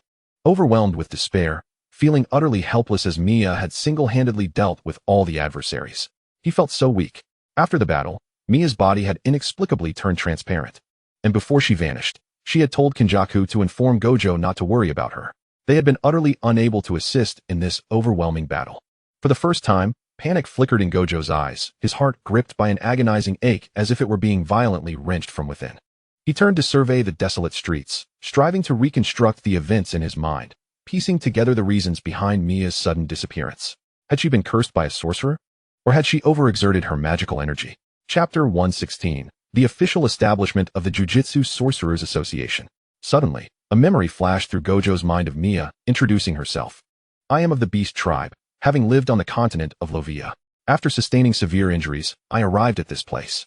Wait, Miya had traversed worlds. If she returned in such a weakened state, it could be plausible that she was merely fine.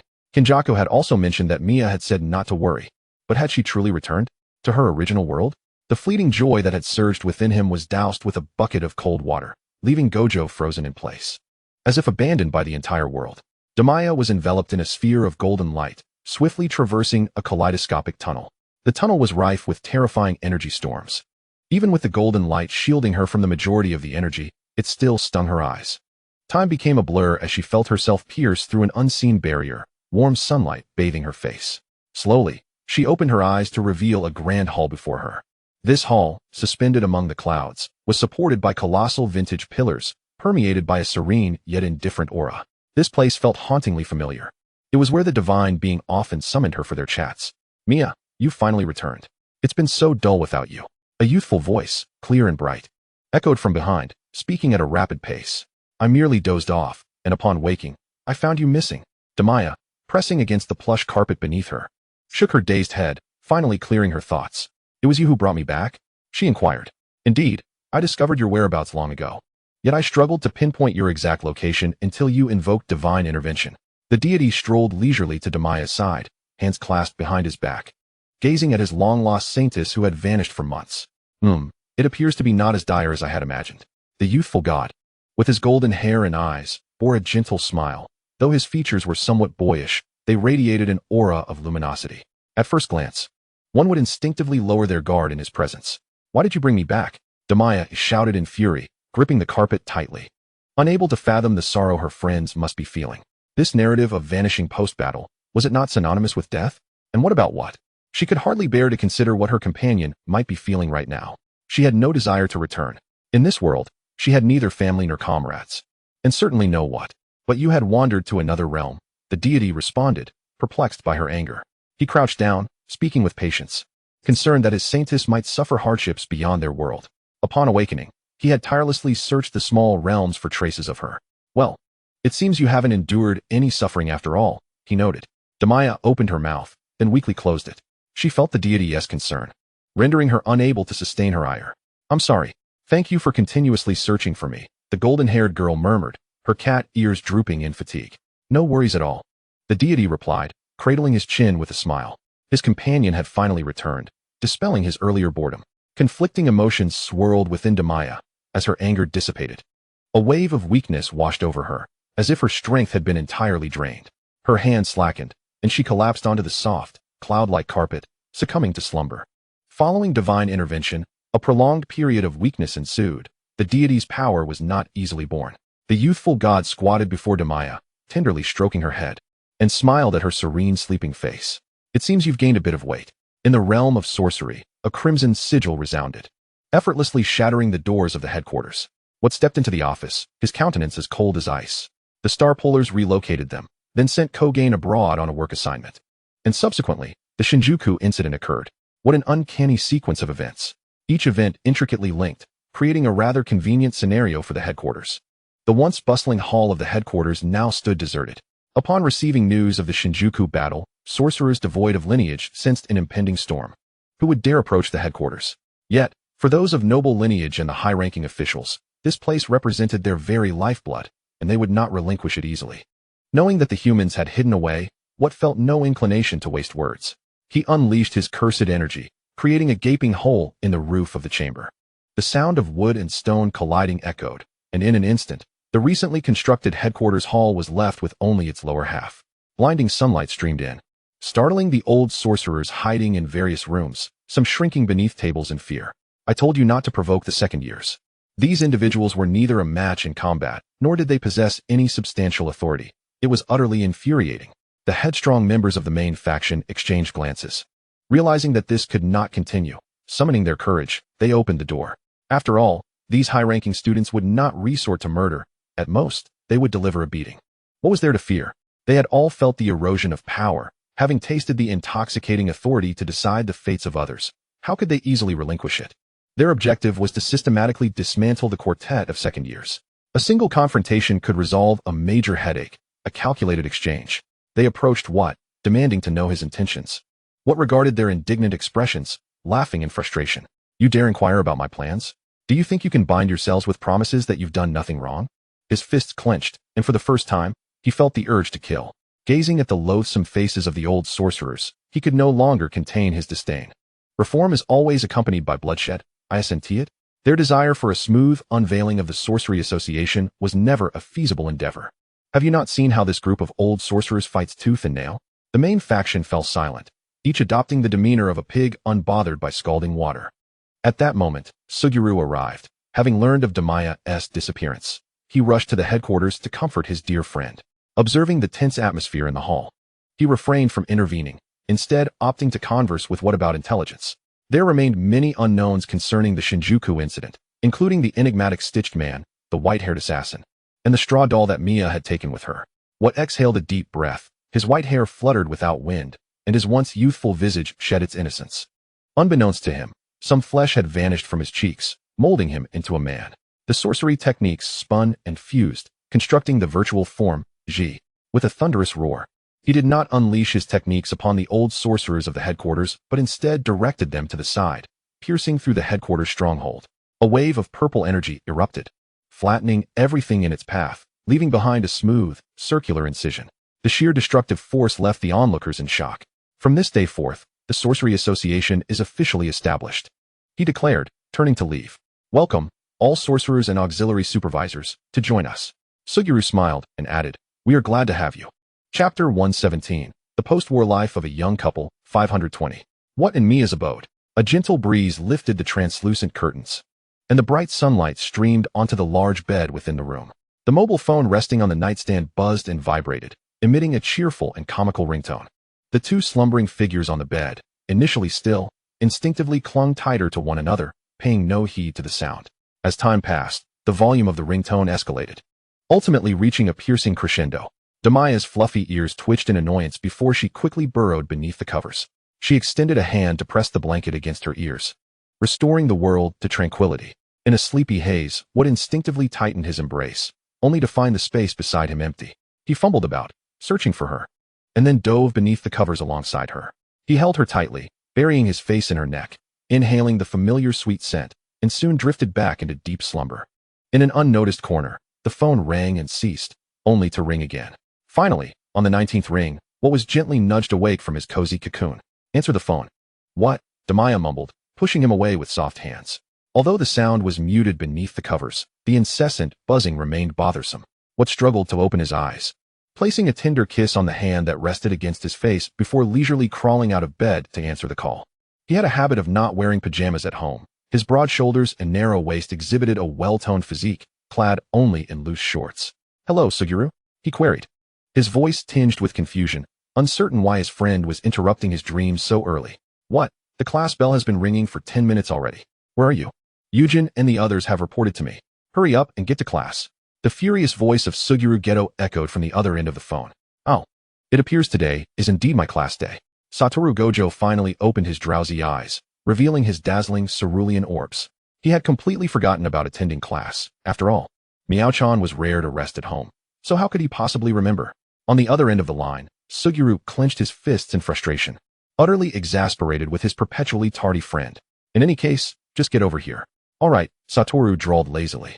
Hanging up the phone, he tossed it aside and burrowed back into his blankets. He found Damiya curled up in the corner and gently kissed her forehead. I'm heading to class now, Miao-chan. What do you want for dinner tonight? He asked softly. Come back early. I do like chicken wings, Damiya replied, her eyes still closed. She wrapped her arms around Satoru's neck, tugging him down, and planted a quick kiss on his lips. Satoru chuckled lightly, his hand instinctively cradling her head as he leaned down to deepen the kiss. The two indulged in a tender moment for a while until Satoru reluctantly rolled off the bed and in an instant, teleported to school. Damiya touched her lips, still tinged with the sweetness of their kiss, and smiled dreamily as she nestled back into the warmth of the blankets. Today, she had a day off. With a soft click, Satoru Gojo stepped through the door, bathed in the glow of the evening sunset. After attending class and completing a mission, the busy teacher finally returned home. Damiya, who had been gaming on the couch, keenly spotted his return. She set down her controller and dashed to the door. What? Welcome back, she exclaimed as she accepted the pile of snacks and sweets he had brought home, her face radiant with vibrant joy. Let me see, little kitty. What delicious treats did you bring home? I'm back, Satoru replied with a smile, his spirits lifted by Damiya's happiness. He bent down to embrace her, feeling all his weariness dissipate, a surge of energy flooding through him. In that moment, he felt like the happiest person in the world. Let us snack on these for now. Dinner will be ready soon. Okay, I can't wait. Chapter 118. If I Can't Go Back. Fenadal City, the temple.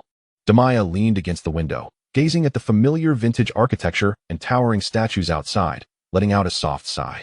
She had truly returned, back to the continent of Loviator. After the divine descent, she entered a state of weakness, as fragile as a newborn kitten. Every few steps left her breathless, and getting out of bed made her heart race. Based on past experiences, this period of frailty would last for half a year, confining her mostly to her room. However, she had no desire to venture outside. The temple was not as radiant as ordinary people imagined. Wherever there were people, oh no, wherever there were races, there were disputes. Moreover, in this aristocratic world, she was the only commoner among them. A gentle breeze caressed her cheeks as the golden-haired maiden extended her hand, feeling the wind brush past her fingertips. Then, a rumble emanated from her stomach. Hearing that sound, she sighed again. She longed for takoyaki, shaved ice, mille-feuille, cream daifuku, chocolate, and sukiyaki. Previously, she hadn't realized how good food could be, but after her journey to another world, the meals here seemed akin to swine feed. They merely sprinkled spices into the dishes, and one bite would send her spiraling into bliss. The meat was tough, the bread was rock hard, sugar was a luxury, and the fruits were sour. Help me.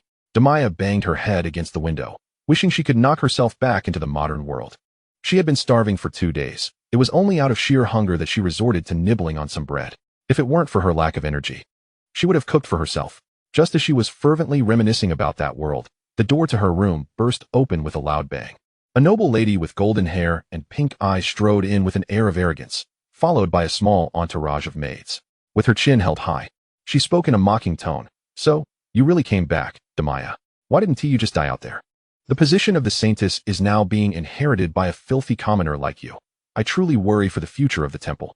Labelina Leister, donned in an intricately adorned gown and fanning herself with a feather fan, surveyed Damiya from head to toe, her face adorned with an expression of utmost pity. Damiya leaned against the window, rolling her eyes. Here we go again, she thought. Could these people not remain silent for just 2 days? Since her return, she hadn't had a moment of peace. Were it not for her state of weakness, she would have torn those aristocrats' delicate faces to shreds. After all, they had the favor of the divine, directly appointed as the saintess. Horlasley entered the room with a cheerful demeanor, his eyes betraying a hint of jealousy. He despised those with talent. Though he was the son of a duke, he was forced to remain beneath the saintess and saint. Damiya had no patience to indulge the eccentricities of these nobles. She grasped her staff, channeling the magic stored within to cast a levitation spell. In a flash, she hurled the 2 of them out the window, sending them flying towards the latrine. A synchronized splash followed, accompanied by high-pitched screams. Ah, Damiya, how dare you throw me into the latrine? My grandfather and father will not let this slide. Damiya twirled her staff and cast a silent spell, enveloping the world in tranquility. With a wave of her hand, she magically sealed the door, opting not to cast any defensive spells. If they dared to come, she would toss them out one by one. With divine command backing her, these nobles wouldn't dare to harm her, only to engage in wordplay. Sometimes, she found it puzzling why these aristocrats relentlessly sought her out to provoke her. Perhaps they were simply bored. Damiya rested her chin on the windowsill, continuing to gaze at the scenery in a daze. She missed her companions from the spellcasting world. In this realm, she felt utterly solitary, devoid of a confidant. The nobles of the temple only wished for her demise to usurp her title as the saintess. She longed for her meal ticket. The voice of Satoru Gojo echoed in her mind, his tone always sticky, imbued with the fervent affection of youth. Miao-chan. The girl's crystalline green eyes glistened with tears, cascading down her cheeks, tinged with the flush of emotion. She had perused countless tomes, but found no method to traverse worlds. Now, without an anchor point, even the gods might not be able to locate that realm. What if she couldn't return? Jujutsu Association. Shoko Yeri flipped through the files regarding the Shinjuku incident, her eyes icy with disbelief. She could hardly fathom that only a day had passed, and so much had transpired. The leak regarding the Star Plasma mission had been met with a bounty. The Shinjuku cyborg assault incident had occurred, and Mamai was still missing. It was all too sudden. Suguru Geto slumped on the sofa, massaging his temples in frustration. After the public disclosure of the Jujutsu Association, he had been spiraling in a whirlwind of tasks for several days, first aligning high-level missions, then assigning new tasks for window reconnaissance, and finally sifting through the backlog of ancient assignments piled up in the director's office. Oh, and he had to re-record the sorcerers who had switched affiliations and assess their ranks for task distribution. Everyone understood how dubious the rankings established by the director's office were. Were it not for having gathered some sorcerers from the Gojo clan beforehand, he might have been utterly overwhelmed. Currently, The Jujutsu Association was predominantly composed of non-affiliated sorcerers, with only a few minor families registering for sorcerer licenses. Only the Gojo family has switched to the Jujutsu Association, while the others remain hesitant, bowing their heads in deference to the low spirits of the young master, Gojo Satoru. Currently, their interactions with non-clan sorcerers are relatively harmonious. It is hoped that this amicable relationship will continue in the future. "Where is Satoru?" asked Yeri Shoko, lifting her head. She had returned hours ago, but had only encountered Suguru Geto alone, without even seeing the first-year students. The absence of Megumi left the atmosphere considerably colder. "He is on a mission," murmured Geto. Ever since the disappearance of Mia, Satoru had been relentlessly dispatching members of the Gojo family to search for her while engaging in mission after mission, refusing to allow himself a moment's respite. Though he claimed to be familiarizing himself with the new techniques he had learned, it was evident that he too struggled to accept Mia's departure. After all, it was a different world. Could she truly return? Shoko sighed, covering her head as her spirits plummeted. Just as the atmosphere in the conference room reached a nadir, a resounding knock echoed through the silence, jolting them from their thoughts. The door swung open, and an individual entered casually, a nonchalant attitude evident in their demeanor. Fushiguro Zenin plopped down on the sofa, poured himself a cup of tea, and began sipping with his legs crossed. Shoko stared for a moment before recalling that this black-haired man had exchanged blows with Satoru during the fireworks festival. She looked at Suguru, puzzled. Fushiguro Zenin, the curse user who undertook the mission to eliminate the star plasma vessel. After being defeated by Satoru, he joined the Jujutsu Association and is now assisting in high-level exorcism tasks, Geto explained to Shoko. He occasionally sought Zenin out for sparring practice, and the mere mention of extra payment was usually enough to secure his cooperation, as Zenin spent money faster than he could earn it. As Geto was introducing them, the conference room door creaked open once more, and a miniature version of Fushiguro Megumi, stepped in, tugging at Fushiguro Tsukimi, with two large black and white canine Shikigami trailing closely behind. Little Megumi leaned against his dog Shikigami, his expression a mixture of wariness and curiosity as he observed them. This inconspicuous father had approached them just days prior, inquiring whether he could see the curses in the air or if he had awakened any abilities. The newly awakened Megumi, still in a daze, eagerly pressed for answers regarding the origins of his dog Shikigami and the floating creatures. Fortunately, Tsukimi was also capable of perceiving those entities, allowing the two children to comfort one another. Has Sister Mia not visited for days? Is she on a business trip? Megumi pondered, stroking his dog. Fushiguro Megumi, my son. Fushiguro Tsukimi, my stepdaughter. Zenin briefly introduced the children. Wise individuals require not excessive words. Geto and Shoko gazed curiously at the spiky-haired little sea urchin. Is this one of the 10 inherited shadow techniques from the Zenin family? It appeared that Zenin had been integrated into the family. Previously, he had been overlooked and undervalued. Now, the son of a Zenin family scorned within his lineage had awakened 10 shadow techniques. Shoko stifled a laugh, covering her mouth, marveling at the irony of the situation. Once you ignored me, and now you cannot reach my heights. Geto suppressed his expression, mindful of the children's presence, lest they misconstrue the situation. Hello. I am Suguru Geto, he said gently, inviting the two children to sit and offering them some snacks. Shoko waved her hand, encouraging the siblings. They obediently settled onto the sofa, softly introducing themselves. They had heard their sister Mia mention their companions' names and lowered their guard slightly. Yet they remained as cautious as animals in a new environment, their eyes discreetly scanning their surroundings. After all, to them, Zenin was no different from a stranger. At the slightest hint of danger, they would flee. Little Black and Little White are quite formidable, they thought. It was decided that they would remain at the Jujutsu Association, allowing them to play with Mei and Nanao. Zenin, refrain from gambling. Consider acquiring a nearby residence for convenience, Geto suggested after distributing the snacks to the children.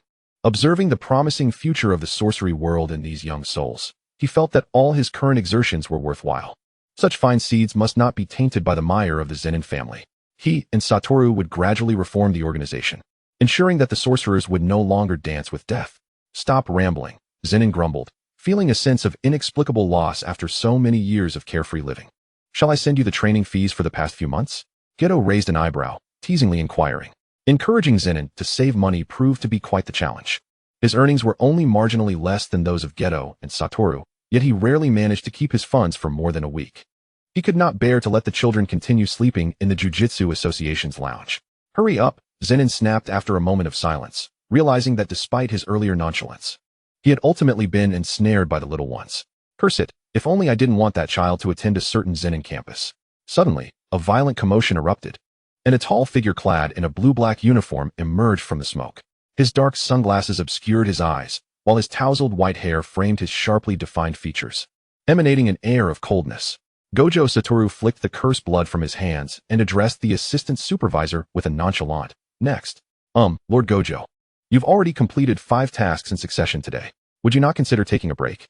The newly assigned assistant supervisor, sweating profusely, ventured to suggest.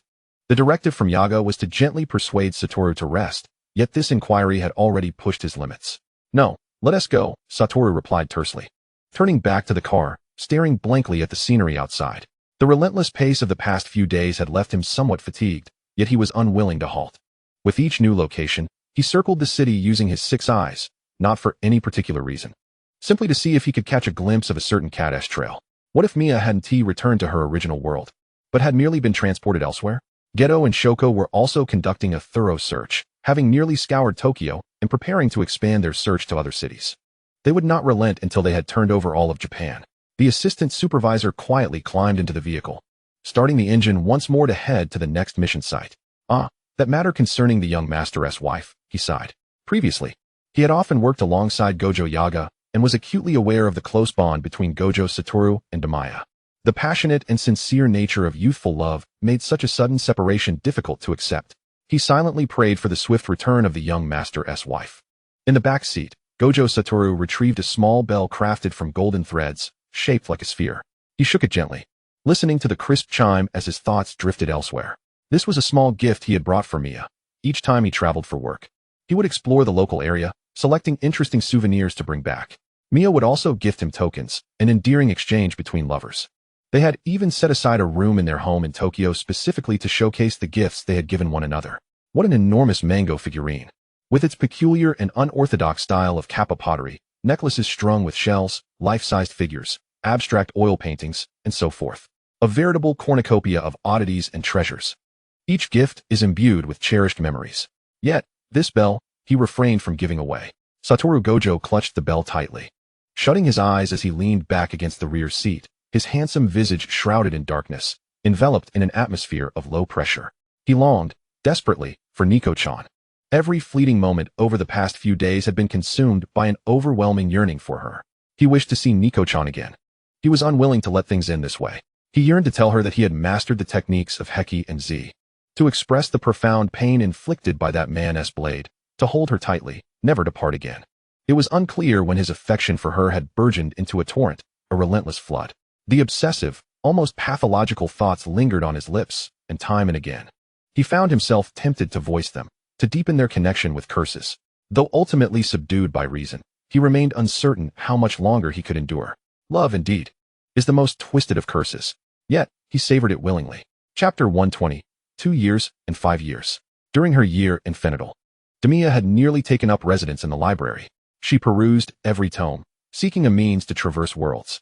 However, all the texts warned her that even demigod-level spatial mages could not guarantee a safe passage through a spatial tunnel, let alone someone of her caliber, a cleric of the light, and that deity was utterly unwilling to assist her in returning. How infuriating! To have been dragged back only for the divine to refuse any aftercare. The cat-eared girl slammed her palm against the table in frustration, a sharp, tingling sensation shooting through her hand, prompting her to rub it in discomfort. After an afternoon immersed in books, Damiya collapsed onto the wooden table, idly rolling a quill between her fingers. Her platinum locks spread across the table, shimmering in the sunlight, casting a spectrum of colors that surpassed even the most exquisite jewels. After regaining some power, she had proposed to relinquish her role as the saintess. This title no longer held allure. Once, it had been amusing to see the haughty nobles brought low. Now, all she desired was to return swiftly to her modern world. The only person she felt a twinge of reluctance to part from was perhaps the deity, as she had known him since childhood. With a sudden whoosh, a boy with tousled golden hair appeared before her, seated across the table with his hands propping up his face. Speak of the devil, and he shall appear. Sensing the potent light element, Damiya lifted her gaze.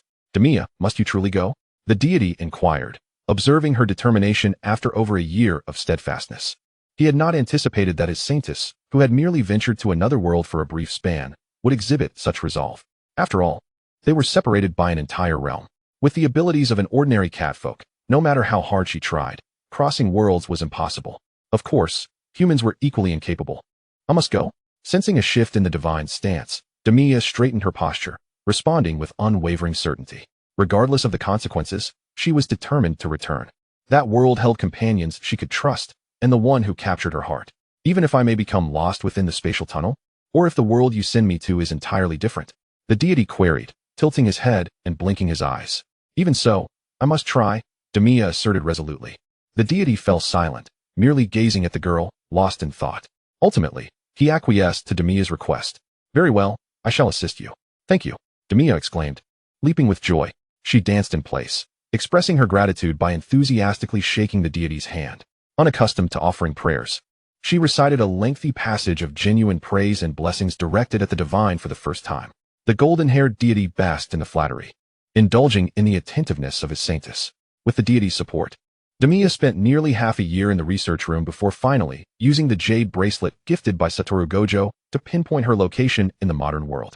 The bracelet, an artifact crafted with care by artisans from that world and imbued with remnants of Satoru's cursed energy, met the necessary criteria to serve as a world-locating tool. Had she not taken the bracelet with her, her research would have likely taken a minimum of 5 years. Fortunately, Lady Luck had favored her consistently. The array for traversing worlds was inscribed in a side chamber of the deity's palace.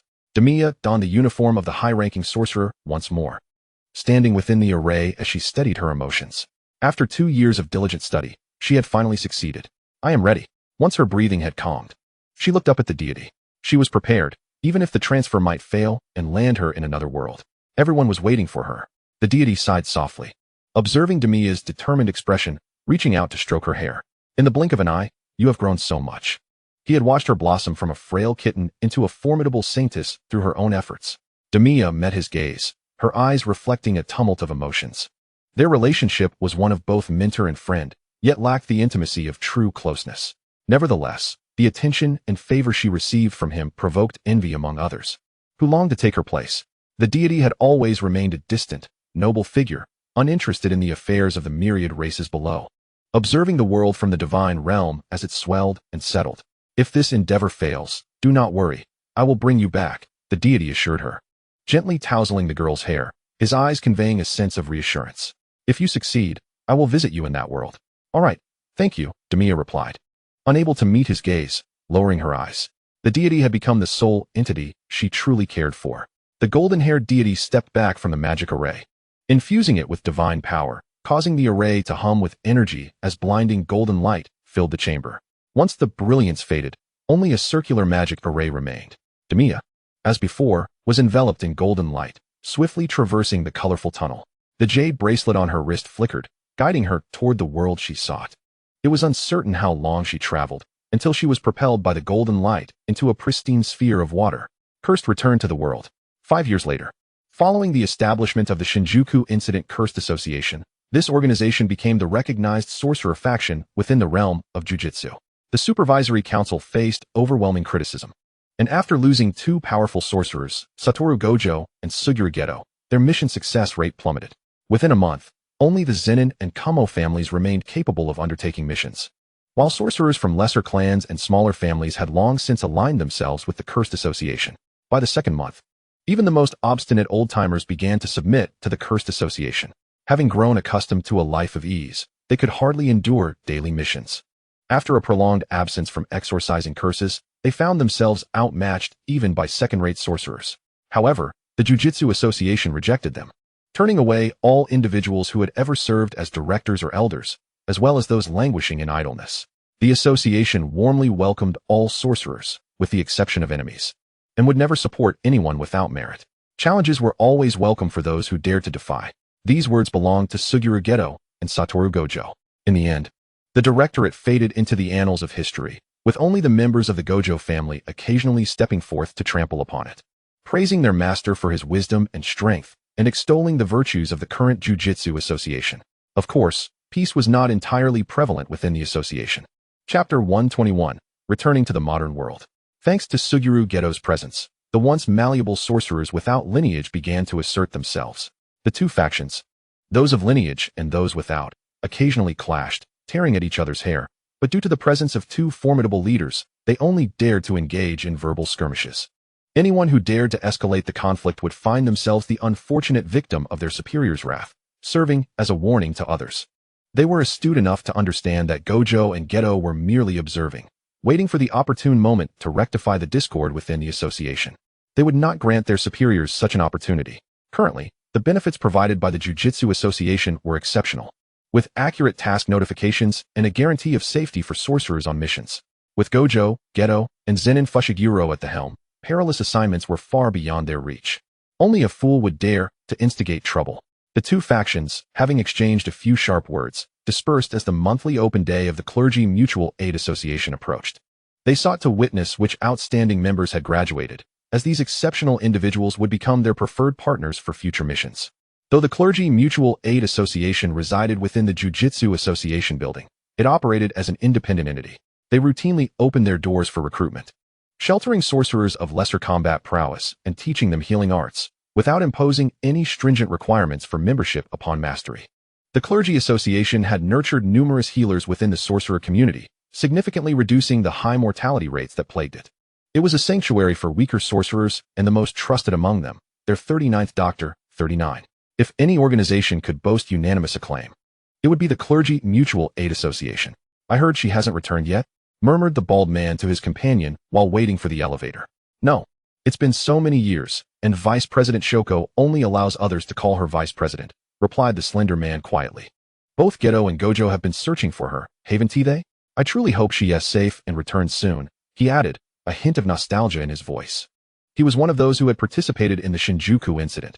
Had it not been for that remarkable individual, the survivors of that event would have numbered only in the single digits.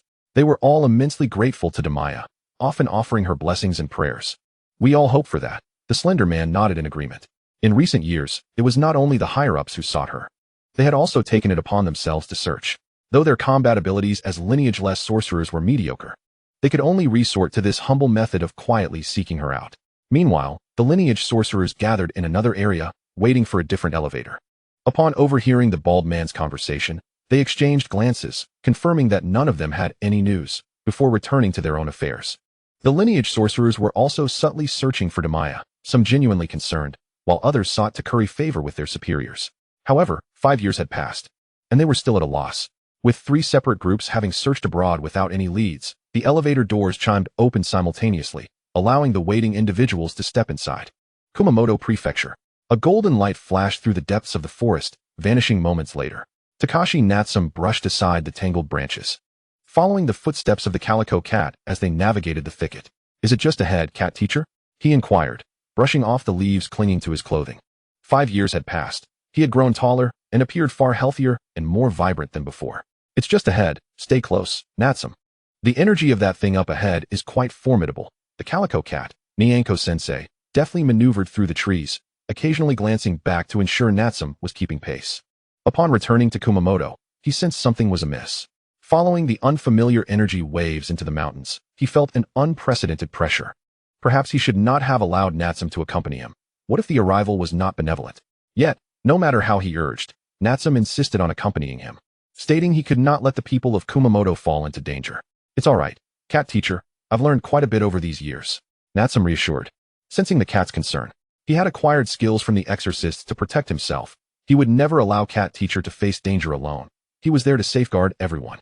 Cautiously, they approached the source of the energy.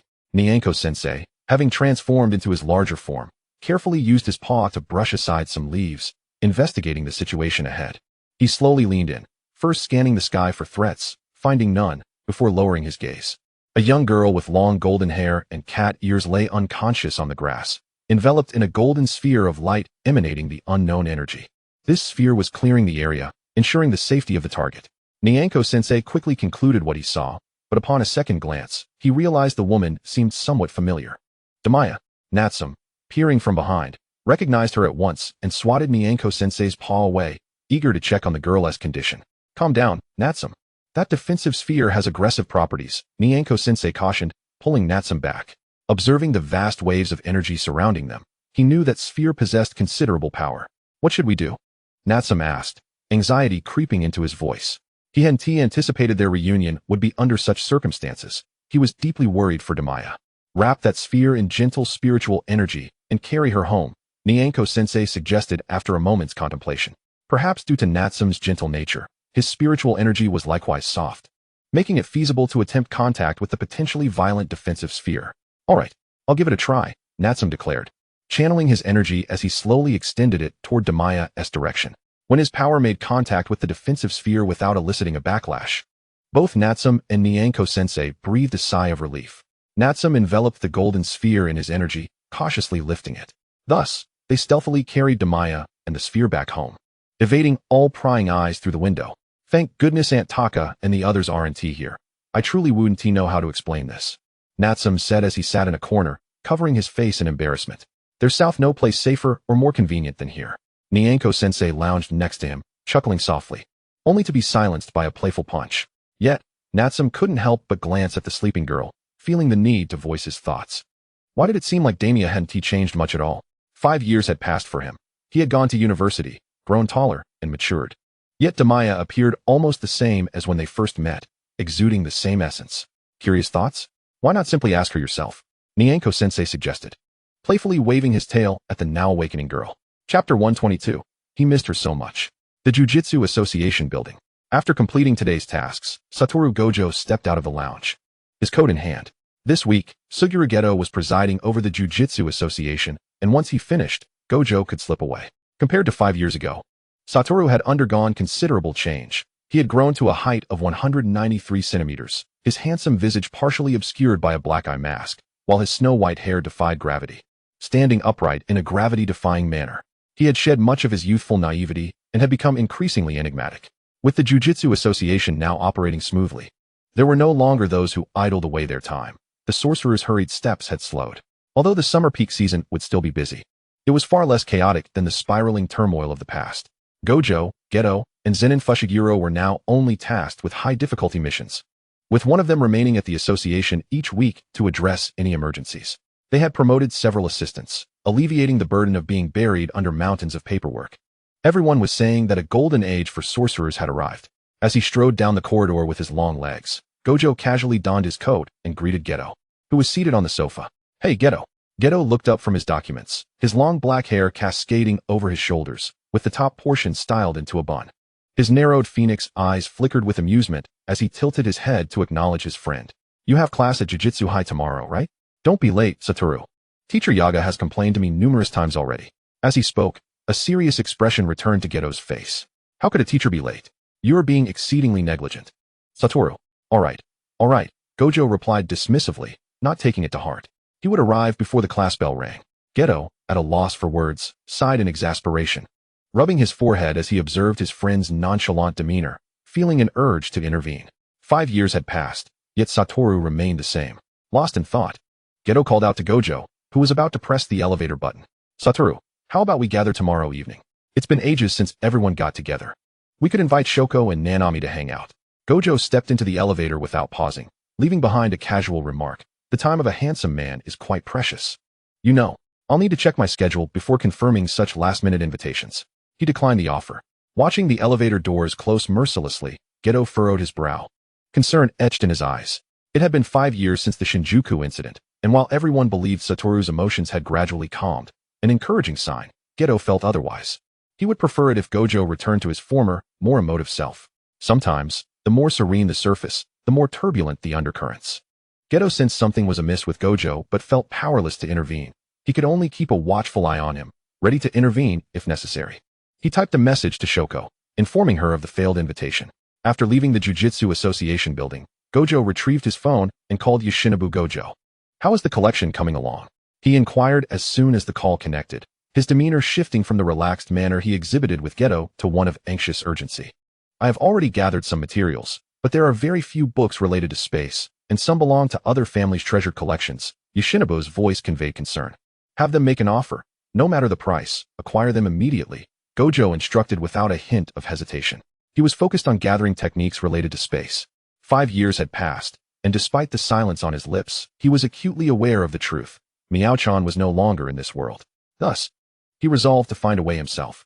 Master Satoru, if I may, this is exceedingly dangerous. Yoshinobu attempted to gently dissuade his head of the family. He knew Gojo well enough to understand his intentions. Even if there are techniques related to space that can traverse worlds, how would you locate Miss Mia's world? Moreover, the concept of world traversal is unheard of for humans. Just expedite the collection, Gojo coldly replied, disregarding Yoshinobu's words. He ended the call, unwilling to listen to any further admonishments. What did it matter if it was unknown? What did it matter if it was perilous? He could no longer endure the pain. Each day, his mind was consumed with thoughts of Miao-chan. Over the past 5 years, he had constantly reminisced about their time together, those blissful and joyous memories. He longed for her, desperately yearning to hold her once more. He could no longer contain his longing for her. In the fading light of the setting sun, the white-haired man wearing an eye mask stood by the roadside, his silhouette exuding a sense of loneliness. In Kumamoto Prefecture, the moment Damiya opened her eyes, she realized she had arrived in the modern world. Now, she simply needed to ascertain which world it was. She propped herself up and glanced toward a person and a cat sitting in the corner. Upon recognizing the person, her emerald eyes widened in astonishment, excitement bubbling within her. Natsume Takashi, she exclaimed, pointing with uncontainable joy, her cat ears perked up in excitement. Ah, yes. Natsume Takashi jumped slightly at the sound, straightening his posture. Is that you? Natsume Takashi? Damiya repeated, her voice trembling with emotion, the corners of her eyes glistening with a hint of red.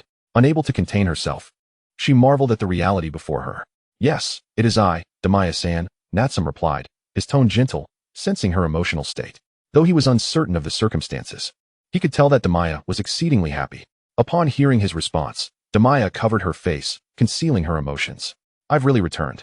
I'm back. Natsume, slightly flustered, moved closer, carefully offering tissues and water.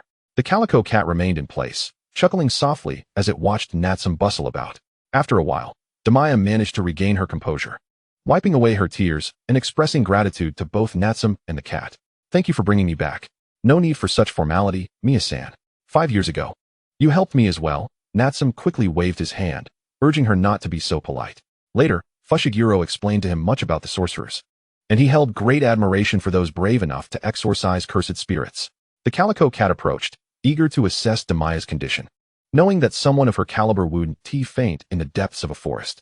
Though they had not fought, he was aware of her extraordinary strength. 5 years. Damiya abruptly turned her head, questioning with urgency. Yes, it has been 5 years since we first met, Natsume replied, somewhat bewildered. Chapter 123, Miao-chan. Damiya nervously fiddled with the emerald bracelet on her wrist. How could 5 years have passed? Wasn't he at only 2 years? Could it be that time flows differently in the two worlds? I need to contact everyone quickly. I can't believe so much time has passed here. I wonder what the situation is now. With that thought, Damiya borrowed Natsume's phone, staring at the dramatically altered touchscreen device in confusion.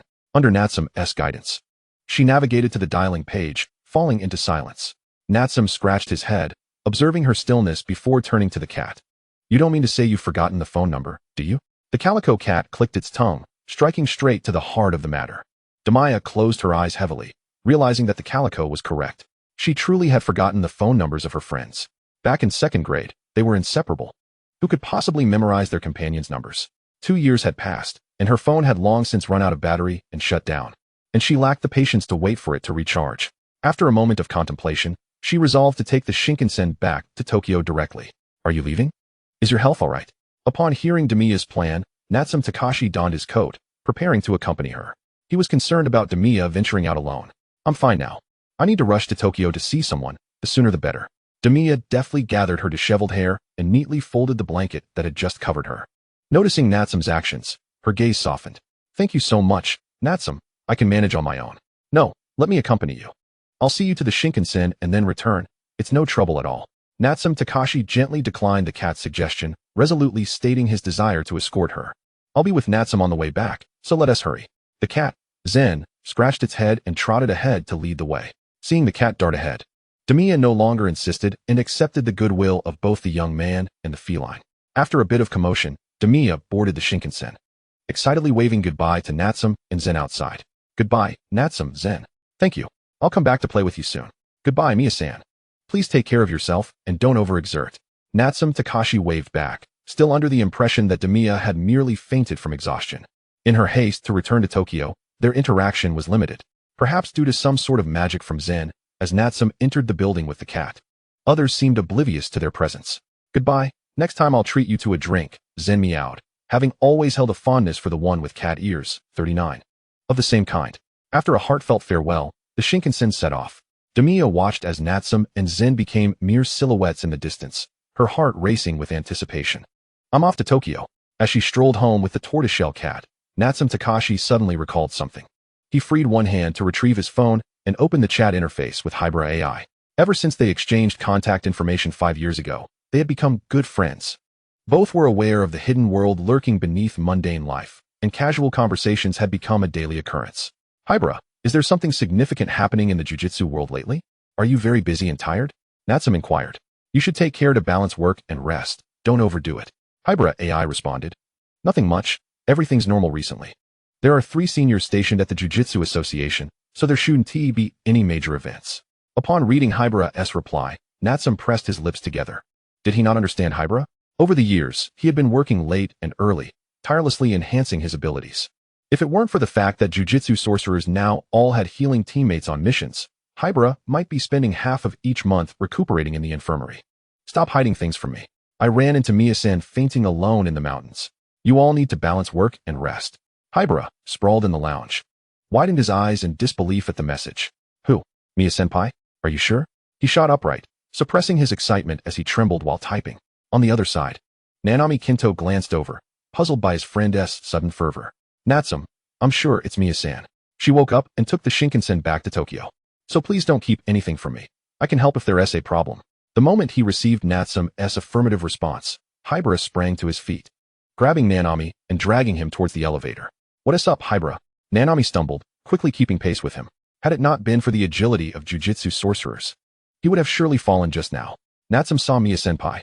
"Miya-senpai is back."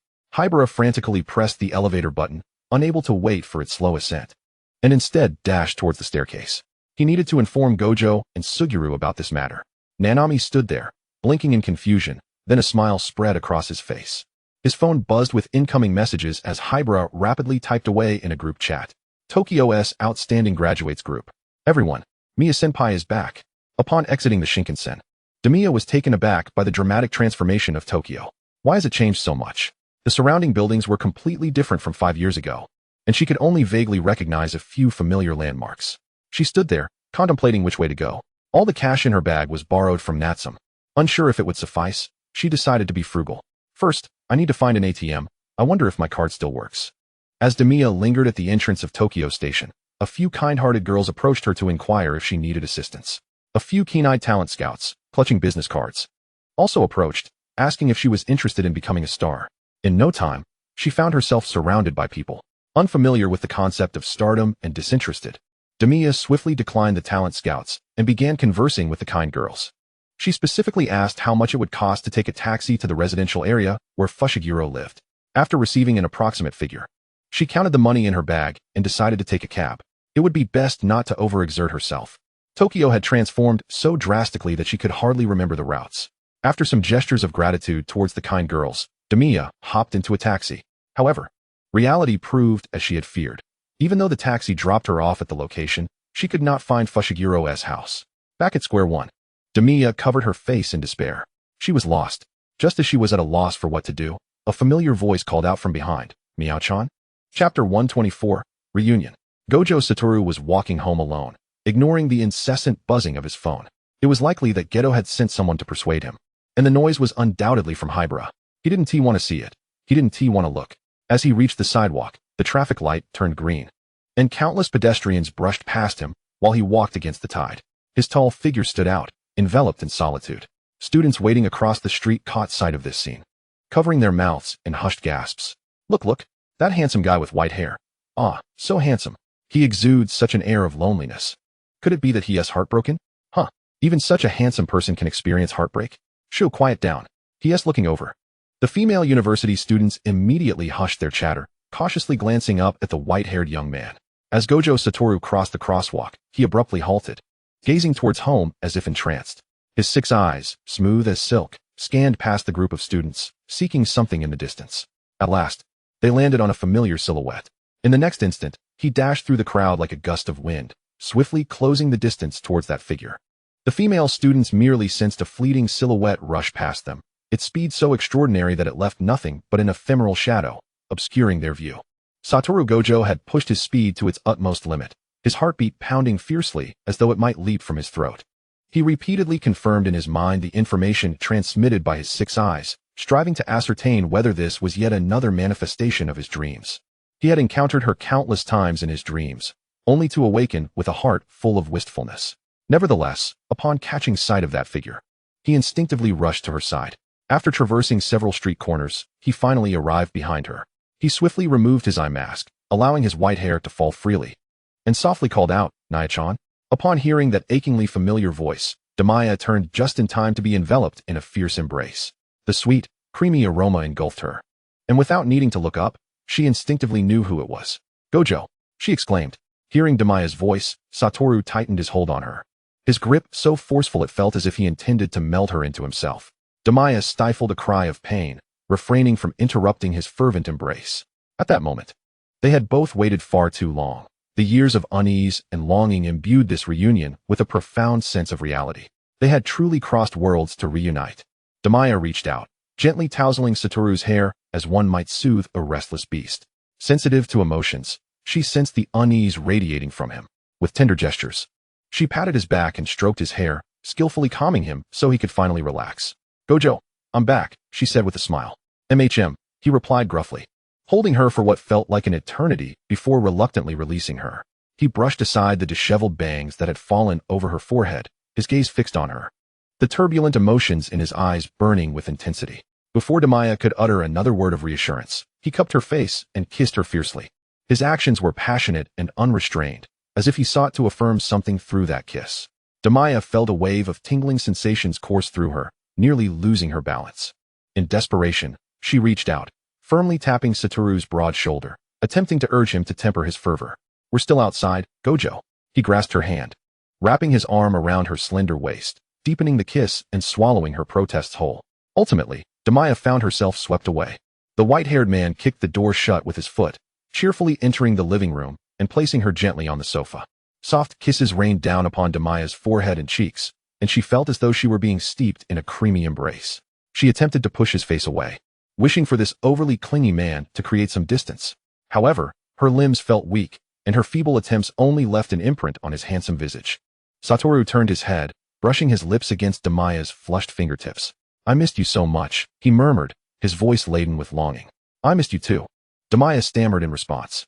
His magnetic voice resonated in her ears, stirring her heartstrings. What was happening? Gojo exuded an overwhelming aura. Had he changed so drastically over the past 5 years? The sense of danger he emanated was palpable since their reunion. Damiya felt as though she was being swept along by his rhythm, with no control over her own pace. Once able to assert herself in their relationship, she now found herself firmly at the mercy of this 25-year-old Gojo. "No, I must devise a way to regain control. I, the cat, must take the lead." Just as Damiya was lost in her thoughts, the man reached out to tug at her collar, seemingly recalling something that caused him to pause. He then pinched the golden spiral-patterned button at her neckline, gently rubbing it with his thumb. The unexpected gesture startled Damiya, causing her heart to leap.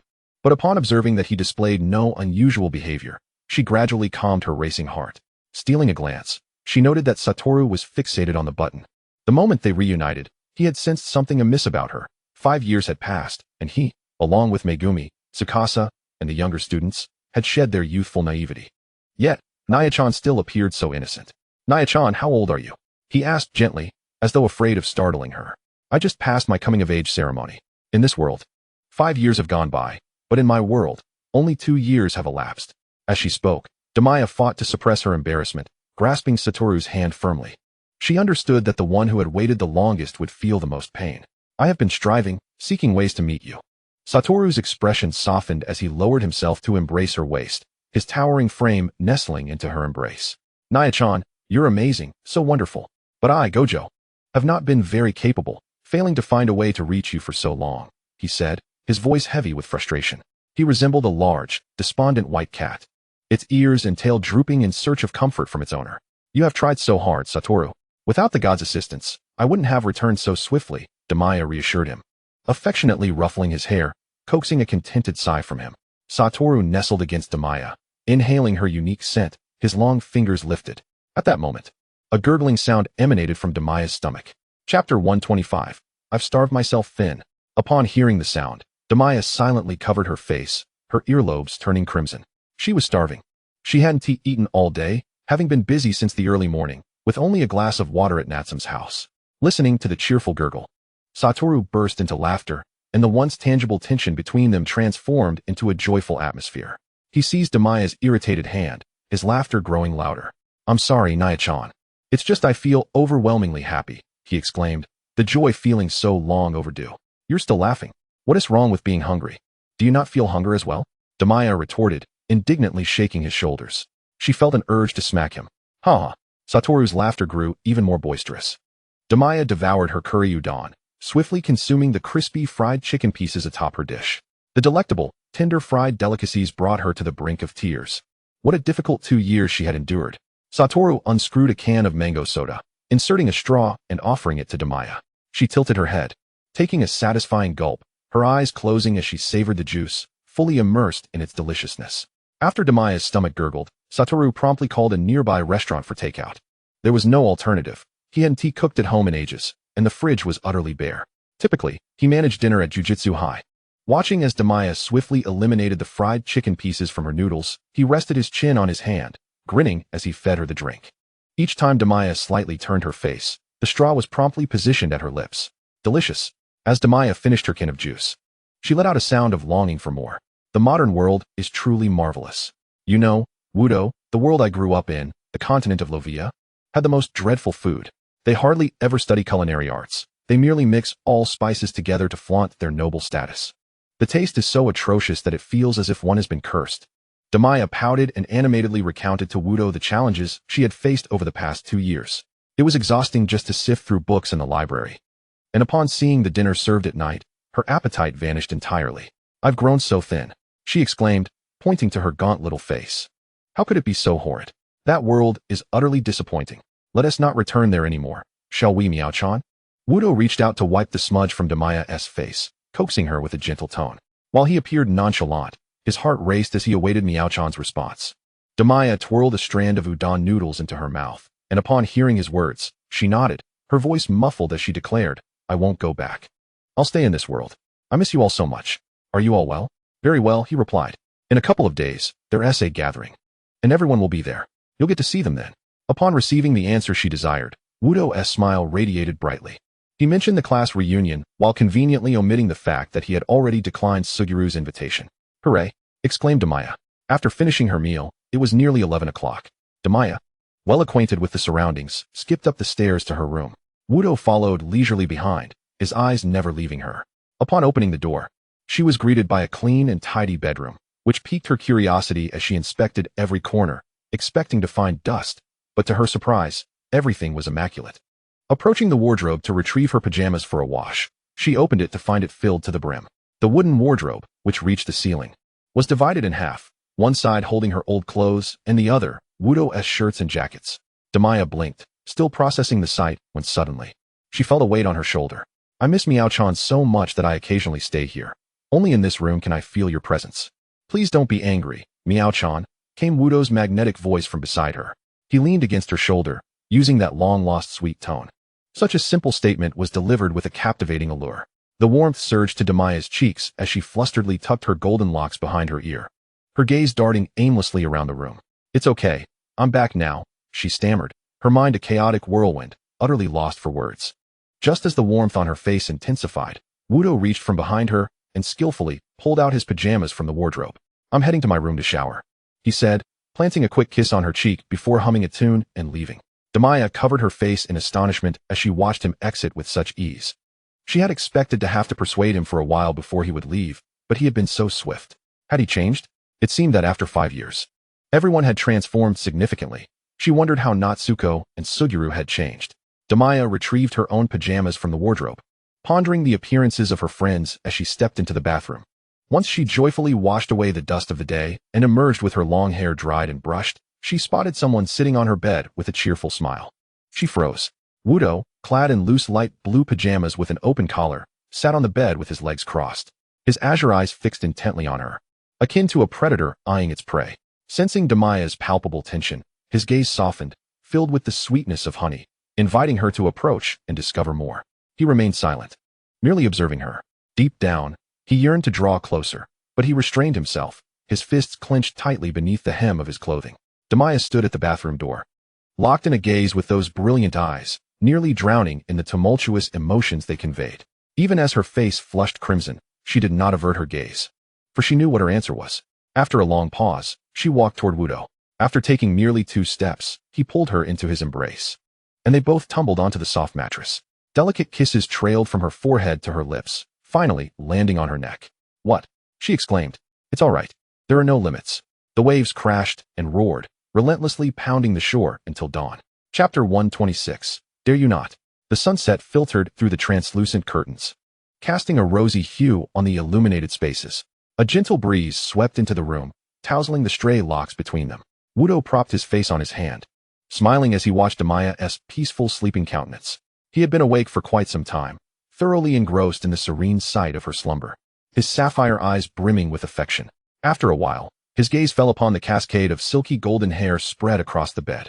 He reached out, feeling its coolness beneath his fingertips, then grasped a handful, watching as the strands slid smoothly through his fingers. The eyes of the unscrupulous teacher sparkled with mischief. He turned and leaned over the bed, pushing aside some of her hair, earnestly contemplating how to braid it. It seems like this, and then this. As Damiya slumbered, she felt a tugging sensation in her hair, stirring her from her dreams. Gradually, she opened her eyes to the beautiful sunset before her. The layers of clouds painted in shades of red, resembling a grand array of delectable cotton candy. What a beautiful sunset. I'm suddenly craving cotton candy. Wait, a sunset? Confused, Damiya struggled to comprehend why the sunset greeted her upon waking, only to recall that they had fallen asleep at dawn. Memories of last night's fervent recollections flooded her mind, prompting her to silently pull the blanket over her face and shake her head vigorously, as if trying to expel those memories from her thoughts. "What's wrong, Miao-chan?" Wudo's cheerful voice broke the silence as he patted the blanket-wrapped figure, his smile laced with meaning. Come out. It's suffocating in there." Damiya extended her delicate hand, swatting away his, signaling him to leave her be. "What time is it, what?" she inquired. Let me check." Wudo glanced around the room, failing to spot his phone. Recalling yesterday's events, his gaze settled on the deep blue jacket strewn across the floor. He bent down, retrieved it, and pulled out his phone from the pocket. As the screen illuminated, a flurry of missed calls appeared in red at the top, followed by over 300 unread messages. "It's 5 o'clock, Miao-chan," Wudo replied, first addressing her question before unlocking the phone to check who had called him so many times. So many calls. Could something have happened at the Jujutsu Association? But Suguru is still there, along with Fushiguro. The curious little cat leaned closer, peering at the screen as he scrolled through the call log. The screen illuminated with familiar names: Karari, Jay, Hibara, Nanami, each a caller from this afternoon. Before she could scroll through the screen much further, another call came in, and the name displayed was Suguru Geto. Upon seeing the name of a familiar companion, Damiya's eyes sparkled with delight as she swiped to answer the call. The voice on the other end seemed taken aback by the swift response, pausing momentarily before speaking. "Satoru? What is up?" Satoru Gojo had activated the speakerphone while reclining on his bed, his body shrinking into the mattress as he tilted his head comfortably against Damiya's shoulder. Nyanko-chan smells delightful. "I like it, Jay," exclaimed Damiya, echoing her excitement, overwhelmed with nostalgia for her friends. "Mia-chan, you've really returned? Are you alright after these years?" Suguru Geto's voice brimmed with joy upon recognizing her familiar tone. "I'm back. I'm fine. I was just transported back to my original world."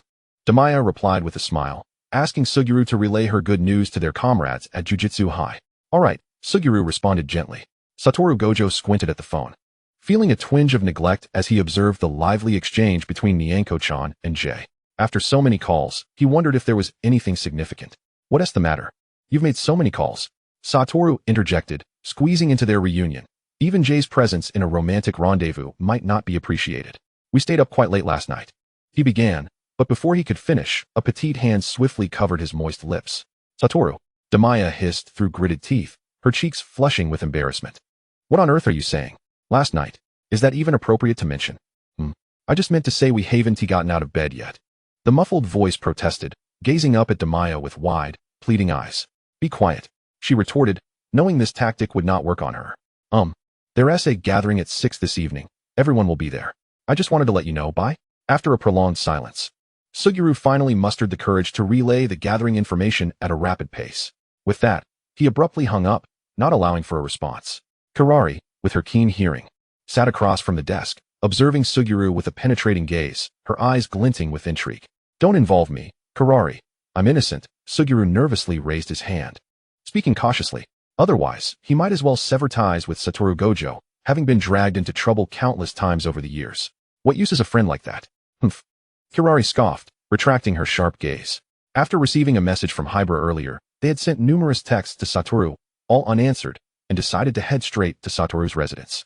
They all knew that Damiya would seek him out first upon her return. Understanding one another, they were aware that Satoru would be unsettled after losing Damiya. They arrived a bit late, following the trail of Satoru's cursed energy until they saw the lights of his home from a distance, deciding not to approach any closer. Kirari, Suguru, Hybra, and Nanami exchanged glances, and then promptly disbanded. After all, a couple reuniting after 5 years deserved their space. They had been waiting until now. And even after so many years, Kirari still felt a pang of dissatisfaction watching Damiya and Satoru together. Let us head over first. It's about time, Suguru suggested. Sensing Kirari's softened demeanor, after messaging Hybra and Nanami, he sent a generous red envelope to Fushiguro, who was covering for him. At Satoru's residence, Damiya perched on Satoru's lap, vigorously pinching his pale cheeks, her fingers kneading the skin until it turned a rosy hue, refusing to relent. Do you dare to do this again? She huffed, wishing to bite him in frustration. Ouch, ouch, ouch. I want to do it again. Satoru quickly grasped Damiya's delicate wrist, showering her with apologies. He did not hold back, allowing his girlfriend to vent her frustrations without restraint. Chapter 127, Drunk? The playful couple finally ceased their antics. Standing before the wardrobe in their pajamas, rifling through clothes in perfect synchrony, Satoru surveyed his collection of white shirts, feeling for the first time that he had so few outfits. Let us go shopping together with Nyanko-chan tomorrow. Damiya selected a casual fitted top and jeans. Realizing she hadn't grown much over the past 2 years, her old clothes still fit her well. Once they were ready, they hopped into a car and arrived at the izakaya for the gathering. It was dinner time, and the izakaya was bustling with patrons. Satoru held Damiya's hand, leading her expertly through the crowd. This izakaya was a favorite of theirs for its delectable dishes and friendly owner. Had it not been for Jay's prior reservation, they would have had to queue. Navigating past a line of private rooms draped in bamboo curtains, they reached the farthest corner. Satoru lifted the curtain, and Damiya naturally bent down to enter. Upon seeing her after such a long absence, the friends inside greeted her warmly. Mimi, over here, called out one voice. Miya-senpai. Long time no see.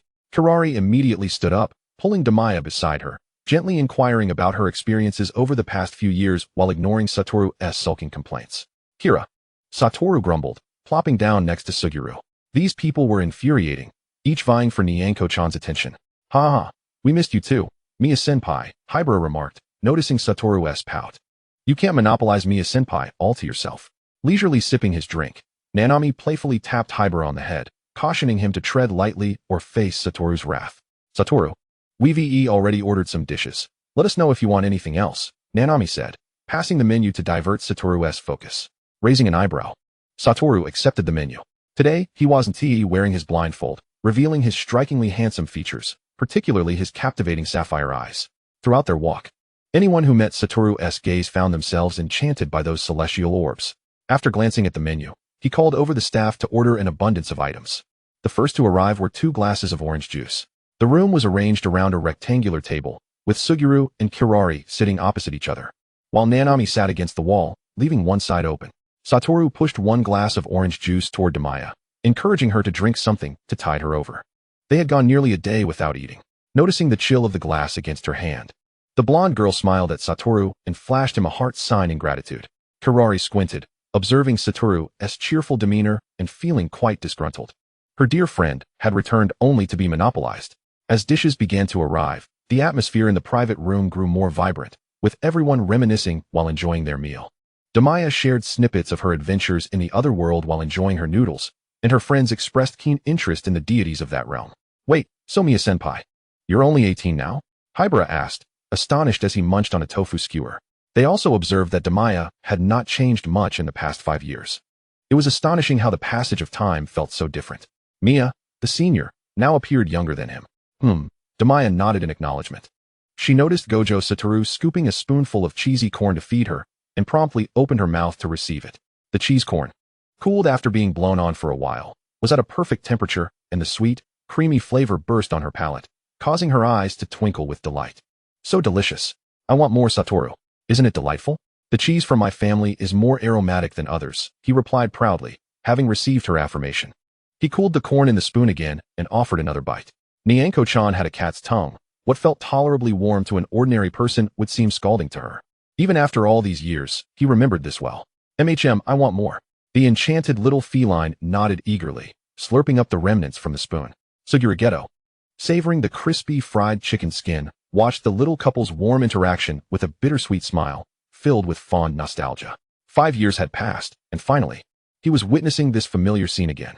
He pulled out his phone to snap a picture of the delightful spread on the long table and casually sent it to a group chat called Kindergarten. Kindergarten, Fushiguro Megumi. Is that Sister Mia? Itadori Yuji. What? Wow. It's Sister Mia. Sugurageto, you'll find out tomorrow. Megumi, Yuji. Make sure to sleep early tonight. You have school tomorrow. Itadori Yuji. Okay. Fushiguro Megumi. Understood. Watching the children's obedient replies, Suguru shook his head.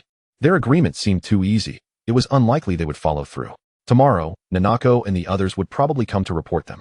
Suppressing a chuckle, he tucked his phone away. As the evening progressed, everyone began to indulge in drinks.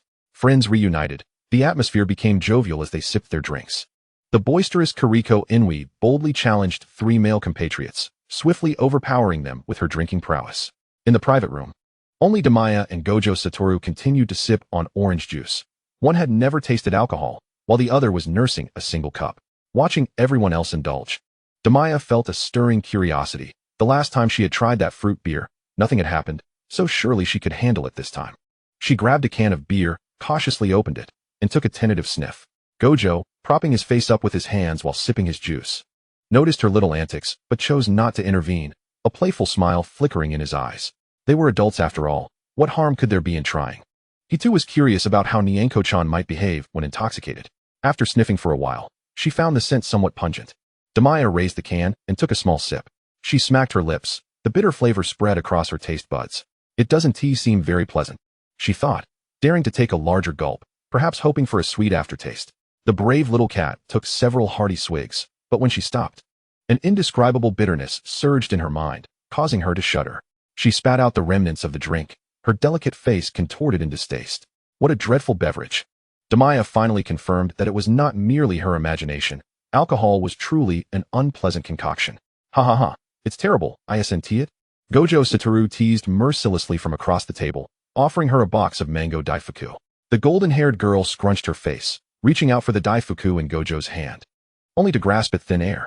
Huh, she exclaimed in confusion, trying again, but still missing. Gojo looked down at her slender hand, repeatedly grasping at nothing. His gaze meeting Damiya's with surprise.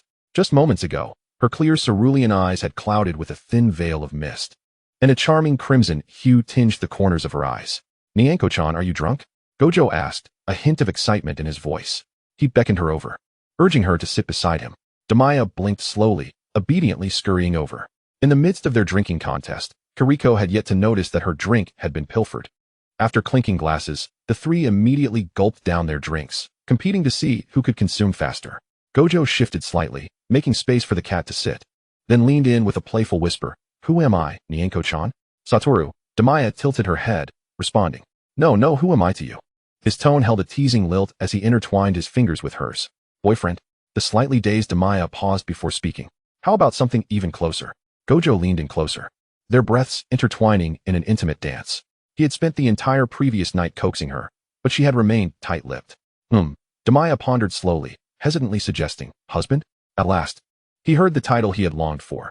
Gojo's face lit up with joy as he embraced his reclaimed treasure, planting kisses on her flushed cheeks. Wife. Chapter 128. This path is blocked. As the gathering concluded, aside from Kuriko and Gojo, everyone else was quite inebriated, leaning on each other as they stumbled about. Gojo carried the now sleeping Damiya on his back and asked Kuriko if she wanted to accompany them back to the Jujutsu Association.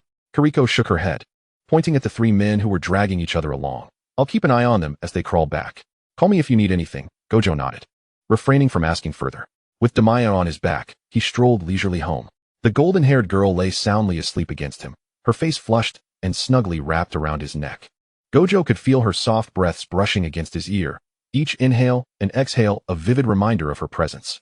In these few days since Damiya's return, the restlessness and solitude that had once enveloped him had been soothed, leaving behind a long-lost tranquility. It would always be like this from now on, wouldn't it, Nyanko-chan? He whispered softly. The following day, Gojo took the cat to the Jujutsu Association building. As Damiya sat in the car, watching the swiftly receding scenery, She marveled once again at the rapid development of this era. Upon arrival, Gojo naturally took her hand, and together they stepped into the building. Bang, bang, bang. Golden confetti erupted overhead, startling Damiya as she looked up in surprise. Several small cursed spirits, dragging the confetti, floated in midair. Upon meeting her gaze, they scurried away. Congratulations on your safe return, Senior Damiya. Haibara emerged from a corner, holding a large confetti cannon, pulling the string to release a burst of ribbons and fireworks. With his appearance, the previously quiet lobby erupted into cheers as numerous sorcerers emerged from their hiding places, each holding confetti cannons, the sound of popping filling the air. Suguru Geto, Kiriko Inui, and Kinto Nanami were among them. Everyone surrounded Damiya, congratulating her on her safe return, their voices a delightful medley of blessings and welcomes. Damiya smiled and greeted everyone. Some faces were familiar, while others were strangers, but all offered sincere words of goodwill. Gojo shielded Damiya's head with his hand, protecting her from the cascading ribbons and confetti. Had he not been there, the cat would surely have been buried under the celebratory shower. He refrained from using his limitless technique to block the confetti, as it was all in good spirit. After the festivities, Damiya bid farewell to the enthusiastic sorcerers and, accompanied by her friends, made her way to the high-level conference room.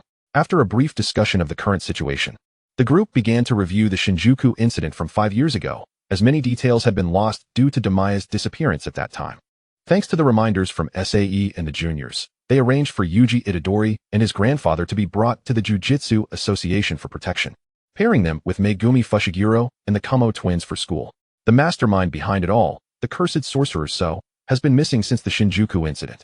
Despite the Jujutsu Association and the upper echelons searching for 5 long years, no trace of him has emerged. I have come to grasp the situation. After listening intently, Damiya has pieced together the current state of affairs. She lowered her gaze and rummaged through her space, eventually unearthing the coral she had sealed in a bead long ago. Damiya tossed the black bead to Suguru Geto, informing him that it contained a special-grade cursed spirit. After being stored in her space for so long, she had nearly forgotten about it. It was only upon witnessing Suguru manipulate a cursed spirit that it came to mind.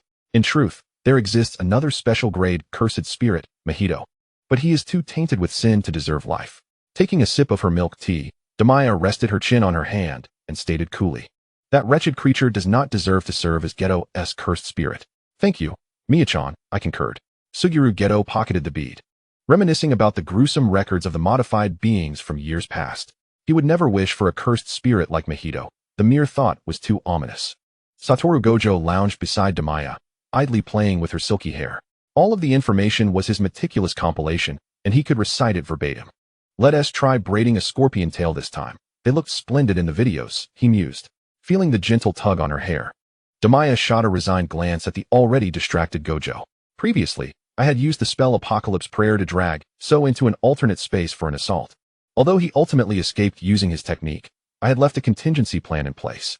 "I can track his location," she said leisurely, her gaze tinged with a bloodthirsty glint. "This cursed sorcerer has harmed countless individuals, forcing her to abandon this world. She would not let him go." Tracking.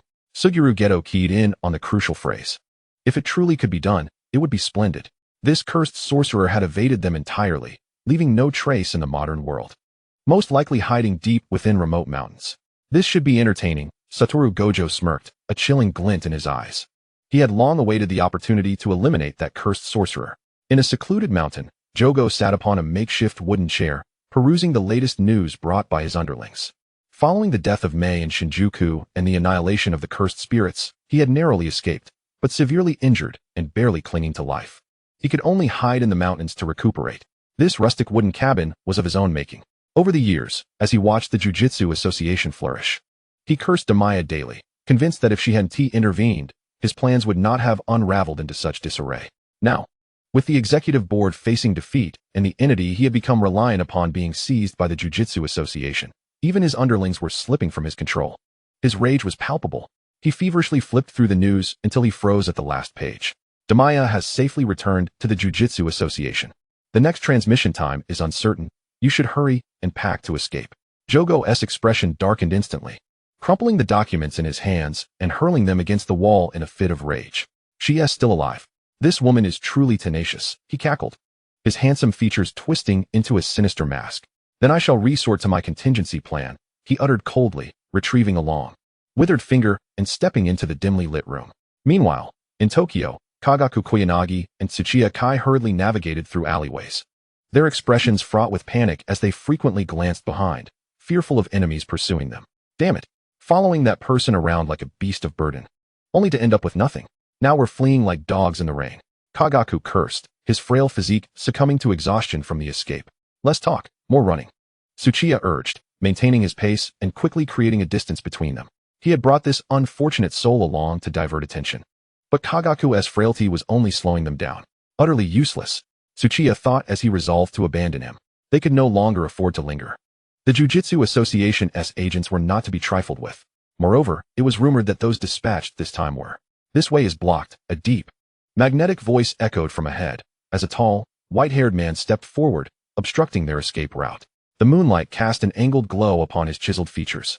Faced with such striking beauty, Kagaku and Tsuchiya felt as though they had encountered something profoundly terrifying. They screamed and turned to flee, only to despair as they found their path back had also been blocked. Where do you think you're running to? Damiya tilted her head, crossing her arms as she barred the other exit. Her golden hair, tied in a ponytail, danced as if caught in a breeze, while an intricate magic circle flickered to life behind her, charging ominously. Don't come any closer. Stay away. Kagaku and Tsuchiya shrieked in desperation. The alley echoed with their cries. Suguru Geto and Shoko Yeri stood outside, ignoring the continuous high-pitched wails as they directed the Jujutsu Association personnel to secure the area. Chapter 129. Woman, you are quite intriguing. After capturing Kagaku and Tsuchiya, Damiya employed magic to invade their memories. She meticulously reviewed their recollections without triggering the bindings they had established with Jogo. The two lay half-conscious on the ground, being dragged away by the cleanup crew. Damiya shared her findings with her companions, succinctly stating that the individual named Jogo had been active in the sorcery world for millennia, relying on techniques capable of transferring consciousness. His many plots aimed to resurrect the cursed king from 1,000 years ago, Ryman Sukuna. Yuji Itadori was the vessel he had personally engineered for Sukuna.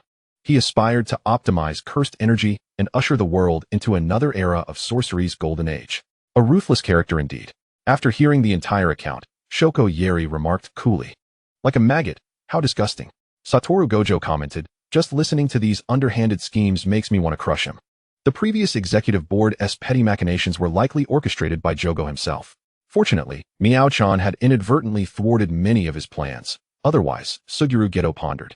He would undoubtedly have defected, as the previous executive board had brought him no joy. Let us keep a low profile and prepare to track Jogo's location. We suffered greatly in the last battle in the bustling district. This time, we must strike first. Damiya clapped her hands cheerfully, accepting the praise from her companions. They needed to act swiftly. Jogo must have received word of her return and was likely in some mountain hollow, seething with rage at himself. The group briefly convened and split into two teams. Suguru Geto and Shoko Yeri returned to the Jujutsu Association to contact the higher-ups, stabilize the internal situation, and formulate a protective plan to prevent collateral damage to civilians. Meanwhile, Satoru Gojo and Damiya headed to Jujutsu High to retrieve the fingers of Ryman Sukuna. If it were during the time of the executive board, this wouldn't have gone so smoothly, Satoru Gojo chuckled, examining one of Sukuna's fingers.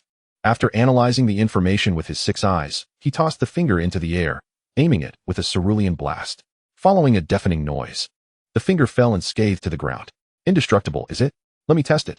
Damiya, intrigued, utilized a levitation spell to move the finger away and summoned a layer of holy judgment. The trees surrounding the finger were instantaneously consumed by an unseen energy, remaining suspended in midair without any discernible change. It appears that what was said at home holds true. After the demise of the twin-faced Shikigami, no attack could damage the finger. Only a dispersal could facilitate its sealing. Satoru Gojo drew the finger into his grasp and placed it within a sealing box. Without needing to inspect it closely, his 6 eyes had already relayed the condition of the finger after enduring 2 rounds of assault to his mind. Given this, let that twin-faced Shikigami swallow all the fingers and perish once more. The two exchanged a knowing smile, reaching a swift consensus on how to handle the finger. In the depths of the mountains, Kinji Hikari darted through the underbrush, deftly bending to evade attacks from behind, retreating until he found himself at the edge of a precipice. Kinji Hikari, or should I say Kumo Noritoshi, where do you think you're running to? Suguru Geto commanded, manipulating his cursed spirits to glide past Hikari, gesturing towards the sheer cliff below. After all the heinous deeds you've committed, we finally corner you. Huh, if it weren't for that woman Damiya, your body would be mine. Hikari retorted, raising his scarred face with a malevolent grin. Having been encircled by Satoru Gojo and his companions for the entire morning, he had resigned himself to fate. Having accepted that the other individual had successfully completed their transformation. Toying with you so-called students of Jujutsu is far too easy. Your so-called friendship and dreams are more fragile than paper. Have you not also entertained thoughts of giving up, Suguru Geto? Hikari erupted into laughter. Attempting to provoke Geto's emotions with his sardonic words, Suguru fixed his gaze on Hikari, determined to prevent his escape, as countless cursed spirits erupted from the black mist, launching their assault. I once wavered, but I have now found a new path. At that moment, Satoru Gojo and Damiya also arrived on the scene. And with their combined efforts, Hikari was swiftly incapacitated, collapsing to the ground. Is that all you've got? Surviving for a millennium merely by evasion? Satoru crouched before Hikari, grinning impudently. Otherwise, how could you have hidden for 1,000 years, even sacrificing yourself? Damiya added, squatting beside him to deliver another blow. The bluntness of their questions darkened Hikari's already grim features. Do not be so arrogant. Hikari gritted his teeth, blood staining the earth beneath him. Damn it. Why hasn't he shown himself yet? I've lured him here. Is he waiting to watch me die before he makes his move? As Hikari pondered his fate, a deep, cold male voice resonated. Are these the remaining fingers, Hikari? The twin-faced Shikigami stood atop a higher peak, gazing down at the sorcerers below. His interest piqued. The sorcerers of this era possess formidable cursed energy. Clad in a pale pink women's kimono, his limbs adorned with sinister black tattoos, Shikigami gracefully leaped down from the mountain, landing opposite Damiya and her companions. The moment the Shikigami made his entrance, Damiya's lips curved into a smirk, exchanging a knowing glance with the others. As Shikigami touched down, Suguru kicked Hikari, sending him plummeting off the cliff while simultaneously summoning a heart-shaped cursed spirit to envelop the area, forcibly dragging the twin-faced Shikigami into the domain. As Hikari was sent flying by the sudden kick, he noticed that all those who had surrounded him had followed into the domain. Before he could express his satisfaction, the next wave of pursuers arrived. Fushiguro Megumi, Nanami Kento, and Zenin Maki emerged from various directions, leaping from the cliff with blades glinting with lethal intent. Hikari trembled slightly as his subconscious warned him that this time, there would be no escaping his doom.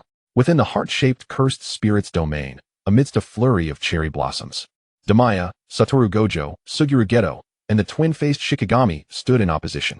Damiya casually tossed the remaining fingers to the twin-faced Shikigami, her demeanor utterly nonchalant. Hurry and consume them. Let us witness the curse king of 1,000 years ago. The Shikigami raised his hand to catch them, eyeing the blonde woman with intrigue. You are quite fascinating. From his perspective, Damiya emanated a malevolent energy that stirred his strong aversion and caution. Having lived for so long, he had never encountered such a sensation before. The subject of his scrutiny remained unperturbed, arms crossed, awaiting the Shikigami's resurgence. She had no habit of exchanging insults before battle. If not for waiting for Shikigami to consume the fingers, he would have soon learned what a mobile artillery piece truly meant. Satoru stepped forward, positioning himself protectively in front of Damiya, his cerulean eyes radiating fierce hostility. Who are you criticizing? Satoru retorted coldly, resembling a feral beast whose boundaries had been breached. The overwhelming cursed energy coalescing in his hands. The Shikigami's scrutinizing gaze, appraising his potential meal, struck a sensitive nerve within him. Outside the mountains, Kenji Hikari remained behind with a throng of sorcerers, establishing a defensive line while vigilantly observing the interior. They had devised numerous contingency plans, hoping that the ones who emerged would be familiar faces. Chapter 130, Confronting the Shikigami. The twin-faced Shikigami erupted into a maniacal laugh.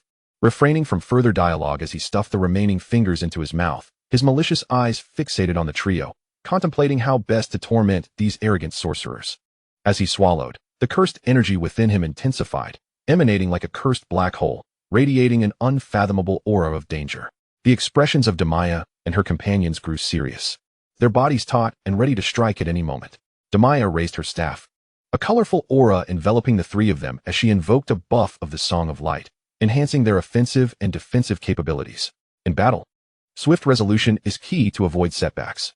The heart-shaped cursed spirit's domain was expansive, free from concern about intruders. This time, they could engage with confidence. As the Shikigami swallowed the final morsel, a gleam of golden light flickered in his emerald-like eyes, followed by a colossal beam of light descending from above. Mindquake, dual sacred judgment. The instant the Shikigami regained his full form, he felt the return of powers lost for a millennium, terrifying cursed energy coursing through this temporary vessel.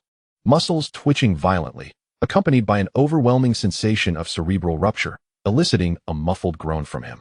Damiya's mental assault coincided perfectly, the combined impact on his mind rendering the Shikigami momentarily dazed. A beam filled with luminous elements descended upon him, unleashing 3 explosive shockwaves.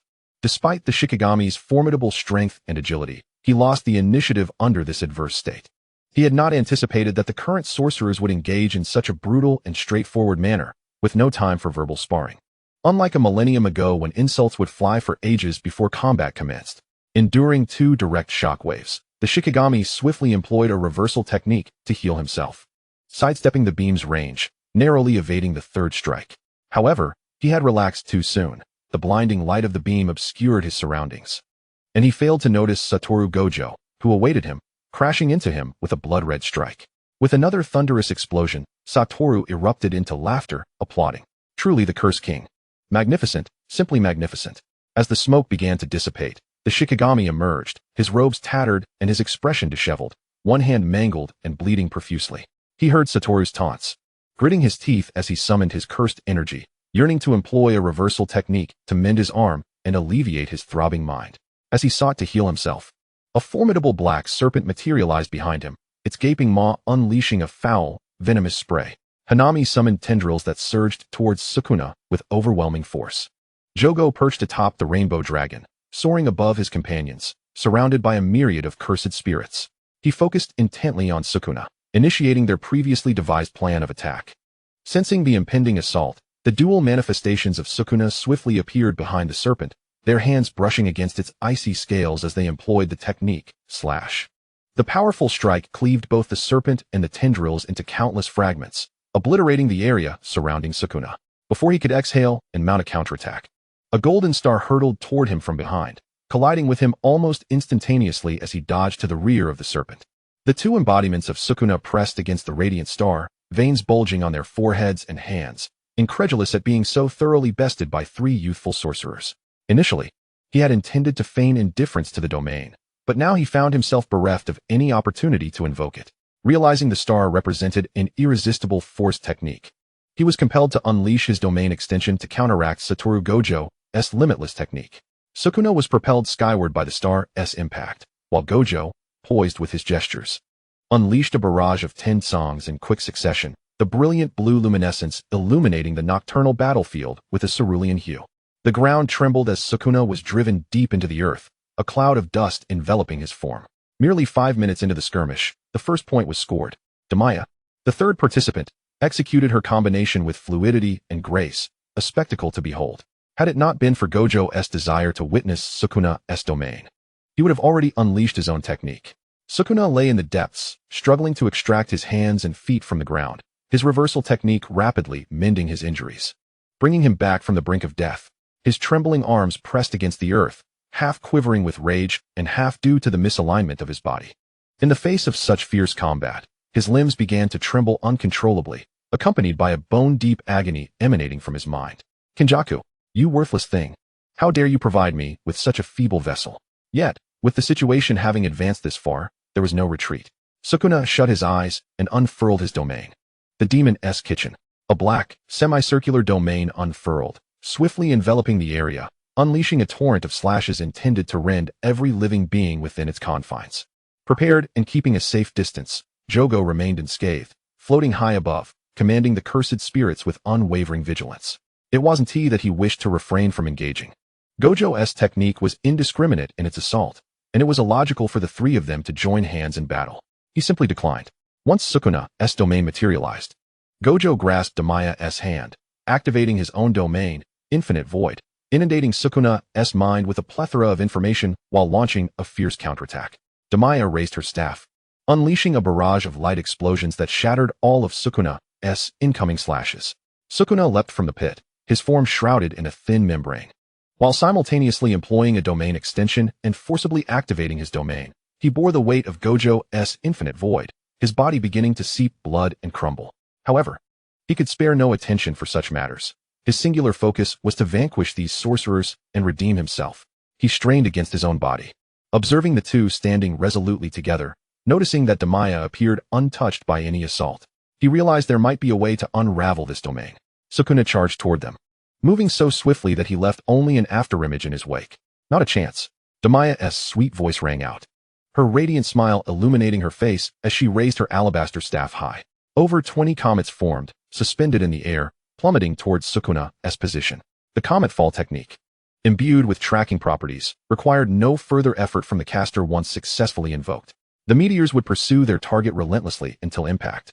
Sukuna's expression darkened as he employed a technique to sever all approaching meteors. He pressed on toward Damiya's location, undeterred by the incessant barrage of falling meteors. Damiya, buoyed by her newfound reservoir of magical energy since her last divine descent, constructed her magic with vigor, her power as boundless as the ocean. Prior to the battle, she had replenished her energy, leaving her unperturbed. As seconds ticked by, the multitude of debilitating effects coupled with the infinite void, combined with the exertion of the reversal technique, caused Sukuna to falter momentarily, a meteor striking his arm. The pain was magnified 100-fold. Observing Sukuna's increasingly frazzled demeanor, Gojo leaned against Damiya with a chuckle. Busy. Are we, Sukuna? I've been waiting ages. Why the sluggishness? Chapter 131. I have a wife, do you? Sukuna, provoked by Gojo's taunts, unleashed his technique recklessly, darting forward with blinding speed to confront the pair. His mind, besieged by the onslaught of infinite void, dulled, sending waves of warning pain coursing through him. At the apex of his leap, Sukuna utilized binding, exchanging his ability to traverse his own domain freely for an enhancement of his technique's power and an increase in attack range. With his domain now active, he could unleash the more potent technique, Slash, without needing to make direct contact with his target. The slash is transformed into a torrential downpour, imbued with terrifying force, raining down upon them. Damiya's staff flickered as a translucent shield materialized in midair, shielding the duo. However, defensive magic has its limits. After absorbing a single attack, the shield began to crack, revealing signs of damage. Witnessing this, the golden-haired girl channeled her magic, instantly reinforcing the shield as each successive crack echoed with sharp clarity. Relying solely on her defense, she momentarily withstood Sukuna's ferocious assault. Seeing Sukuna unable to close the distance, Gojo reveled in the situation. Understanding the intricacies of his infinite void, within his domain, only he and those who made contact with him were exempt from its effects. If an enemy attempted to approach forcefully, the domain would no longer be able to retaliate against them. Now, with the presence of Miao-chan, no one could draw near while he maintained his domain. Gojo's smile radiated with triumph, exuding an air of superiority, as if to say, I have a wife. And you do not. He raised an eyebrow, intensifying the assault of infinite void. Suddenly, the surge of information overwhelmed Sukuna, forcing him to bend over, disrupting his technique. Damiya's eyes glimmered with determination as she seized the moment, delivering a soul-shaking blow. Strike while the iron is hot. Sukuna let out a muffled groan, his robust physique erupting with blood as he staggered back, his reaction time sluggish, struggling to keep up with the reversal technique. A torrent of blood seeped from his skin as Sukuna clutched his head, a glimmer of malice crossing his face. He bore the brunt of the information overload from infinite void and once more invoked binding, accepting the cost of having to read the spell for subsequent uses of slash. He secured a chance to unleash his technique instantly. Die! Sukuna cackled as he released the instantaneous slash, a 100-meter-long strike barreling toward Damiya and her companion, exuding an aura that promised annihilation. Sensing the terrifying power of this strike, Gojo raised his gaze to counter, seamlessly combining the techniques of slash and reversal. A colossal energy wave capable of slicing through space emerged, colliding with Sukuna's devastating blow. As Damiya observed the situation, she swiftly adjusted the trajectory of her sacred judgment, shifting its direction from vertical to horizontal. Although such a sudden alteration in the magical structure would inevitably reduce the spell's potency, she had resolved to employ the full manifestation of sacred judgment this time, which would suffice. A radiant column of light, suffused with abundant luminous elements, coalesced before her and was subsequently propelled forth, unleashing a barrage of 12 strikes. The ground trembled as triple energies entwined, unleashing a wave of energy that tore through both domains in an instant, shattering even the outermost cherry blossom domain of the cursed spirit, transforming it into mere fragments. Suguru Geto sensed the simultaneous explosion of the three domains, a fierce gale whipping through, as the silhouettes of two Sukuna figures faintly emerged amidst the swirling sands. His expression hardened, and several special-grade cursed spirits were summoned as he prepared to engage.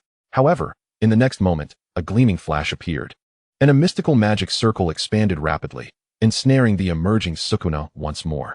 As all domains dissipated, Damiya cast aside her staff and invoked the Doomsday Prayer spell for the second time, forcibly binding Sukuna into an alternate space. She grasped Satoru Gojo's hand, leaping into the void alongside him. Sukuna knelt partially on the altar, golden chains binding him tightly, as if he were a zongzi, his face smeared with blood. Never before had he found himself in such a wretched state after so many years of existence. It was all that cursed binding. He clenched his teeth, unleashing cursed energy in a desperate attempt to break free from the chains. Outside the altar, Damiya and Satoru Gojo stood, both donning matching sunglasses, observing Sukuna from a distance. Gojo, intrigued by this novel space, utilized his 6 eyes to gather information. An alternate space, truly fascinating. Damiya raised her hand and waved at Sukuna. And when his gaze fell upon her, she snapped her fingers with a crisp sound. A continuous stream of magical power flowed from her into the altar, intensifying the altar's radiance until the dim alternate space was transformed into daylight. During this illumination, Satoru Gojo quietly held Damiya's small hand.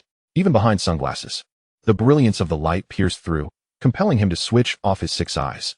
Engrossed in channeling magic into the altar, Damiya accepted the influx of magical energy, tightening her grip on Gojo's hand as she initiated a powerful cycle of magic replenishment.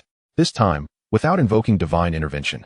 Relying solely on one person's magical power to fully awaken the altar proved somewhat taxing. With a resonant hum, the altar officially engaged its attack mode, and a dazzling beam of energy surged from the ground, instantly shattering Sukuna's bones, as the familiar reversal technique enveloped him once more. This was the spell he had utilized most frequently today. Sukuna swallowed a mouthful of blood, his expression grim. He was currently in the cooldown phase after having his domain shattered and could not activate it again. Was he to endure this torment? With another resonant hum, the second shockwave was unleashed, swiftly followed by the third and fourth, each growing progressively faster. The suffocatingly intense light elements and energy waves encircled Sukuna, rendering him a mere blur from the outside.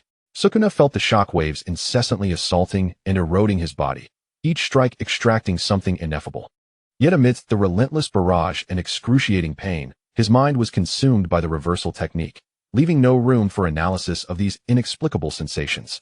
By the time the 48th shockwave struck, the altar ceased its assault, and the alternate space had brightened to a daylight-like brilliance. Satoru Gojo adjusted his sunglasses, marveling at his foresight. He had long anticipated that Miya-chan's combat style resembled a blinding light, capable of dazzling everyone's eyes visually. In the center of the altar, Sukuna hung his head low, his limbs rendered mangled, blood staining the ground beneath him. After enduring a relentless onslaught, he managed to maintain his consciousness, gritting his teeth as he awaited the cooldown of his domain. They had fought for so long. Surely their cursed energy was dwindling, he thought with a sardonic smile. He swore he would exact the most merciless revenge upon these 2 sorcerers. Just as Sukuna plotted his retaliation, the familiar humming sound resonated once more. Damiya, with a knowing smile, held Satoru Gojo's hand. The first wave drew upon her own magical energy, while this wave extracted from the sustenance of her ally. Surely, Sukuna did not naively believe it was over. Boom. Chapter 132. We have returned. On the outskirts of the deep mountains, Kinji Hikari stood with arms folded amidst the crowd, his brown hair tied back, a cold yet concerned expression gracing his face.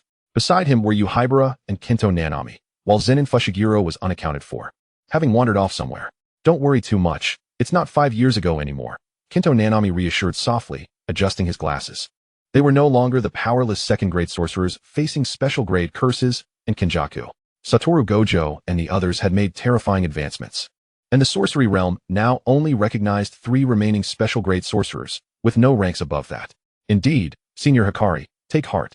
Our seniors have grown immensely stronger, Yujibara exclaimed, clenching his fists in an attempt to uplift Kinji's spirits. I know, but Kinji sighed, her concern for her comrades evident.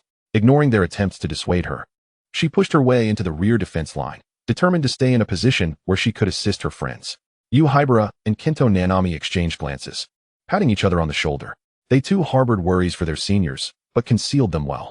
As leaders of the defense team, it was their duty to stabilize everyone's emotions. While they suppressed their anxieties and awaited patiently, a familiar white dragon-shaped cursed spirit burst forth from the mountains, swiftly approaching them. Senior Hikari, they're back, Yujibara exclaimed, recognizing the figure and excitedly slapping Kento's shoulder. Kento turned, wincing slightly from the impact as he looked up. Kinji instinctively lifted her gaze to meet her friend's eyes, a smile brightening her face in an instant. Damiya, Satoru Gojo, and Suguru Geto rode atop the rainbow dragon, their bodies dusted with remnants of battle. Sweat mingled with dirt on their faces, giving them an appearance reminiscent of weary survivors returning from a perilous journey.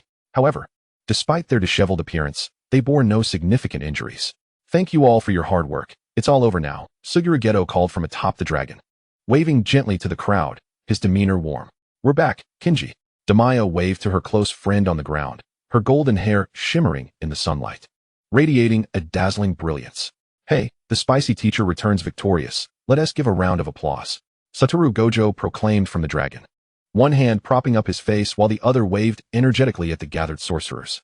As his voice echoed, a resounding applause erupted, led by Yuhaibara, who rallied the other sorcerers to celebrate the trio's resounding victory. Seeing the three return in one piece, Kinji felt a weight lift from her heart as she rushed forward to assist Damiya down.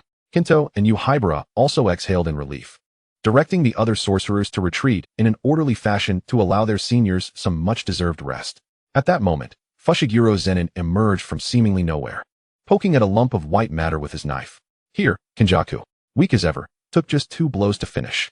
Damiya was startled by his sudden appearance, barely catching a glimpse of the white object before Satoru pushed her towards Kinji. "Don't look at it, Miya-chan.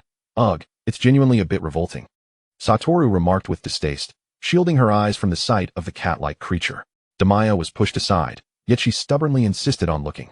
She had just vaguely glimpsed something, and decided to consult her sisters. Suguru Geto gazed at the grotesque mass, contemplating the fact that this brain had been controlling others' bodies for a millennium, sending shivers down his spine. "Let's take it back for processing and then destroy it," he stated briskly, instructing Megumi Fushiguro to secure it for transport. "Understood. Remember the handling fee," replied Megumi succinctly, having long exhausted his allowance, with most of his salary being withheld by his father, leaving him with only a meager sum for side jobs.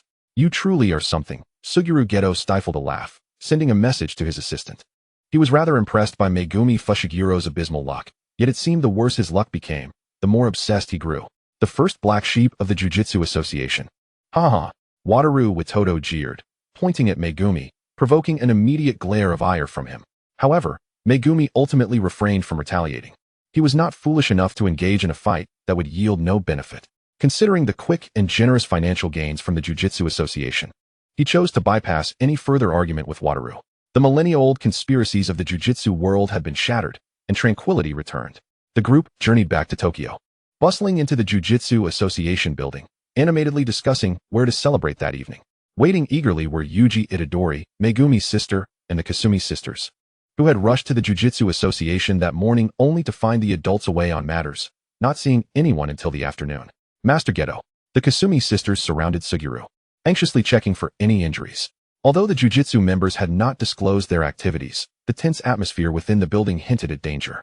Megumi discreetly scanned for signs of his father, reassured by the absence of injuries before quickly diverting his gaze to the long-missed Damiya. Megumi chuckled at the sight of the little ones, clutching the brain as he made his way to the processing room. Yuji dashed towards Damiya, calling out, "Sister Miya." "It's me, Yuji." It had been ages since he last saw her, and he wondered if she would still recognize him. Megumi followed closely behind, both boys' eyes sparkling with excitement. "Oh, Yuji Megumi," Damiya exclaimed, delighting in the sight of the now much taller boys, reaching out to ruffle their hair. "You've grown quite a bit." The last time she saw them, they were still children, and now, 5 years later, they were already over 5 feet tall, with only a hint of baby fat remaining on their cheeks. Megumi and Yuji obediently allowed her to touch them, listening as the golden-haired maiden reminisced about the past. Their youthful faces had shed the fierce demeanor of training, becoming remarkably gentle. They even leaned closer, nearly pushing Wataru aside. Hey, you little brats, maintain some distance." "All right, she's my girlfriend," Wataru said with a mock grin, swiftly pushing the boys aside and enveloping Damiya to assert his claim. "Hey, we just haven't seen Sister Miya in so long. Mr. Wataru, you're so stingy," Yuji protested, clenching his fists defiantly. "Sister Damiya belongs to everyone." "A jealous man," Megumi accurately remarked. "So what if I'm jealous?" Wataru retorted, sticking out his tongue as he bickered with the 2 boys. "They're just envious of my having a girlfriend." "Wataru," Damiya laughed, exasperated. "Are you really 25 years old?" Shoko Ajichi chimed in disdainfully. "A grown man arguing with 13-year-olds. Wataru, you might as well be 5. "What 25? I'm only 3, Wataru protested. Suguru Geto observed the lively scene, chuckling helplessly. "Let's all go out together tonight. It's rare for everyone to be gathered." The underage attendees cheered upon realizing they could join. "Just drinks, okay?" Suguru added. "All right." Chapter 133. Will you marry me? Jujutsu Association. On a tranquil afternoon, Wataru sat in his office, hands clasped and expression grave, while Suguru faced him, equally solemn. Do we really have to proceed this way? Will Miya be angry? Suguru's fingers drummed nervously on the table, indecision clouding his mind. It'll be fine. I'll be the only one in the room. Miya will definitely not be upset upon seeing me, Wataru replied, propping his face up with his hand, a smile gracing his features. Where do I go? Suguru gestured to himself. Just jump out the window when the time comes, Wataru suggested, blinking innocently. Suguru, I really don't want this friend anymore. At the Pastor-S Association, Damiya put down the documents she was holding, surprised.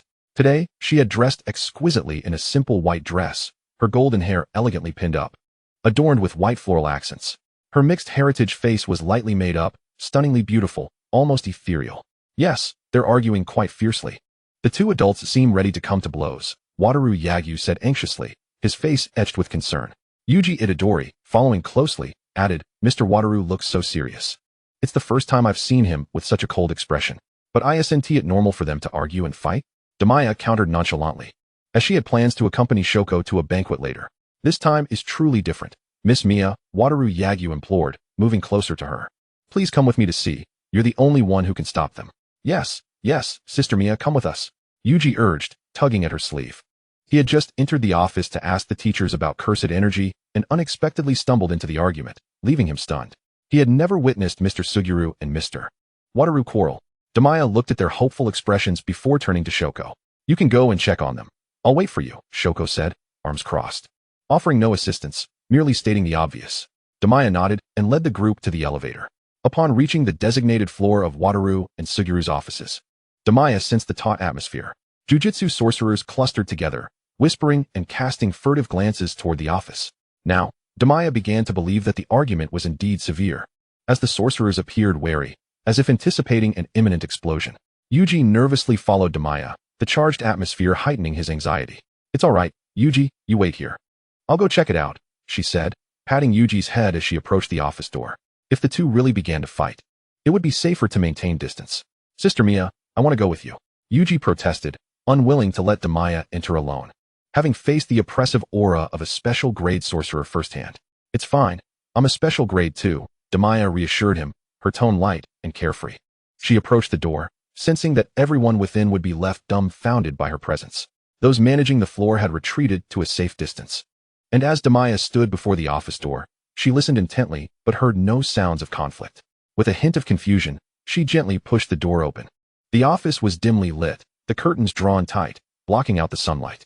As she stepped inside, a flicker of golden red light caught her eye from the inner recesses. As she ventured deeper, a tall man holding a bouquet of roses entered her line of sight. Satoru Gojo, clad in a pristine white suit adorned with subtle silver patterns, swept back a lock of his white hair, revealing a smooth expanse of his forehead. His striking features were enveloped in a soft halo cast by the flickering candlelight, resembling the most exquisite creation of a deity. Upon witnessing this scene, Damiya comprehended everything. There was no argument, merely a ruse to lure her here. She bit her lip, gazing at Satoru, who stood bathed in candlelight, her aquamarine pupils shimmering with unshed tears, momentarily at a loss for words. No wonder Satoru had been so engrossed in discussions with Suguru lately. It all made sense now. Satoru slowly approached Damiya, flowers in hand, and with a radiant smile. He inquired, Miss Damiya, would you grant me a title? He spoke little, simply gazing at her with his cerulean eyes brimming with affection. They had known each other for 5 years, 11 months, and 3 days, and had it not been for his desire to avoid startling Miko, he would have proposed on their very first day of reunion, ready to sign the marriage certificate and distribute countless copies at the Jujutsu Association, ensuring everyone had one. Didn't we already have a title? Damiya replied softly, accepting the bouquet and leaning into Satoru's embrace. He instinctively wrapped his arms around her, savoring the warmth radiating from her body. I cannot be content with merely being your boyfriend, he murmured, his voice smooth and gentle, as if afraid of scaring away a delicate creature. Miss Damiya, will you marry me? Damiya tightened her arms around his slender waist, as if yearning to draw strength from him, then inhaled deeply. She tilted her head back and resolutely declared, I will. In the vicinity of Mount Fuji, Satoru, dressed in a Western-style white wedding suit, exchanged jovial words with Suguru, while Kinji Hikari and Yuji Itadori, alongside Megumi Fushiguro, donned their formal attire, bustling about with enthusiasm. Their outdoor wedding, devoid of convoluted rituals, was simply adorned with a few flowers gracing the lawn, set against the pristine backdrop of snow-capped Fuji, exuding an air of relaxed freedom. The elders of the Gojo family had indeed voiced their objections, advocating for a traditional Japanese wedding. However, they were ultimately unable to contend with their head of the family's wishes. Satoru, sporting a smile, engaged in conversation with familiar faces at the wedding. Though his hands were tightly clasped behind his back, he felt a wave of nervousness wash over him, while he had managed to propose without a hitch. His heart now raced wildly, as if it might leap from his chest. How long had it been? Why hadn't Nico arrived yet? Surely, nothing had gone awry. Suguru, perceiving his friend's taut demeanor, chuckled and patted his shoulder. Relax, Satoru. Take a deep breath, Gojo-san, Kinji gently advised. Calm down, senpai. Yaga-sensei has gone to fetch the bride, Yuji chimed in, offering reassurance. Why should I be nervous? I'm perfectly relaxed, Satoru retorted defiantly, even as he discreetly utilized his 6 eyes to scan the distance. The others exchanged glances, suppressing their laughter as they sensed a surge of cursed energy. Just as Satoru's anticipation reached a fever pitch, a distant, ethereal roar echoed through the air, and Damiya, clad in a matching white wedding gown, leaped gracefully from the back of a celestial dragon. Satoru, she called out, the wind catching her flowing gown and creating a dreamlike arc. Satoru's eyes widened in astonishment as he instantaneously teleported into the air, catching her securely in his arms. As he opened his mouth to speak, Damiya pressed her lips against his in a swift kiss. With her golden locks elegantly styled and her gown trailing behind her, she bore a stunning visage, reminiscent of a blooming rose, captivatingly beautiful. The words he had intended to say were swallowed as he tightened his embrace around his treasure and descended gently. The sorcerers at the wedding erupted into applause, their cheers echoing blessings for the newlyweds. Megumi recognized the opportune moment and summoned a small, white ceremonial dog. Retrieving the ring box from Yuji and placing it carefully in a basket before attaching it around the dog's neck. Little one, go find Gojo-sensei and make sure to go straight, alright? Megumi said, gently patting the dog. The little creature nodded and scampered towards Satoru. I'm so nervous, Yuji exclaimed, clinging to Megumi's arm and shaking it. Megumi shot him a glance but remained silent, feeling a tinge of his own anxiety concerning the significant task of delivering the rings. The all-white canine bounded onto the flower-adorned grass and made a beeline for the couple standing at the altar. Satoru held Damiya close, reluctant to let her go, his gaze unwaveringly fixed upon her. The rings are coming, Damiya exclaimed, nudging Satoru's chest. He replied absent-mindedly, not taking his eyes off her as the little dog approached and utilized its charm to draw the ring box closer. Cradling Damiya with one arm, he carefully opened the box with the other, pausing to caress the rings thoughtfully. Damiya tilted her head, puzzled by his sudden stillness. Satoru, what's wrong? Nothing. It's just that after meeting you, everyone has truly changed so much. Thank you, Damiya, for being my anchor in the Jujutsu world, Satoru said slowly, lifting her delicate hand and, with a firm yet gentle touch, sliding the ring onto her ring finger. From this moment forward, they would be each other's one and only, the closest individuals in existence. I love you, Nico, he declared, gripping her hand tightly. I love you too, Damiya replied. Nestled against Satoru, her face aglow with joy. Click. Nanami, donned in a bridesmaid's dress, captured the moment with her camera, having been snapping pictures since the descent, ensuring her friend's beauty was immortalized. Maki and the songstress, also bridesmaids, stood nearby, observing the couple with admiration. Lucky guy, that Gojo, the songstress remarked. Haha, Maki laughed. Everyone, let us take a group photo. We all look incredibly dashing today. Kinji pulled Yuta closer to Damiya, cupping his hands to form a megaphone. The attendees quickly gathered, bustling around to position themselves. Satoru, smiling, lifted Damiya slightly. Can I hold you just like this for the photo, Nico? Of course, Damiya replied, adjusting the train of her gown to ensure she looked her best. Now nearly the same height in Satoru's embrace. She marveled at the view from his 193-centimeter vantage point. I love you, my big fluffy Gojo, she said playfully, leaning in to plant a kiss on his cheek. EW. Those standing beside them grimaced at the display of affection. Everyone, look at the camera. Suguru called from Damiya's other side, manipulating the cursed spirit to aim the camera at the group. 3, 2, 1 cheese. All gathered beamed radiant smiles toward the lens, with Damiya and Satoru at the center, enveloped in an aura of bliss. Together, they would walk hand in hand, forever. The end. If you enjoyed this, please like, comment, and subscribe. Thank you for your support.